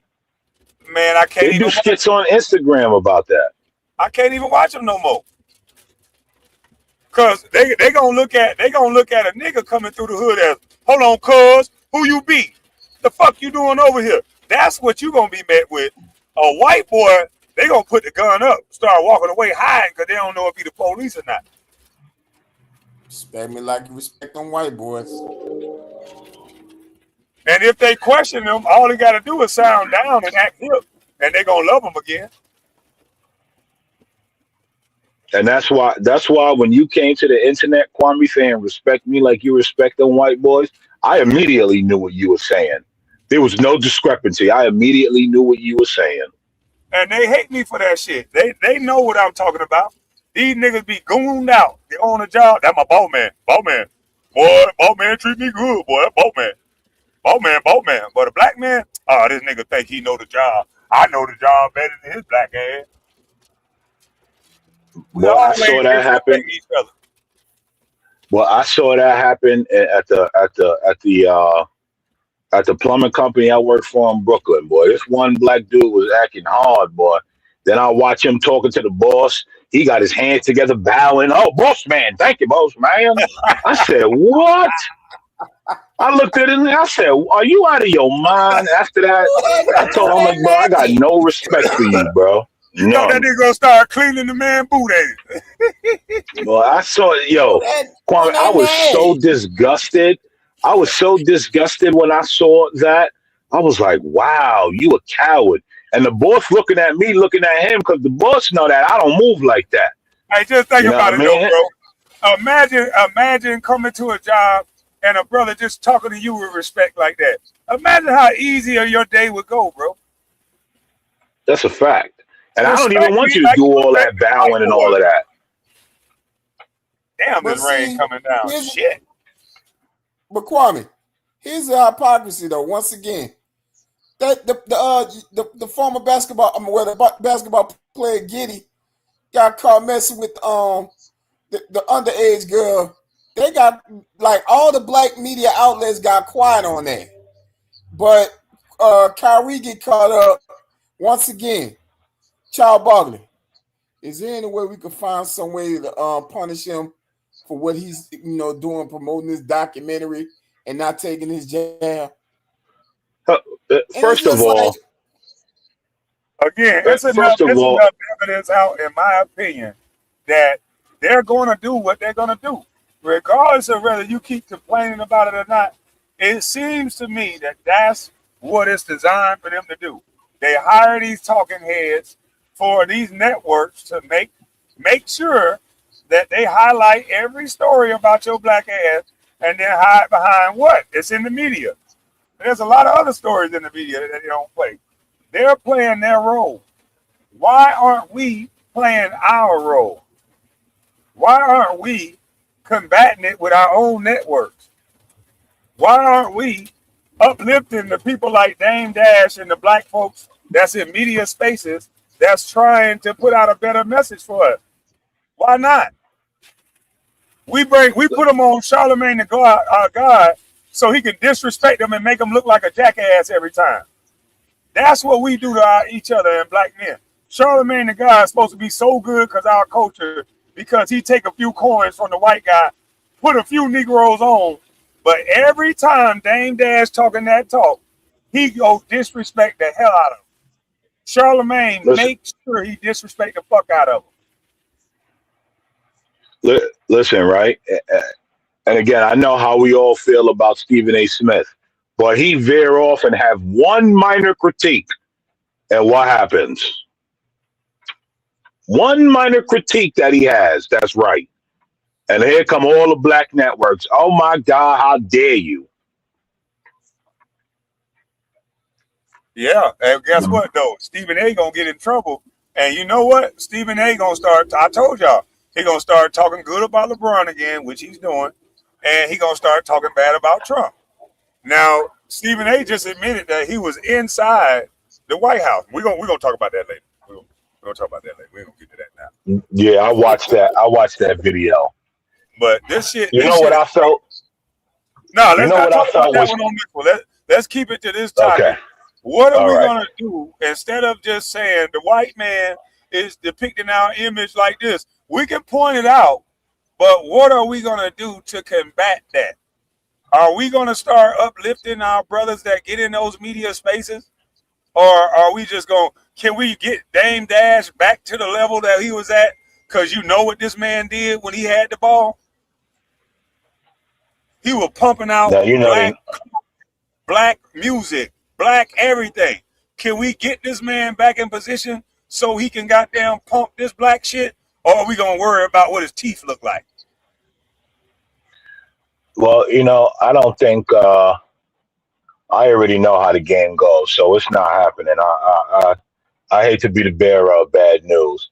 I done seen enough in 41 years to know it ain't happening.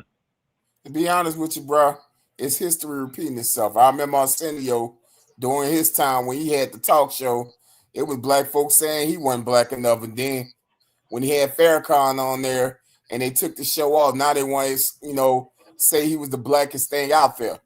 But, we didn't learn the lesson, man. Like, yo, our island, we always support our people on our end when when things go down. And like Kwame's just saying, like, yo, man, You know, we laughing about what Dame has been pumping out, but when it's all said and done, Dame is a slave that knew how to read. And white supremacy don't like. Well, I only like using white supremacy, but certain folks don't like what he was doing and being bold enough to, you know, speak out on it. So they put their minions out there to try to, you know, disdain and talk down upon and assassinate his character. But, you know, like I say, Dame don't care, man.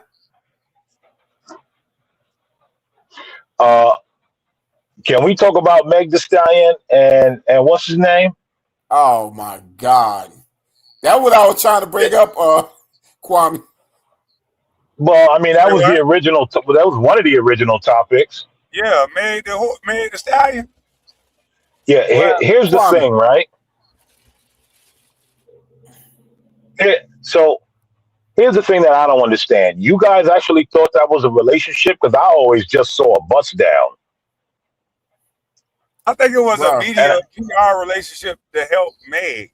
But yes, it was. It was because everybody knew it was very strategic because everybody knows that Klay is going to take minimal to no damage in this. As long as he stays quiet, he's not going to lose his good guy image. Meg, they looked at her as a girl that was getting the benefit for being around a guy like Klay. So everybody trying to pump the fact that he cheated. No, they don't. Nobody gonna give a fuck about that. Klay is light skinned, he tall, and he rich. They're not gonna give a damn. I told my nephew, right? The thing I said to my nephew, I said, listen, Klay is gonna come out unscathed. As you said, and as I told my nephew, after the Tory Lanez thing, she was looking terrible. And they attached Klay to her. Well, they attached her to Klay to try and clean up her image.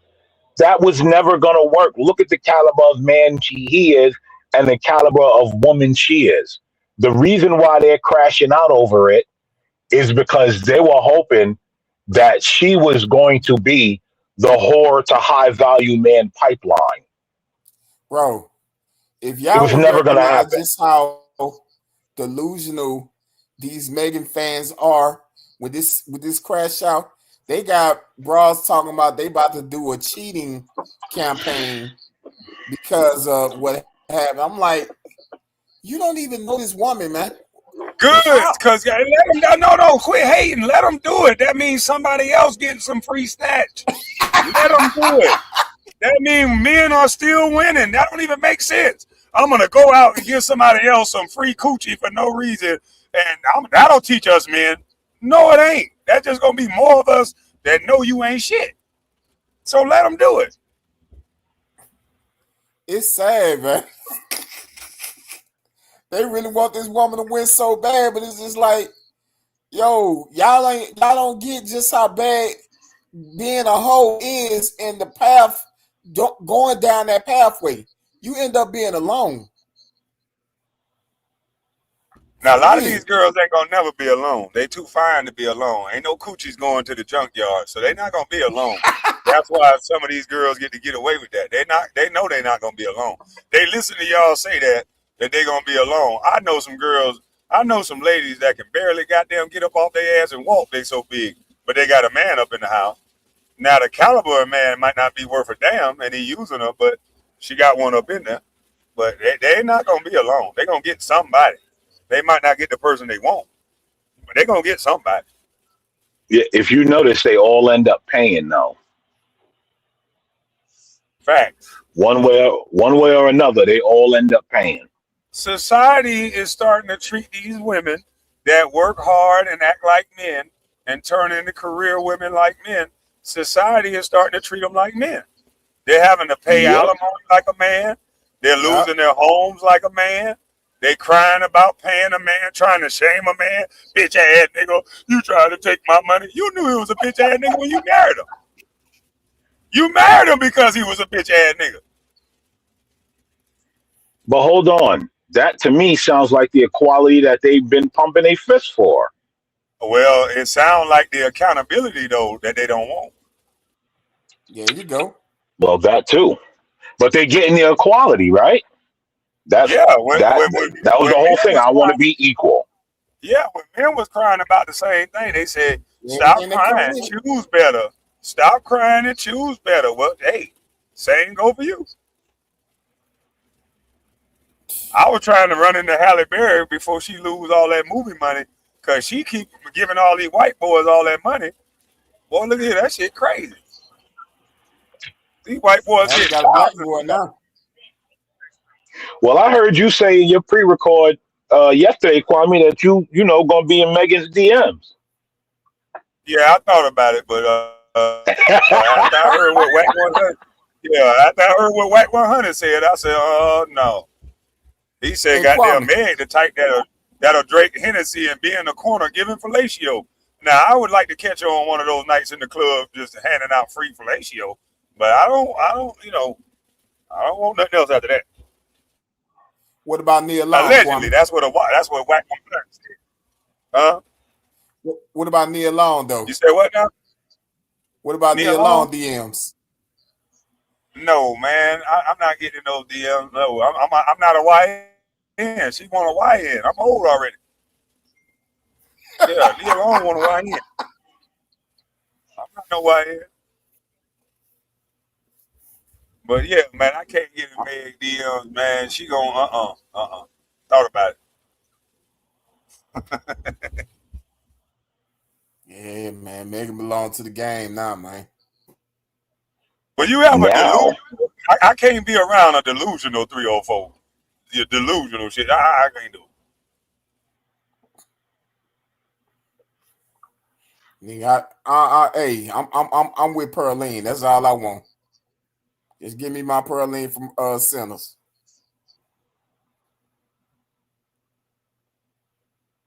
Yeah, listen. Again, right? I never saw Meg and Right now, what the hell? Huh? I never viewed Meg and Klay as in a real relationship. I always just saw a bust down. That was it. It was a PR bust down. Klay gonna be unscathed. He's a 4-time NBA champion. If y'all look at that man, look at his family dynamics. Remember that video, Kwame, where they showed Klay at the table and she was sitting there being loud and drunk and all of that? I thought that was an old video. I mean, I thought that was an AI video. No, that was real. But guess what, Kwame? That's a real video. Yeah, when she was sitting at the table, they was at some event and music was playing. Boy, he And looked she mad was- as shit. Guess That's what, though, why she Kwame? Let talking me about ask he you a got a question. mood swing. That's why she talking about he got mood swings. She was, boy, he looked mad as hell. Because he's sitting here next to this ratchet, Kwame. I don't deal with women like that.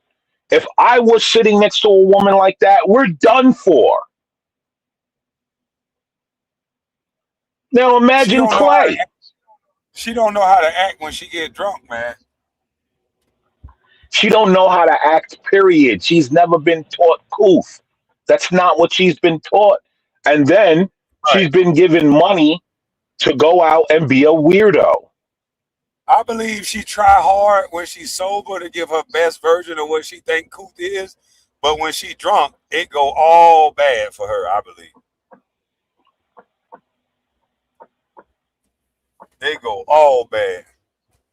Cause that's crazy. If that was a real video, Klay looked like he wanted to choke that lady. Because you sitting here yelling and screaming and all of that, like what?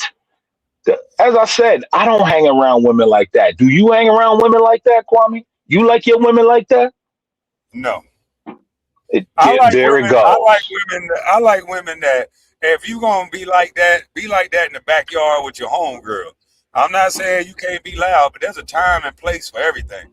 And when There it goes. when we go out to a certain place, I need a woman to know that uplift me and make me look good in a room, not take away from me by distracting from you acting like a whore or you looking like one or you're being disrespectful. I don't need no situations like that.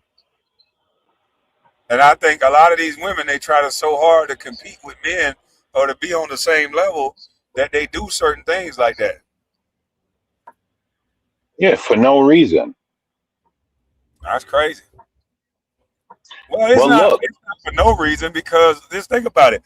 You just said that Klay was a 4-time NBA champion. But guess what people are saying? Klay just got with Meg for clout. well, the only people saying that are the delusional 304s who just don't watch sports or don't really know. Right. No, they know he a champion, but he got with her for clout. Sure. A man that's gonna be in the record books for history for his accolades that he put on at the highest level. They talking Yep. about a girl that somebody gonna forget when a new girl come along in the next 7 years. Yeah, It's but crazy.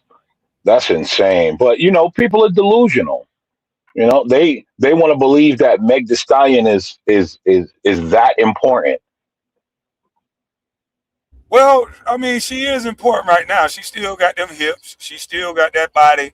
But in the 7, 8 years, there's gonna be a new young girl with the same body, and she's gonna be older, and then her value goes down when the next hot girl comes out. Klay value is not gonna go down. It's solidified. Mm, It's already Yes. set, you know. And that's what people don't understand. Klay value can only go up. Let's just say he get out of basketball, he get into broadcasting, he get into politics, or whatever. His image is that he cheated on his girls. So what? They're girlfriends.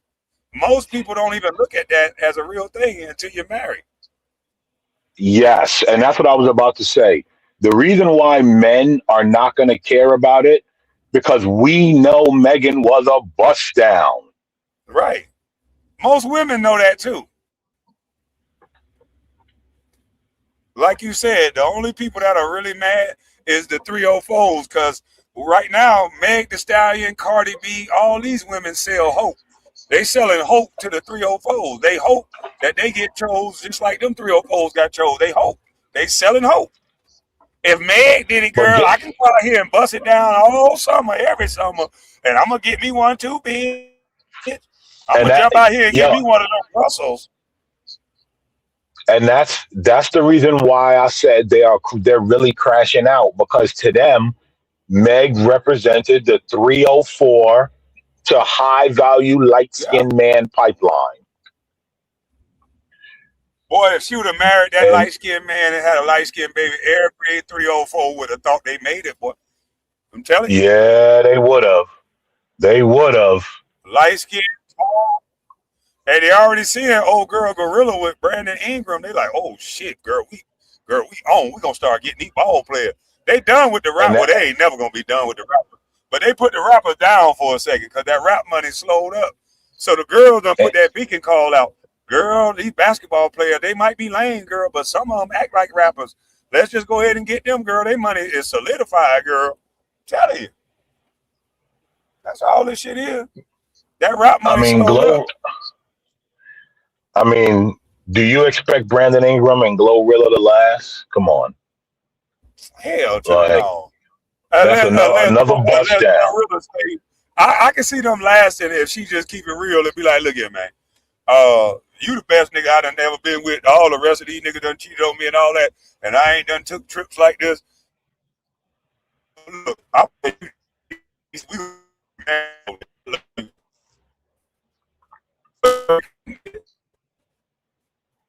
or she can go out and say, you know what, I ain't finna let no nigga cheat on me. And then she can go back out there in the streets and then see what happens. Roll the dice. What you think gonna Well, happen? also, I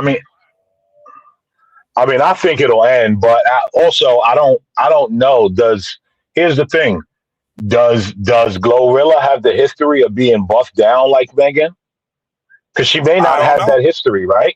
I'm not just going to throw that on her. She may not have that I don't. history. Well, shit, me, if I'm Ingram, just seeing her family come on YouTube, I'm leaving. Oh, correct. Yeah, I'm 100%. gone. 100%. I'm gonna attach myself to a sister like that. She gonna give you all kind of headache.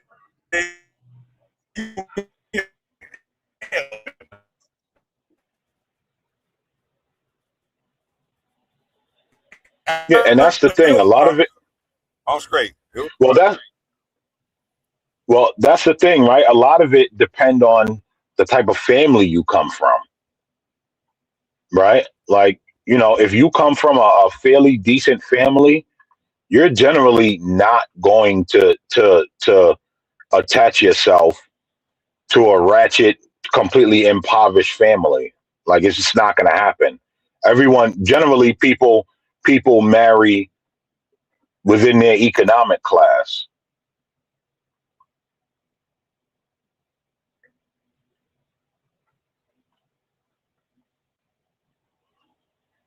Uh-oh, Kwame in the dead zone, huh? Yeah, man. We'll see. We'll see how it all plays out. You say they marry in their economic class? Yes, generally people Not marry. us black men, though. Us black men, we'll take a chick that's poor from the hood, cause especially when you have that hood mentality, you'll take anybody. Because with us, we always was taught it ain't about money. Them white boys was taught that it's about class and status, because you don't want to attach the family name to somebody that's not of the same class and status. I go through that. I go through that with the type of girls that like me. Throughout my history, the first thing that a girl daddy do, they be like, "What? This motherfucker got kids? This motherfucker got what? He come from where? Why do you like this nigga?" That's the first thing they do. It's classism. And it's been like that since I was a kid. I done told y'all 100 times, coming from the neighborhood that I come from, I ain't the only man that this happened to. Oh, he from this side of town? Hell no. Don't talk to him from over there. No, no, sir. And that's just the way it is. It's a lot of bourgeoisie black folks that feel like they're of a different class than you. I mean, but it is true, because we're not all a monolith. The problem is that we've been trained to believe that the crackhead on the street is at the same level as that multi-million-dollar black person based on us being black. No, I'm not talking about in that sense. I'm talking about from a standpoint that, hey, you American man, you're from New York, you're not from what's the white town that Obama live in? You're not from Martha's Vineyard. Yeah, you're not from Martha's Vineyard. So no matter what you do, even though you're a productive member of society, even though you pay taxes, hell, you could become a doctor. It does not matter. You're from over that side of town. Your family is from there, because the rest of y'all ain't doctors. So it's people in the world that no matter what you achieve, based on where you come from, they feel like they're of higher status than you. You don't have to be the bum on the corner. You could be Dr. Ben Carson and still get zero respect. Because look where he's from. And he doesn't fit the narrative. He taught himself to read? Oh, hell no.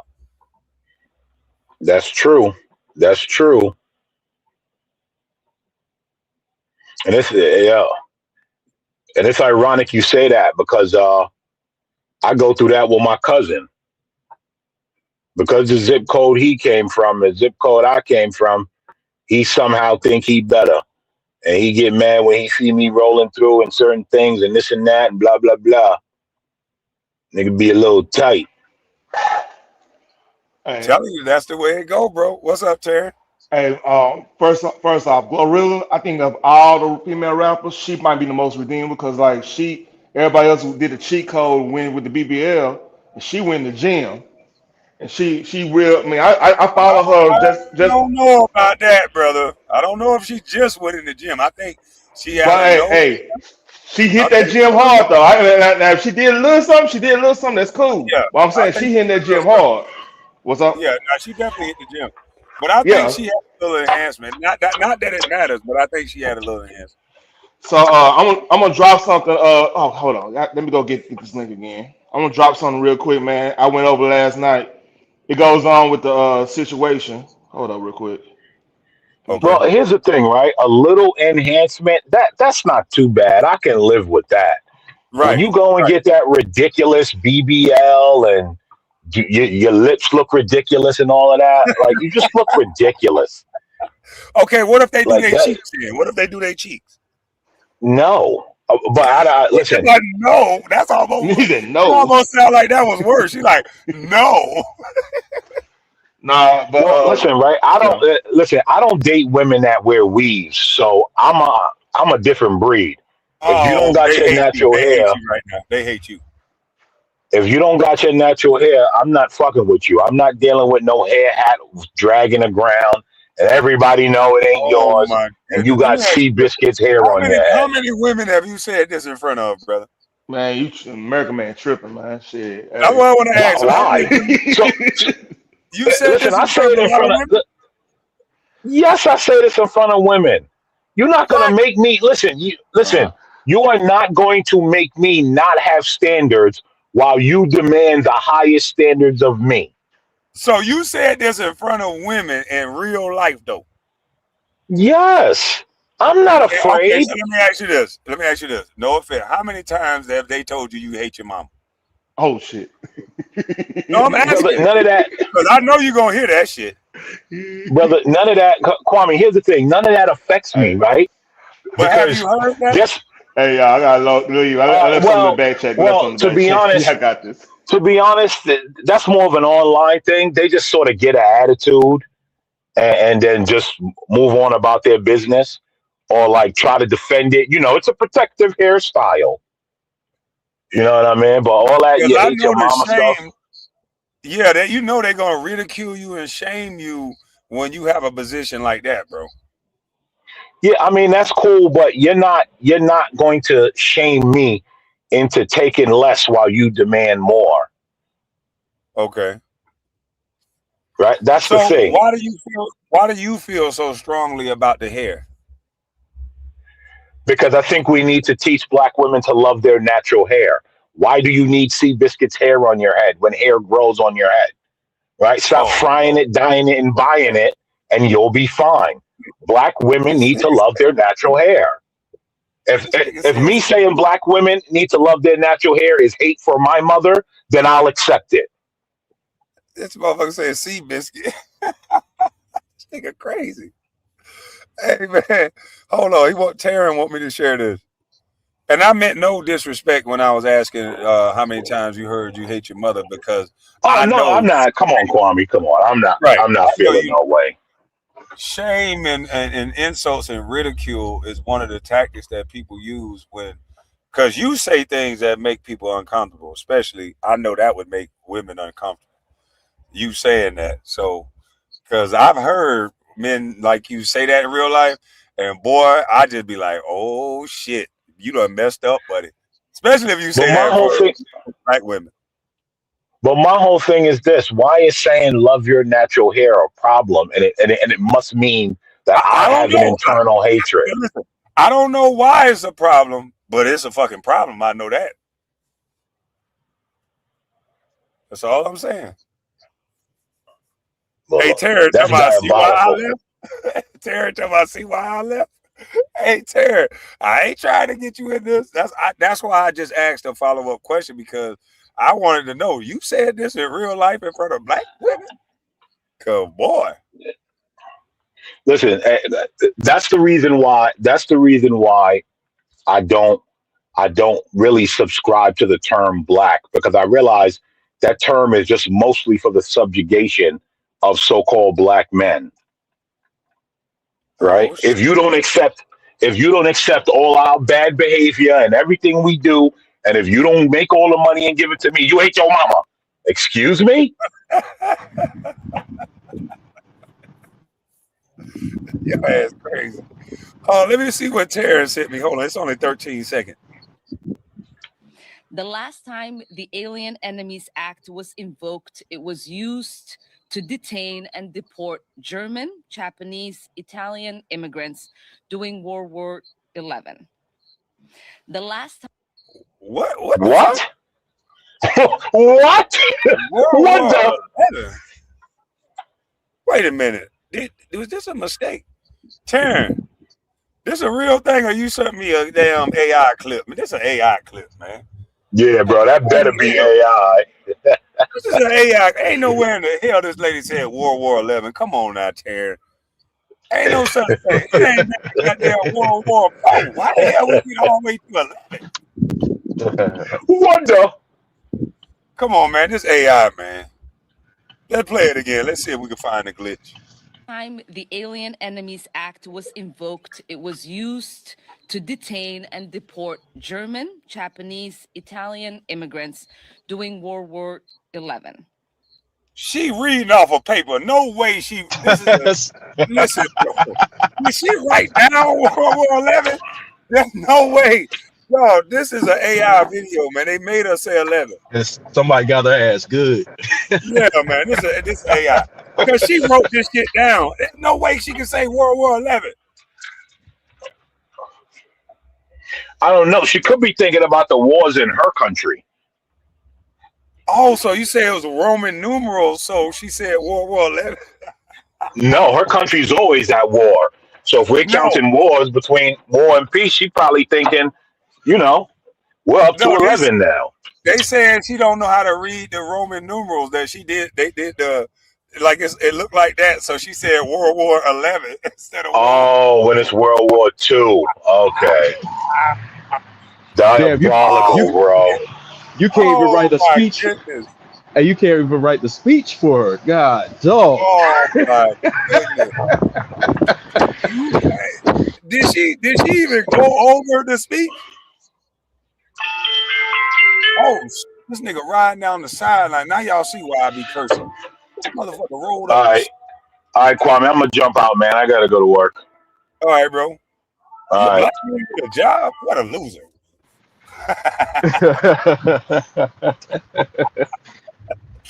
Yeah, dog. I think that don't keep it real. He got a job, lame ass. He's supposed to quit and get drunk at the house. Yeah, man. he's supposed to quit and smoke this weed, man. You know what I mean? Get drunk. The hell wrong with you, lame ass? Yep, get high all the time, man. Don't Yeah, skip nigga, a day. American man, you ain't real. You motherfucker going to work and shit, lame ass nigga ain't out here in these streets. He ain't no real one, put no pressure down out here. Man, you supposed to stick somebody up, man. Yeah, that motherfucker he ain't got no body. He ain't no real man. He ain't got no body. He ain't got no body. You know what I'm Hell saying? no. He ain't a real one until you're an alive one. You got to get about 4 or 5 of them for us to take you seriously. Yeah, you got to run the numbers up. You got to run the numbers up. Oh, you ain't real. Yeah. Hey, but did I forget to say that Black Lives Matter? After all that shit, did I forget to say that Black Lives Matter? The fist of the front, nigga. Hey, the shit that killed me, niggas will take a hijab or be Muslim and shit and be killers at the same time. Muslim and blood and Crip and killer, all on black folks, and they're talking about, I can't whip my brother ass doing my hijab. You know, I'm gonna beat your ass next month. Nigga, it's Ramadan now, but next month it's on. Hey, the nigga just rolled out the carpet at the house and shit, bent down on his knees and bowed down and prayed, and then he threatening to off a nigga 2 hours later. Yeah, alhamdulillah. I love the Lord. I love my brother. Alhamdulillah. 2 hours later, bitch ass nigga, I'm coming to slide. Drop your ass. Drop your ass. He like, what? What the hell is wrong with you niggas, man? Man, get your hands out my pockets, nigga. Yeah. Man, stay at the job, bro. Ain't no more money in the streets. They took it away in the 90s and the 2000s, dog. It's over. They took all the money out. Yeah, man. After Ramadan, nigga, it's on, nigga. I ain't gonna say nothing about you now, but after Ramadan, it's on. Oh Lord, not after Ramadan. Yeah. He gonna get you after he get a good meal in his stomach. Ain't that? Yeah, my brother. I love you, my brother. Peace. Peace till after Ramadan. You gotta wait till after summertime for niggas to get really pissed off. Yeah, they gonna run the store up after Ramadan, boy. Lord have mercy. So KB, you don't look at this Klay Thompson and Megan Thee Stallion situation as a bad thing for Klay. Like he almost had a black pass. Like we didn't know Klay was black. Bro, it's gonna be more women with big butts trying to show him that they shit got better wop than Meg Thee Stallion. Are you crazy? But they're not gonna have a little pass like Megan Thee Stallion. Megan Thee Stallion's the hot girl summer. Like, you asked me, was it gonna affect Klay? You telling me about your ignorant ass hood past. Do you think Klay go to the fucking hood? Klay go to the golf course. Don't give a you damn think about Clay, the hood, man. you don't think Clay want to be accepted by the hood? You don't think so? As much It ain't a matter of thing. Klay don't give a fuck about what no hood nigga thinking. see, that's why he got with Megan in the first place. It was to boost his black image up. So you think he was thinking about a man, not that big old thing behind her. You think he got with her because he was thinking about a man. See, Man, that was a one night stand. I No, should no, drop no, this motherfucking ass for saying that.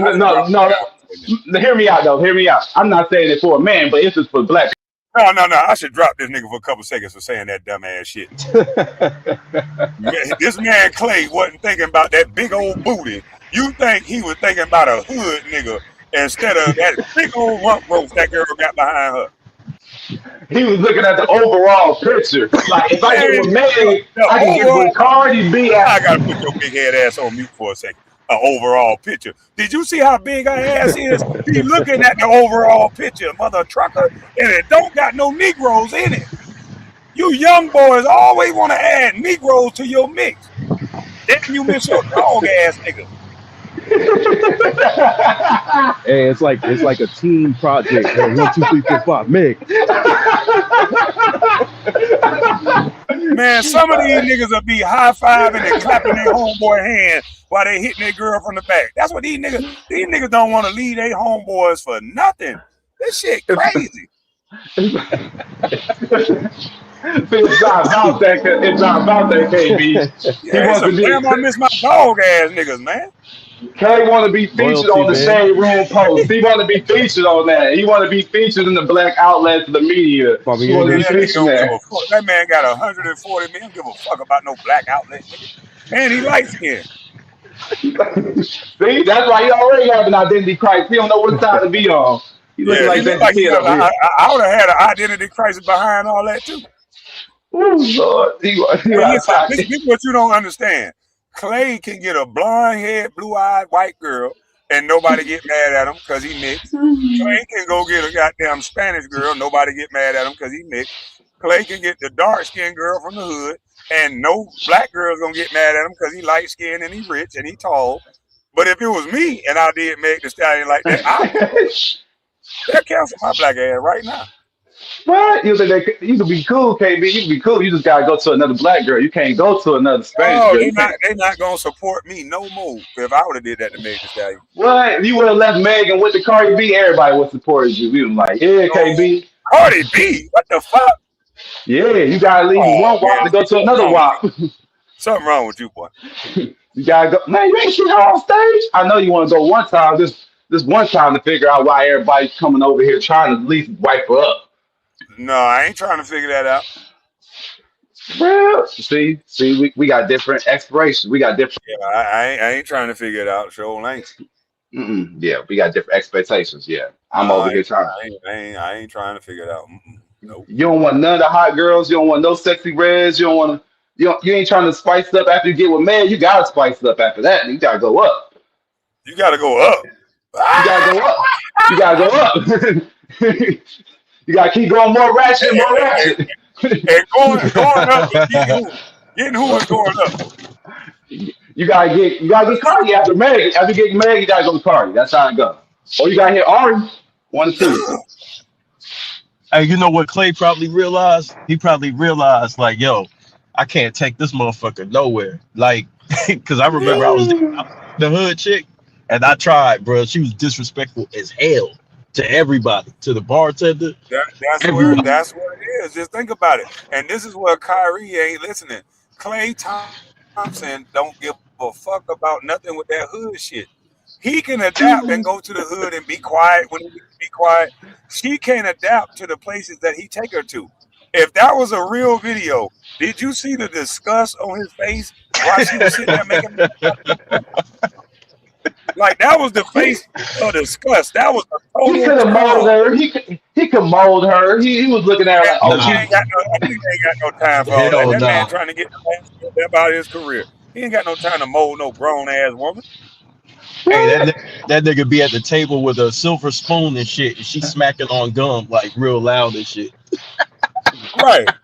Klay That nigga just probably look at know the her difference. like, what the fuck? Hey, look, Klay probably know the difference between a salad fork and a goddamn dinner fork. And Meg probably What? use a spoon for a salad. You don't know. See, it's certain etiquette, but he can train her for it. Like that's how you gotta be a pimp like Jordan. You can And do he that. You not can you. mold it. He not. Hey, listen, Clay standing on business. He ain't you. You crashing out for yours. You put the pistol on. See, You good. clean. That's You you do heard everything. You a crash out. you know that T Pain song with Sean. You know that T Pain song with Plies. That's me. About my shorty. I beat your ass about my shorty. Yep, that's me. Hey, Kwame, that Yeah. lasagna come to the table and she eat that shit with her hands. I knew it was over with.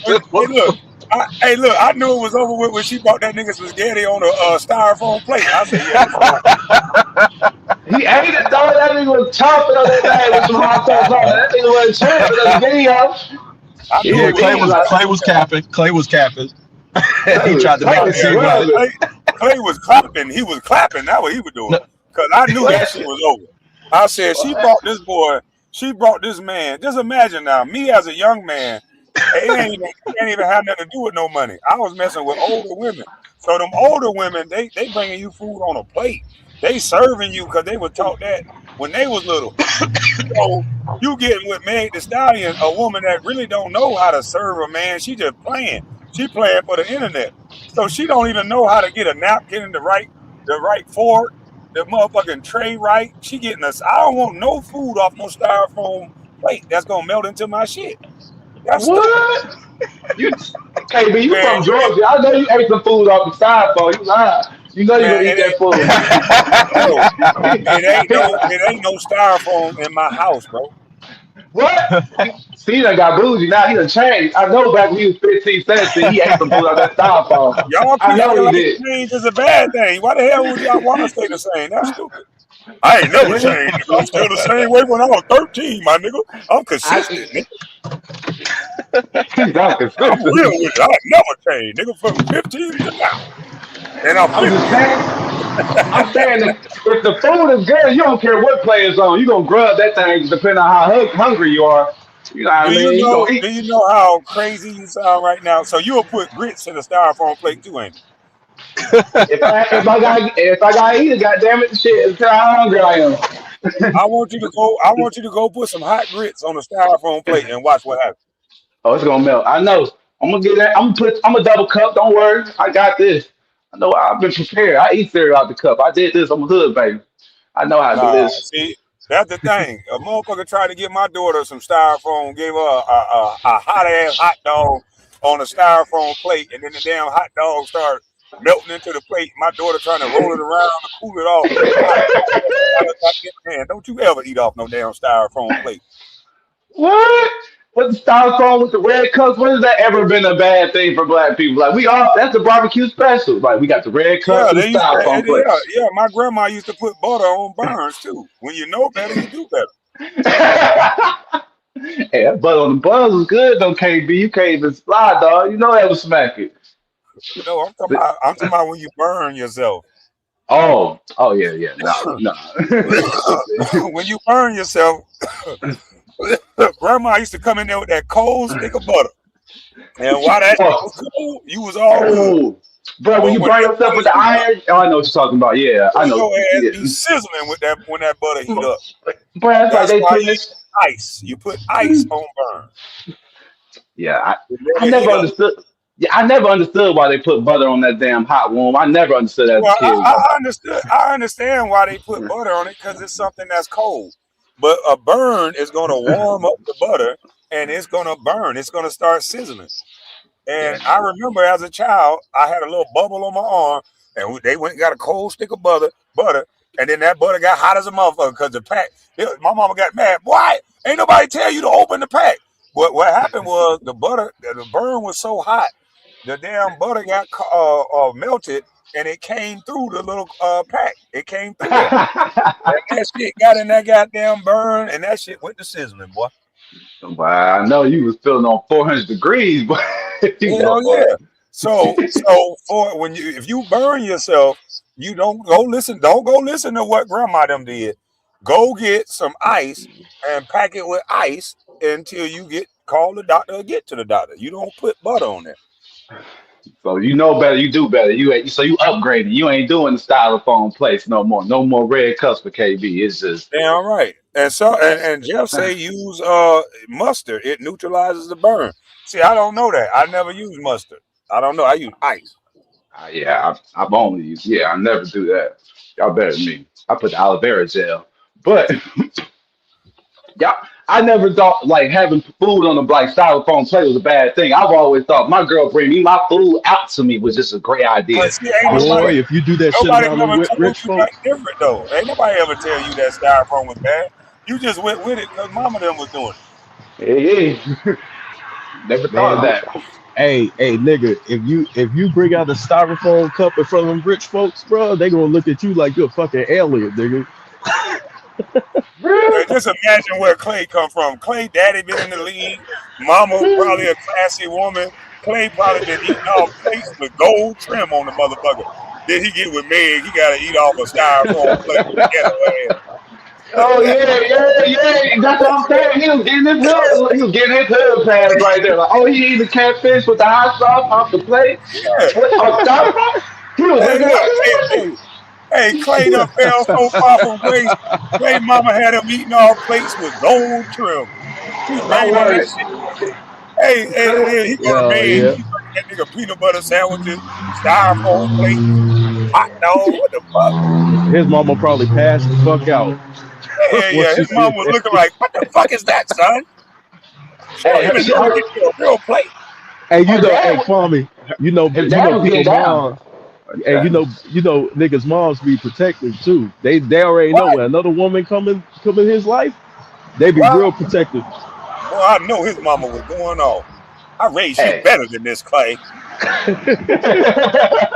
That motherfucker passed out with both feet. Hey, Michael Thompson wasn't tripping. Michael Thompson was eating that catfish off that styrofoam getting seconds. What's up? It's all good. I did this before. Hey, listen. Some people are not going to care about that. Like you say, Kyrie, different strokes for different folks. But I'm telling you, Klay is of a different level than that. He didn't come from those styrofoam motherfucking plates. I'm telling you. So you telling me if you ain't never been on that level, like if you came from an upper level, I ain't never did this type of like activity of being on that lower class level, you wouldn't do none like participate in none of that activity. Like It's you just wouldn't do not. nothing. No, we talking about things. We talking about things that's not safe to do. It's not smart or safe to eat hot food off a styrofoam plate. It just don't make sense. If you got a cold sandwich, if you got a bologna sandwich, it's something that's cold that you want to put on a styrofoam plate. I get it. They cheap. It's not going to melt into your stuff. You have 1,000 of them. You can throw them away. But if you're going to start putting hot food on it, you need to get a paper plate.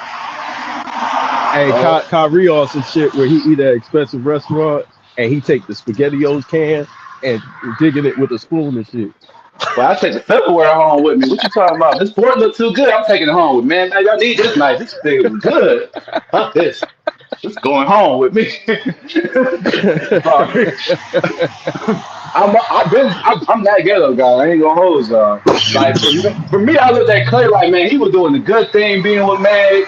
It was upgrading his lifestyle. He was becoming a part of the media. He was getting to the younger generation. Like he's becoming a part of the YN. You said Meg upgraded his lifestyle? Not his lifestyle. I say his perception, like the way we perceive like Klay Thompson, he started to get to the like younger generations. You're now seeing him. She actually downgraded what his perception is amongst his circle, bro. Man, he has 10 circles. She introduced him to a new circle. You only thinking about the urban hood side. Yes. She didn't connect him to black people more. Most niggas still look at him as a corny light-skinned dude. She ain't connect him more. There's nothing she can do about that. Damn, she did do a lot. Like, and I don't think personally Klay is corny. I've been around him. Klay is just like everybody else. He be chilling.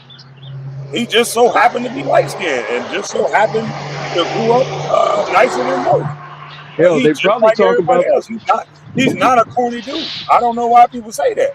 I guess he corny because he ain't riding around with a Draco and acting like a dumbass. I guess that's what make him corny. Bro be so high, he don't never look like he got nothing to say. So we be like, bro, he look corny. Like he'll never got nothing to say. He be just high. Oh, he I'm got a not lot going. to say. He just don't say a bunch of stupid shit. He got a lot of shit to say though. That's what I'm Hell saying. yeah. He just got. That's what I'm like. For Y'all what he got with just Met. be honest. Let's just be honest. Most of us look at people that ain't in the streets as cornballs. That ain't with our hip hop culture as cornballs. Let's just be honest with it. I mean, Because we don't look like. you're not giving a legit reason why somebody would be a cornball other than the fact that he ain't in the streets. I mean, he doesn't have a personality. He doesn't have no How type do you of know that? flavor. It ain't his job Yeah, to show that's you that. his personality. But he doesn't. His He. job is to play fucking basketball. I understand that, but he's in his shell. He You doesn't. ain't never hang out with him to know his personality. Hey, once you Everybody don't put themselves out in public because he can lose money based on the things that he say. exactly. Yeah, I mean, I get that, but we're No, you like, don't. You don't get that because you've never been in his position. You say anything that come to your mind. You never know what it's like that having a conversation can cost you millions. You don't know what that's like. Exactly. Klay get judged off everything he say. Everything he say. So some people choose to say nothing. Mm-hmm. And if that make people assume they don't have personality, then that's you. Because he's yeah, not gonna get judged like the rapper. He's not gonna get judged like you. He gonna get judged like him, a professional athlete. And if he Hey, go to say what he really think, he gonna hurt some of y'all feelings. Kwame, I'd rather have it that way. Fuck it. I'd rather people Yeah, think I'm quiet than you know what I'm saying? Than think I'm the man, fucking nigga, idiot. man. You see how he played it? That man got more game than a tar. He got them Hell act yeah. like he did with 50 Cent, the blueprint. I tell a hoe whatever she want to hear. He hit it. He lied. He had fun. He left. City boy left. I mean, he kind of misled her. That's what made it bad. That's what making everybody come at Clay like that. Like, damn, he misled the Man, bitch. that's stupid. All right, why am I come at Klay and then no woman ain't go at motherfucker Jada Pinkett? Ain't no woman go at Jada Pinkett while she sit Every there man, but every got man Will went at Jada screaming and crying and Pickett. shit. She still going at Will Hell manhood. yeah. Will apologizing for slapping niggas. I thought Will stood on business. Now he got to apologize. So no, man, I'm not finna go at this man Clay. because he cheated. Fuck all that. That's stupid. What? I mean, think about it. Though. I mean, you're not gonna go at him, but you're like, you see, Man, I understand when hey shoes man, on the other hey, foot. listen here, man. You gotta pick a side, nigga. Is you with us men or you with us women, nigga? Pick a side, nigga. Nobody wanna hear that shit. He had to Ain't get to the nobody point. say nothing about no Jada Pinkett. I gave you a logical thing for you to shut your mouth and stay out of it. Ain't nobody say nothing to Jada, so we ain't saying shit to goddamn Klay. Hell wrong with you? We not gonna condemn Klay when they don't condemn them. No. All right, that's Klay how we had gonna an roll. entanglement, nigga. Get over it. And he wasn't married. Damn, and he was married. I No. mean, You gonna not say something about Jada who had sex while married to a kid that they goddamn daughter or son brought over. Which one's yeah, but worse? we were talking, but all the men were saying she was wrong at that time. Women were backing No, up. sir. Ain't no women say nothing. She should have been canceled. Hell yeah. Her ass should have been canceled. They want to talk about this situation more than that. A married woman busting it down for her kids' friend. Fuck out of here, man. Hey, she was savage with that shit too. And then didn't even say I cheated. I'm sorry. Oh, it was an entanglement, and I felt so great. I feel alive. Get the hell out of here. Hey, Will knew it was bullshit, but he couldn't do nothing about it.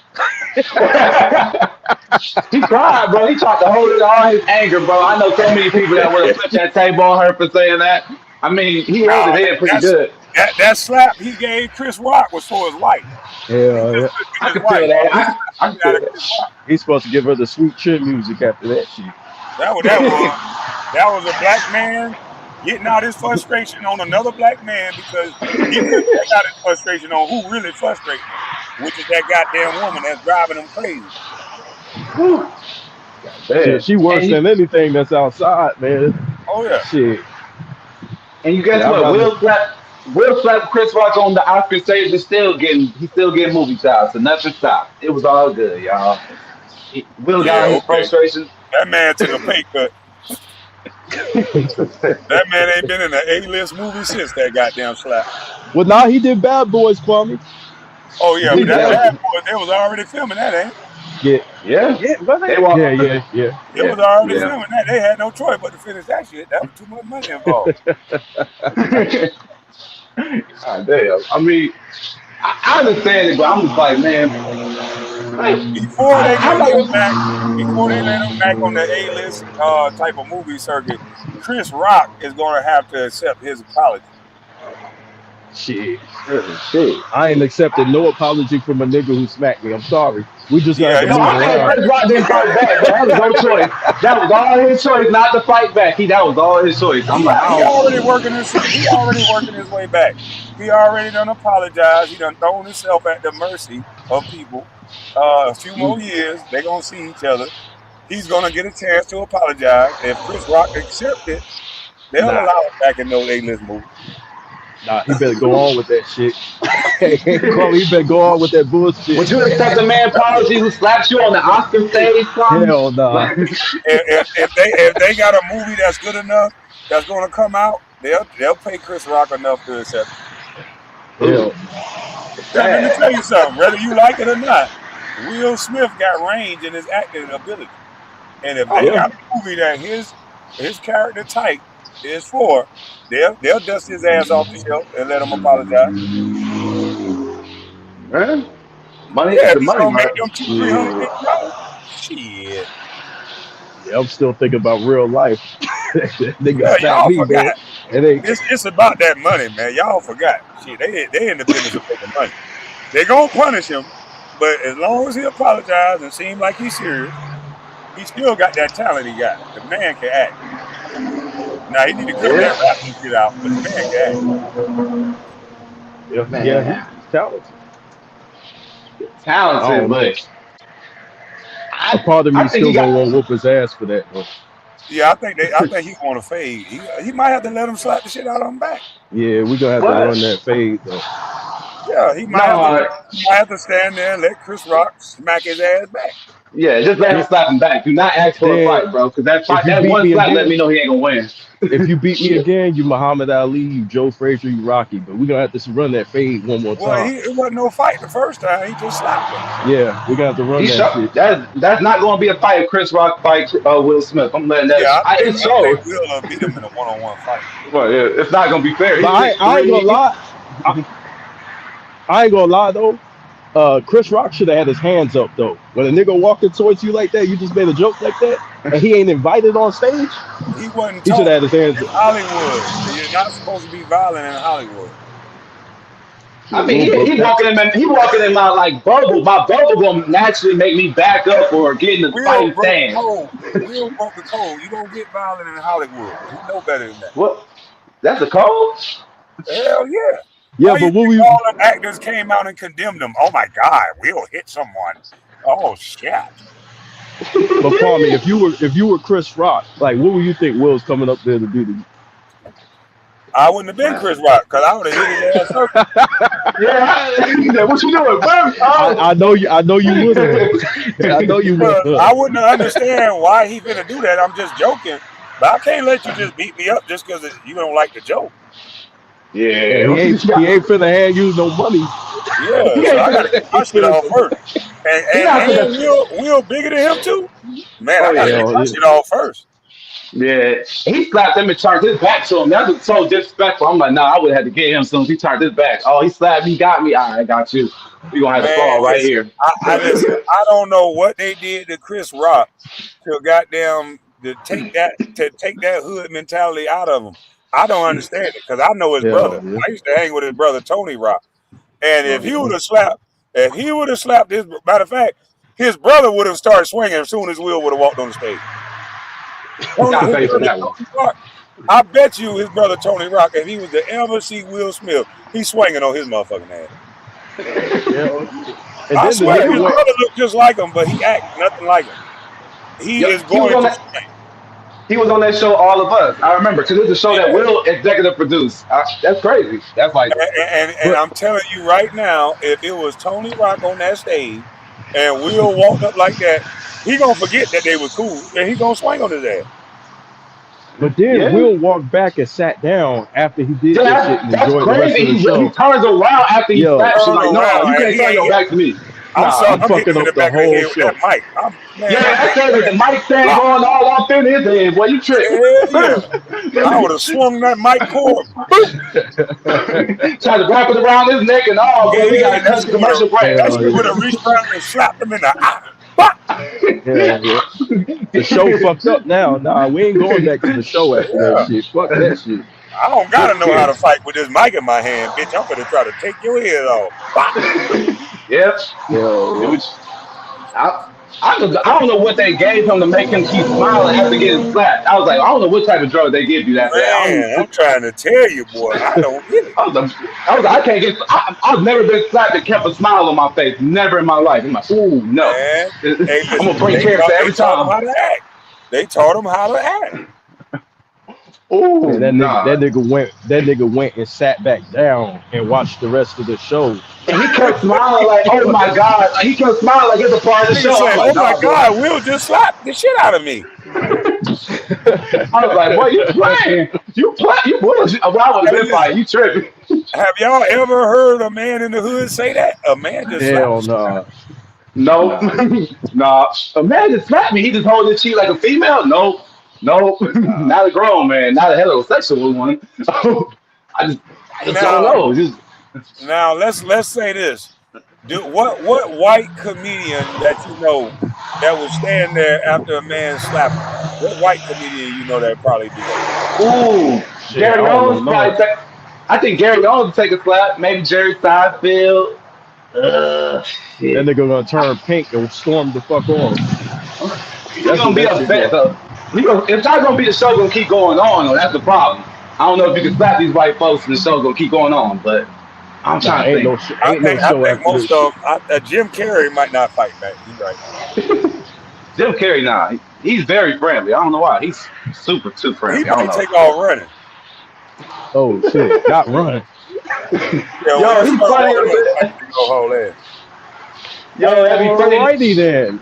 Yo, it'd be funny when you slap somebody, you just see them automatically take off, start running, they turn their head. Just take off running like a victim. That'd be funny. But I'm trying to think. I don't know any white comedians that a black person will really walk up on stage and slap. I'm like, I can't imagine you doing that. He said he'd love to slap Joe Rogan. Man, Joe Rogan will break your goddamn neck. Oh, Yeah, hell no. Yeah, he gonna put you in the arm bar. First of all, Joe Rogan is a trained fighter, so if he know when he know how to read body language.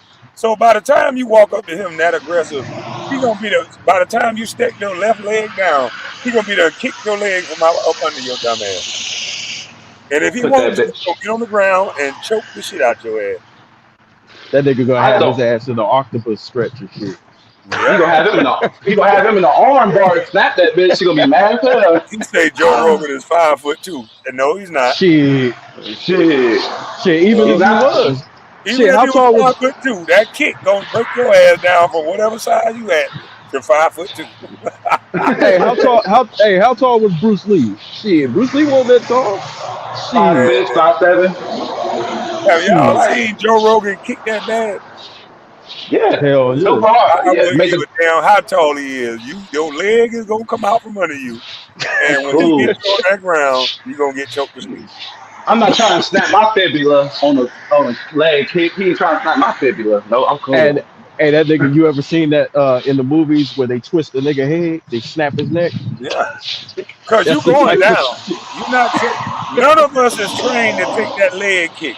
That leg kick to a civilian, it'll damn near break your leg. You won't be able to put that leg, no more pressure on that leg. So now you're gonna be fighting a dude that can fight while you hobbling and shit. Ooh. You ain't gonna be able to focus when your leg broke. You hobbling to the damn court. Yeah. See, I don't want to fight trained fighters. I've always said that's a bad idea. You don't ever fight a trained fighter. If they're nice enough to let you know that, hey, you don't want to do this, man. They're giving you warning signs. Then you might not want to do it. I heard their hands gotta get registered like weapons. So that's why I'm like, oh no, I'm That ain't cool. gonna stop them from beating your ass. That ain't true. That ain't true, dog. Yeah. And But there's if a you lot of but fighters that know how to get around that. As long as they don't close their fists on your ass, they can hit you with a palm strike, and they didn't punch you. yeah. But see, a lot of the fighters that I've been around, they're very calm. So if you walk up to them talking shit, if a nigga talk to you like this, like, hey man, just leave me alone, man. Everything's all good, man. But he'll Yep. finna sock the shit He out of you finna and put hurt you you, to sleep. bro. Bad. He's gonna hurt you. He just said Yo. to disarm you. And usually most trained fighters, they just gonna choke you. If they Hell know yeah. martial arts, they just because they don't want to punch you, like you say. If they punch you all kind of way, they know that they can potentially kill you. So they really want to just get a hold of you, put you to sleep, and leave you alone. Hell, Kwame, my friend was an MMA. He was doing mixed martial arts. That dude was talking shit at the bar. He came outside in the streets, to fight and get the fade off. Man, my friend hit him one good time, right? Put his ass to sleep. Nigga snoring in the middle of the street, bro. I said, God, dog. Yeah, I ain't never seen a nigga Them break niggas out ain't no sore. joke, bro. They know Oh, every button to make you pass out, bro. Yeah. See, dog, you got anybody that trained to do something every day, they're gonna get good at it. They're gonna be better than you. I train at basketball every day, so I'm better than most people, even when I'm just chilling, not doing nothing. So just imagine somebody that's been fighting all their life, just training to fight, and they just take a oh, few years off. You gonna make their day when you goddamn talk that shit to them. Hell, bitch, some of them niggas yeah. love to fight. Some of them love to fight. They love Right. those type of, yeah. And And they know yeah. you don't got no defense for what they gonna do to you. And they got all the defense of whatever you capable of doing. See, KB, this will make me keep my nine on me for little instances like this. What's going if I run into that calm brother? He get me like that, break my legs. And listen, See, the only thing you can hope, Kyrie, is that if they are a trained fighter, you run into a merciful ass whoopper. I gotta get some get back after that, KB. I just can't get my ass beat and just be like, oh, I'm recovering. I'm in the hospital. A real fighter, you won't even remember. He gonna choke your ass to sleep, and you gonna wake up talking about what happened. Hey, hey, you better walk that shit off. Hey, if you mad about it, you better walk it off. Like they should be nice to you. They should just put you to bed, choke you out, and let you wake up. Like what happened? I got All-Star Junior son up in here. I can't do that. I But can't. it's some of them they got a point to prove, and them ain't the ones you want to run into because one or two punches they gonna break your whole shit. Hell yeah. Hey, Kyrie, you ever seen the bad guys in the Bruce Lee movie that get back up? They get it the worst, dog. They get that shit the worst. I'm telling you. The best outcome with a trained fighter is that you get choked to sleep. You'll be all right. You'll be all right, B. Oxygen will come back. They wake you up. They rub your chest, hold you up. The oxygen will You gonna choke me out like Craig on Friday? No, I can't go out like You know that. how It's a easy nah. it is? Do you know how easy it is for a trained fighter to choke you out? Do you know how fast you'll be out? Do you know how scary that sounds in my mind to get choked out on the street? Like, yo, I'm in a fight. Next thing you know, I'm choked out. Listen, it's not scary at all. You won't even remember it. Trust me. See, you sound like Marlo right now. No, I don't like that. No, I'm not going down this path. Hey, that nigga gonna take off his jacket very smooth. You won't even remember it. I seen a guy talking cash shit at a bar. He was talking so crazy to this dude. And this dude choked his ass to sleep. And the waiter woke him up. He talking about, what happened? What the hell? And the dude that choked him out, he was on the other side of the bar having a drink. And the dude don't even know what happened to his ass. Oh, no, I can't do that. I don't want to sound like that. See, that sounds scary. That sounds like a nightmare. He can choke me out. I don't even know who did it. He's sitting right across the hall. He's sitting right across from me, like. Well, it stopped oxygen to your brain for a second.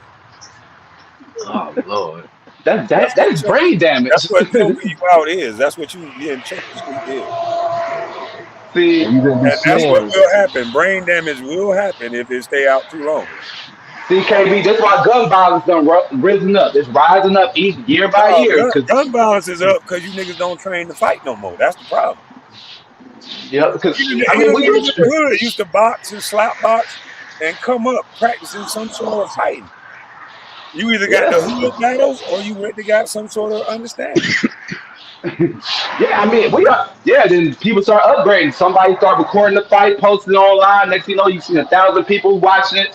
The next thing you know, it became too embarrassing to How's take that that L. upgrade just because people watching? That's some cowards. But it ain't just the block watching no more. Like back in the early days when we would just watch the fight and it would just be amongst ourselves in the block we saw. World Star. Now we posting on World Star for millions of viewers to see this. Kyrie, Oh, no. hey, listen, Kyrie, nobody laughed because y'all got into fights. We laughed because you niggas couldn't fight. It was windmilling like girls. Hell, them women were beating their ass too. Yeah, them women were whipping you niggas ass. Talking about y'all were real niggas. Girls beating y'all up. Girls slapping you niggas to sleep. Some of you YNs done went to jail for putting that pistol on women. Yeah, I ain't gonna lie. Hey, Kwame, they started talking shit. The girls squared up. Yeah, she squared up. She squared up, yo. She gave the nigga all rights. All a hood girl give you all rights. Hey, they realized they weren't in the 80s no more. And he mad because it exposed the ugly truth that these girls done got tougher than these boys, so they pick up a pistol. Hell yeah. They ain't get tougher than us. We just got more. We just upgrade the level. Like, all right, you put your hand on it. Ain't no more fighting. We done took this back to the Western days. So we the quickest draw up in here. Everybody got guns. We the quickest draw. They got used to talking shit to a woman, and then the women ain't taking that shit no more. They know the laws. They're gonna protect them. They can beat us. They can beat us up with impunity. We know if we hit them, we going to do 5 years. No bullshit. We know that. Our hands are tied behind our back. That's why they beating our ass. They know it. The laws on their side. They got a privilege. It's all right. It's all right. When they leave, we're gonna be talking shit again. Yeah. Hey, nowadays your girl will take the fade with you. Nowadays it's different. I don't like that, yo. That's why I don't be slapboxing with my girl no more. She be getting real competitive. I'm like, all right, bro, when I really slap you and I gotta apologize again, I'm not apologizing no more. I told you, I'm serious about mine. I don't like feeling like I can lose. If you have a problem in the streets, bro, just let your girl handle it, bro. She could probably fight better than Yo, I ain't gonna. Yo, one time I was getting jumped at school, and my girl didn't jump in. I ain't gonna lie. One of the girls I was dating at the school jumped in. I ain't even gonna lie. None of my niggas jumped in. It was a girl who came through there. Not one of them niggas. I ain't gonna lie. She helped nigga out. You bro, gotta respect these females' heart. I know Kwame been with females who can fight their ass off, bro. He from Georgia. Of course he got a couple Kwame females probably who fight. looking at her like, God, dog. But me, I don't like when girls fight. I'm like, that shit is a turn off. I'm like, damn, she can fight too good. It puts me in danger. So at any point, this girl could go Krishan Rock and beat you up, or Chriselle. Oh, what's that girl name? Chriselle. Clarissa? Parpiece. Yeah, Clarissa Shell. Yeah. I don't want no girl to be beating my ass like that. No, I'm cool. Yeah, Clarissa will beat your ass. Everybody on the panel. I wish somebody would argue me and say she can't. I'm like, all right, watch this. Put my money down right now. I'm just telling you, like, girls are naturally, they get more competitive. They fighting, but we still fighting out here in these streets. It's just niggas are just quick to shoot now. They done upgraded. There ain't no more fighting no more, bro. That shit's over with. You're not finna beat me up. Nah, dog. You're not finna slam me, choke me out like Craig on Fridays. We done upgraded. The only thing that'll make me up the gun on you is if you bring a knife. If you bring a knife or you bring a gun, that's the only thing that make me up the gun. What? That's the only thing? Yeah, I'll fight you. So if 7 niggas come, if you come in the hookah bar and 7 niggas from the other 7 side is of town, different. But hold on. You ain't gonna have the Millionaire Marshall shit. But 7 is different. I mean, we could. Yeah, I take out my gun for 7 niggas. But if it's 1-on-1, nah. 1-on-1. I ain't gonna lie. It depends on how I feel, bro. If I really don't know you, I don't feel like I'm old. I don't feel like you owe a fair one from me. I can play this however I want. It's no rule book to fight. I am not a trained fighter. This is not boxing. It's not MMA. This is There's street rules to fighting. fighting. There's rules to fight. There's rules to engagement, but Nah, there's laws on the books. You can't just up a gun on somebody. There's rules. Man, there's If you rules. pull out your gun, you can do 10 years plus. Yeah, that's why I be trying to look for the. I be trying to look so innocent on camera. I'm like, look, I don't want no smoke, bro. So that nigga hit me. Boom, boom, bam, pop, pop. Got your ass, stupid. Yeah, I look innocent. I ain't even want that smoke, bro. Got your ass. And they got cameras everywhere to prove that you full of shit. But I was talking shit, but I didn't know he was gonna hit me though. He knew better than that. That's cowardly, bro. I was talking that shit. That nigga hit me square in my shit. I didn't know what was going to happen. I said, boom. I thought I was gonna die. You gotta act like you're a white man, bro. You gotta act like them, bro. I'm sorry. What did Jordan Zimmerman say? I was scared, bro. I'm gonna admit I'm scared. I'm gonna start telling y'all I'm scared. I'm a scared black man. Do not do that. Hey, you talk shit to me, and then when I go confront you, you start hollering and shit. Hell yeah. Hey, y'all, you trying to hurt me. Get the hand me. I got a little 3-piece top head. Yeah, he gone. Face up your ass. So you wanted to kill somebody that day. You never know. You never know. It's just gonna happen. It was just my defense mechanism. I gotta stay alive. I told him if I get scared, nigga, it's you or me. Your life ain't on the line. Your life ain't on the line. I get hit to or I could die. You don't know what can happen to me. Oh, we man. old now, dog. You get one bad hit the curve, nigga. You got brain damage for life. I done seen that. Niggas got hit the head on the curve and the East Oakland nigga. Now they got brain damage. I Hey, you see niggas start die to from put street together fights. some Final Destination shit. Bro, no, I swear to to God, justify I see shooting me. Yeah, I mean possibilities, but aliens, dog. I got that's why I tell people don't be playing with people. You don't know what can happen. You don't want to scare too many people because bad things happen when you scare some black people. I'm not gonna lie. Surprises is not I good mean, in that's black true. households. You don't want to go around fucking with people, but at the same You should, time, like, wait a minute. You just said you would go around fucking with people. I'm fucking with you, but you scared me when you hit me that hard. God damn, nigga, you gonna hit me like bam, like ooh, my eyes gonna close there. Nigga, I couldn't even see. Nigga kept hearing me too. He ain't care. So I had to fire. He had to go. Now you go. So you gotta talk to God about that one. I'm sorry. I hope he lives. I may shoot you in the leg if I can see, but he hit me in my eyes. I couldn't see, Your Honor. Who knew I was gonna hit him in the head? See me, we be in the Wild West. We be shoot that shit up. See, that's what I'm saying. I got mine too. See, in the South, they done made it look so comfortable. These dudes wear guns for like fashion. Like they just want to wear a gun to match their clothes. So it's like I didn't know what he was gonna do, Your Honor, after he hit me that hard. I couldn't see. It's so easy to be kept. I love the South. Look at All-Star Junior right now. All-Star JR looking good right now. I ain't even gonna lie. Nah, man, I be chilling, man. I don't want no smoke with nobody. I don't want to fuck nobody. See, that's what I'm saying. You don't want no smoke. That's what I'm saying. That's why, because you know the potential level, because you know what's out there in the climate change. Nobody's giving out fair fights. You know that potentially at any moment a gunshot's gonna go off. You get to fight in here. So it's like it changed the element of engagement for men. You might want to be on guard. So I'm on guard, but I ain't on guard like that. Yep, you gotta be on guard. Like you never know, even square. See, gotta be ready, dog. That's what I'm telling you. You gotta be ready at all times. See, but why can't you go and learn martial arts and learn how to defend yourself rather than just using the gun? That takes time. This pistol took you ignorant as hell. You ignorant.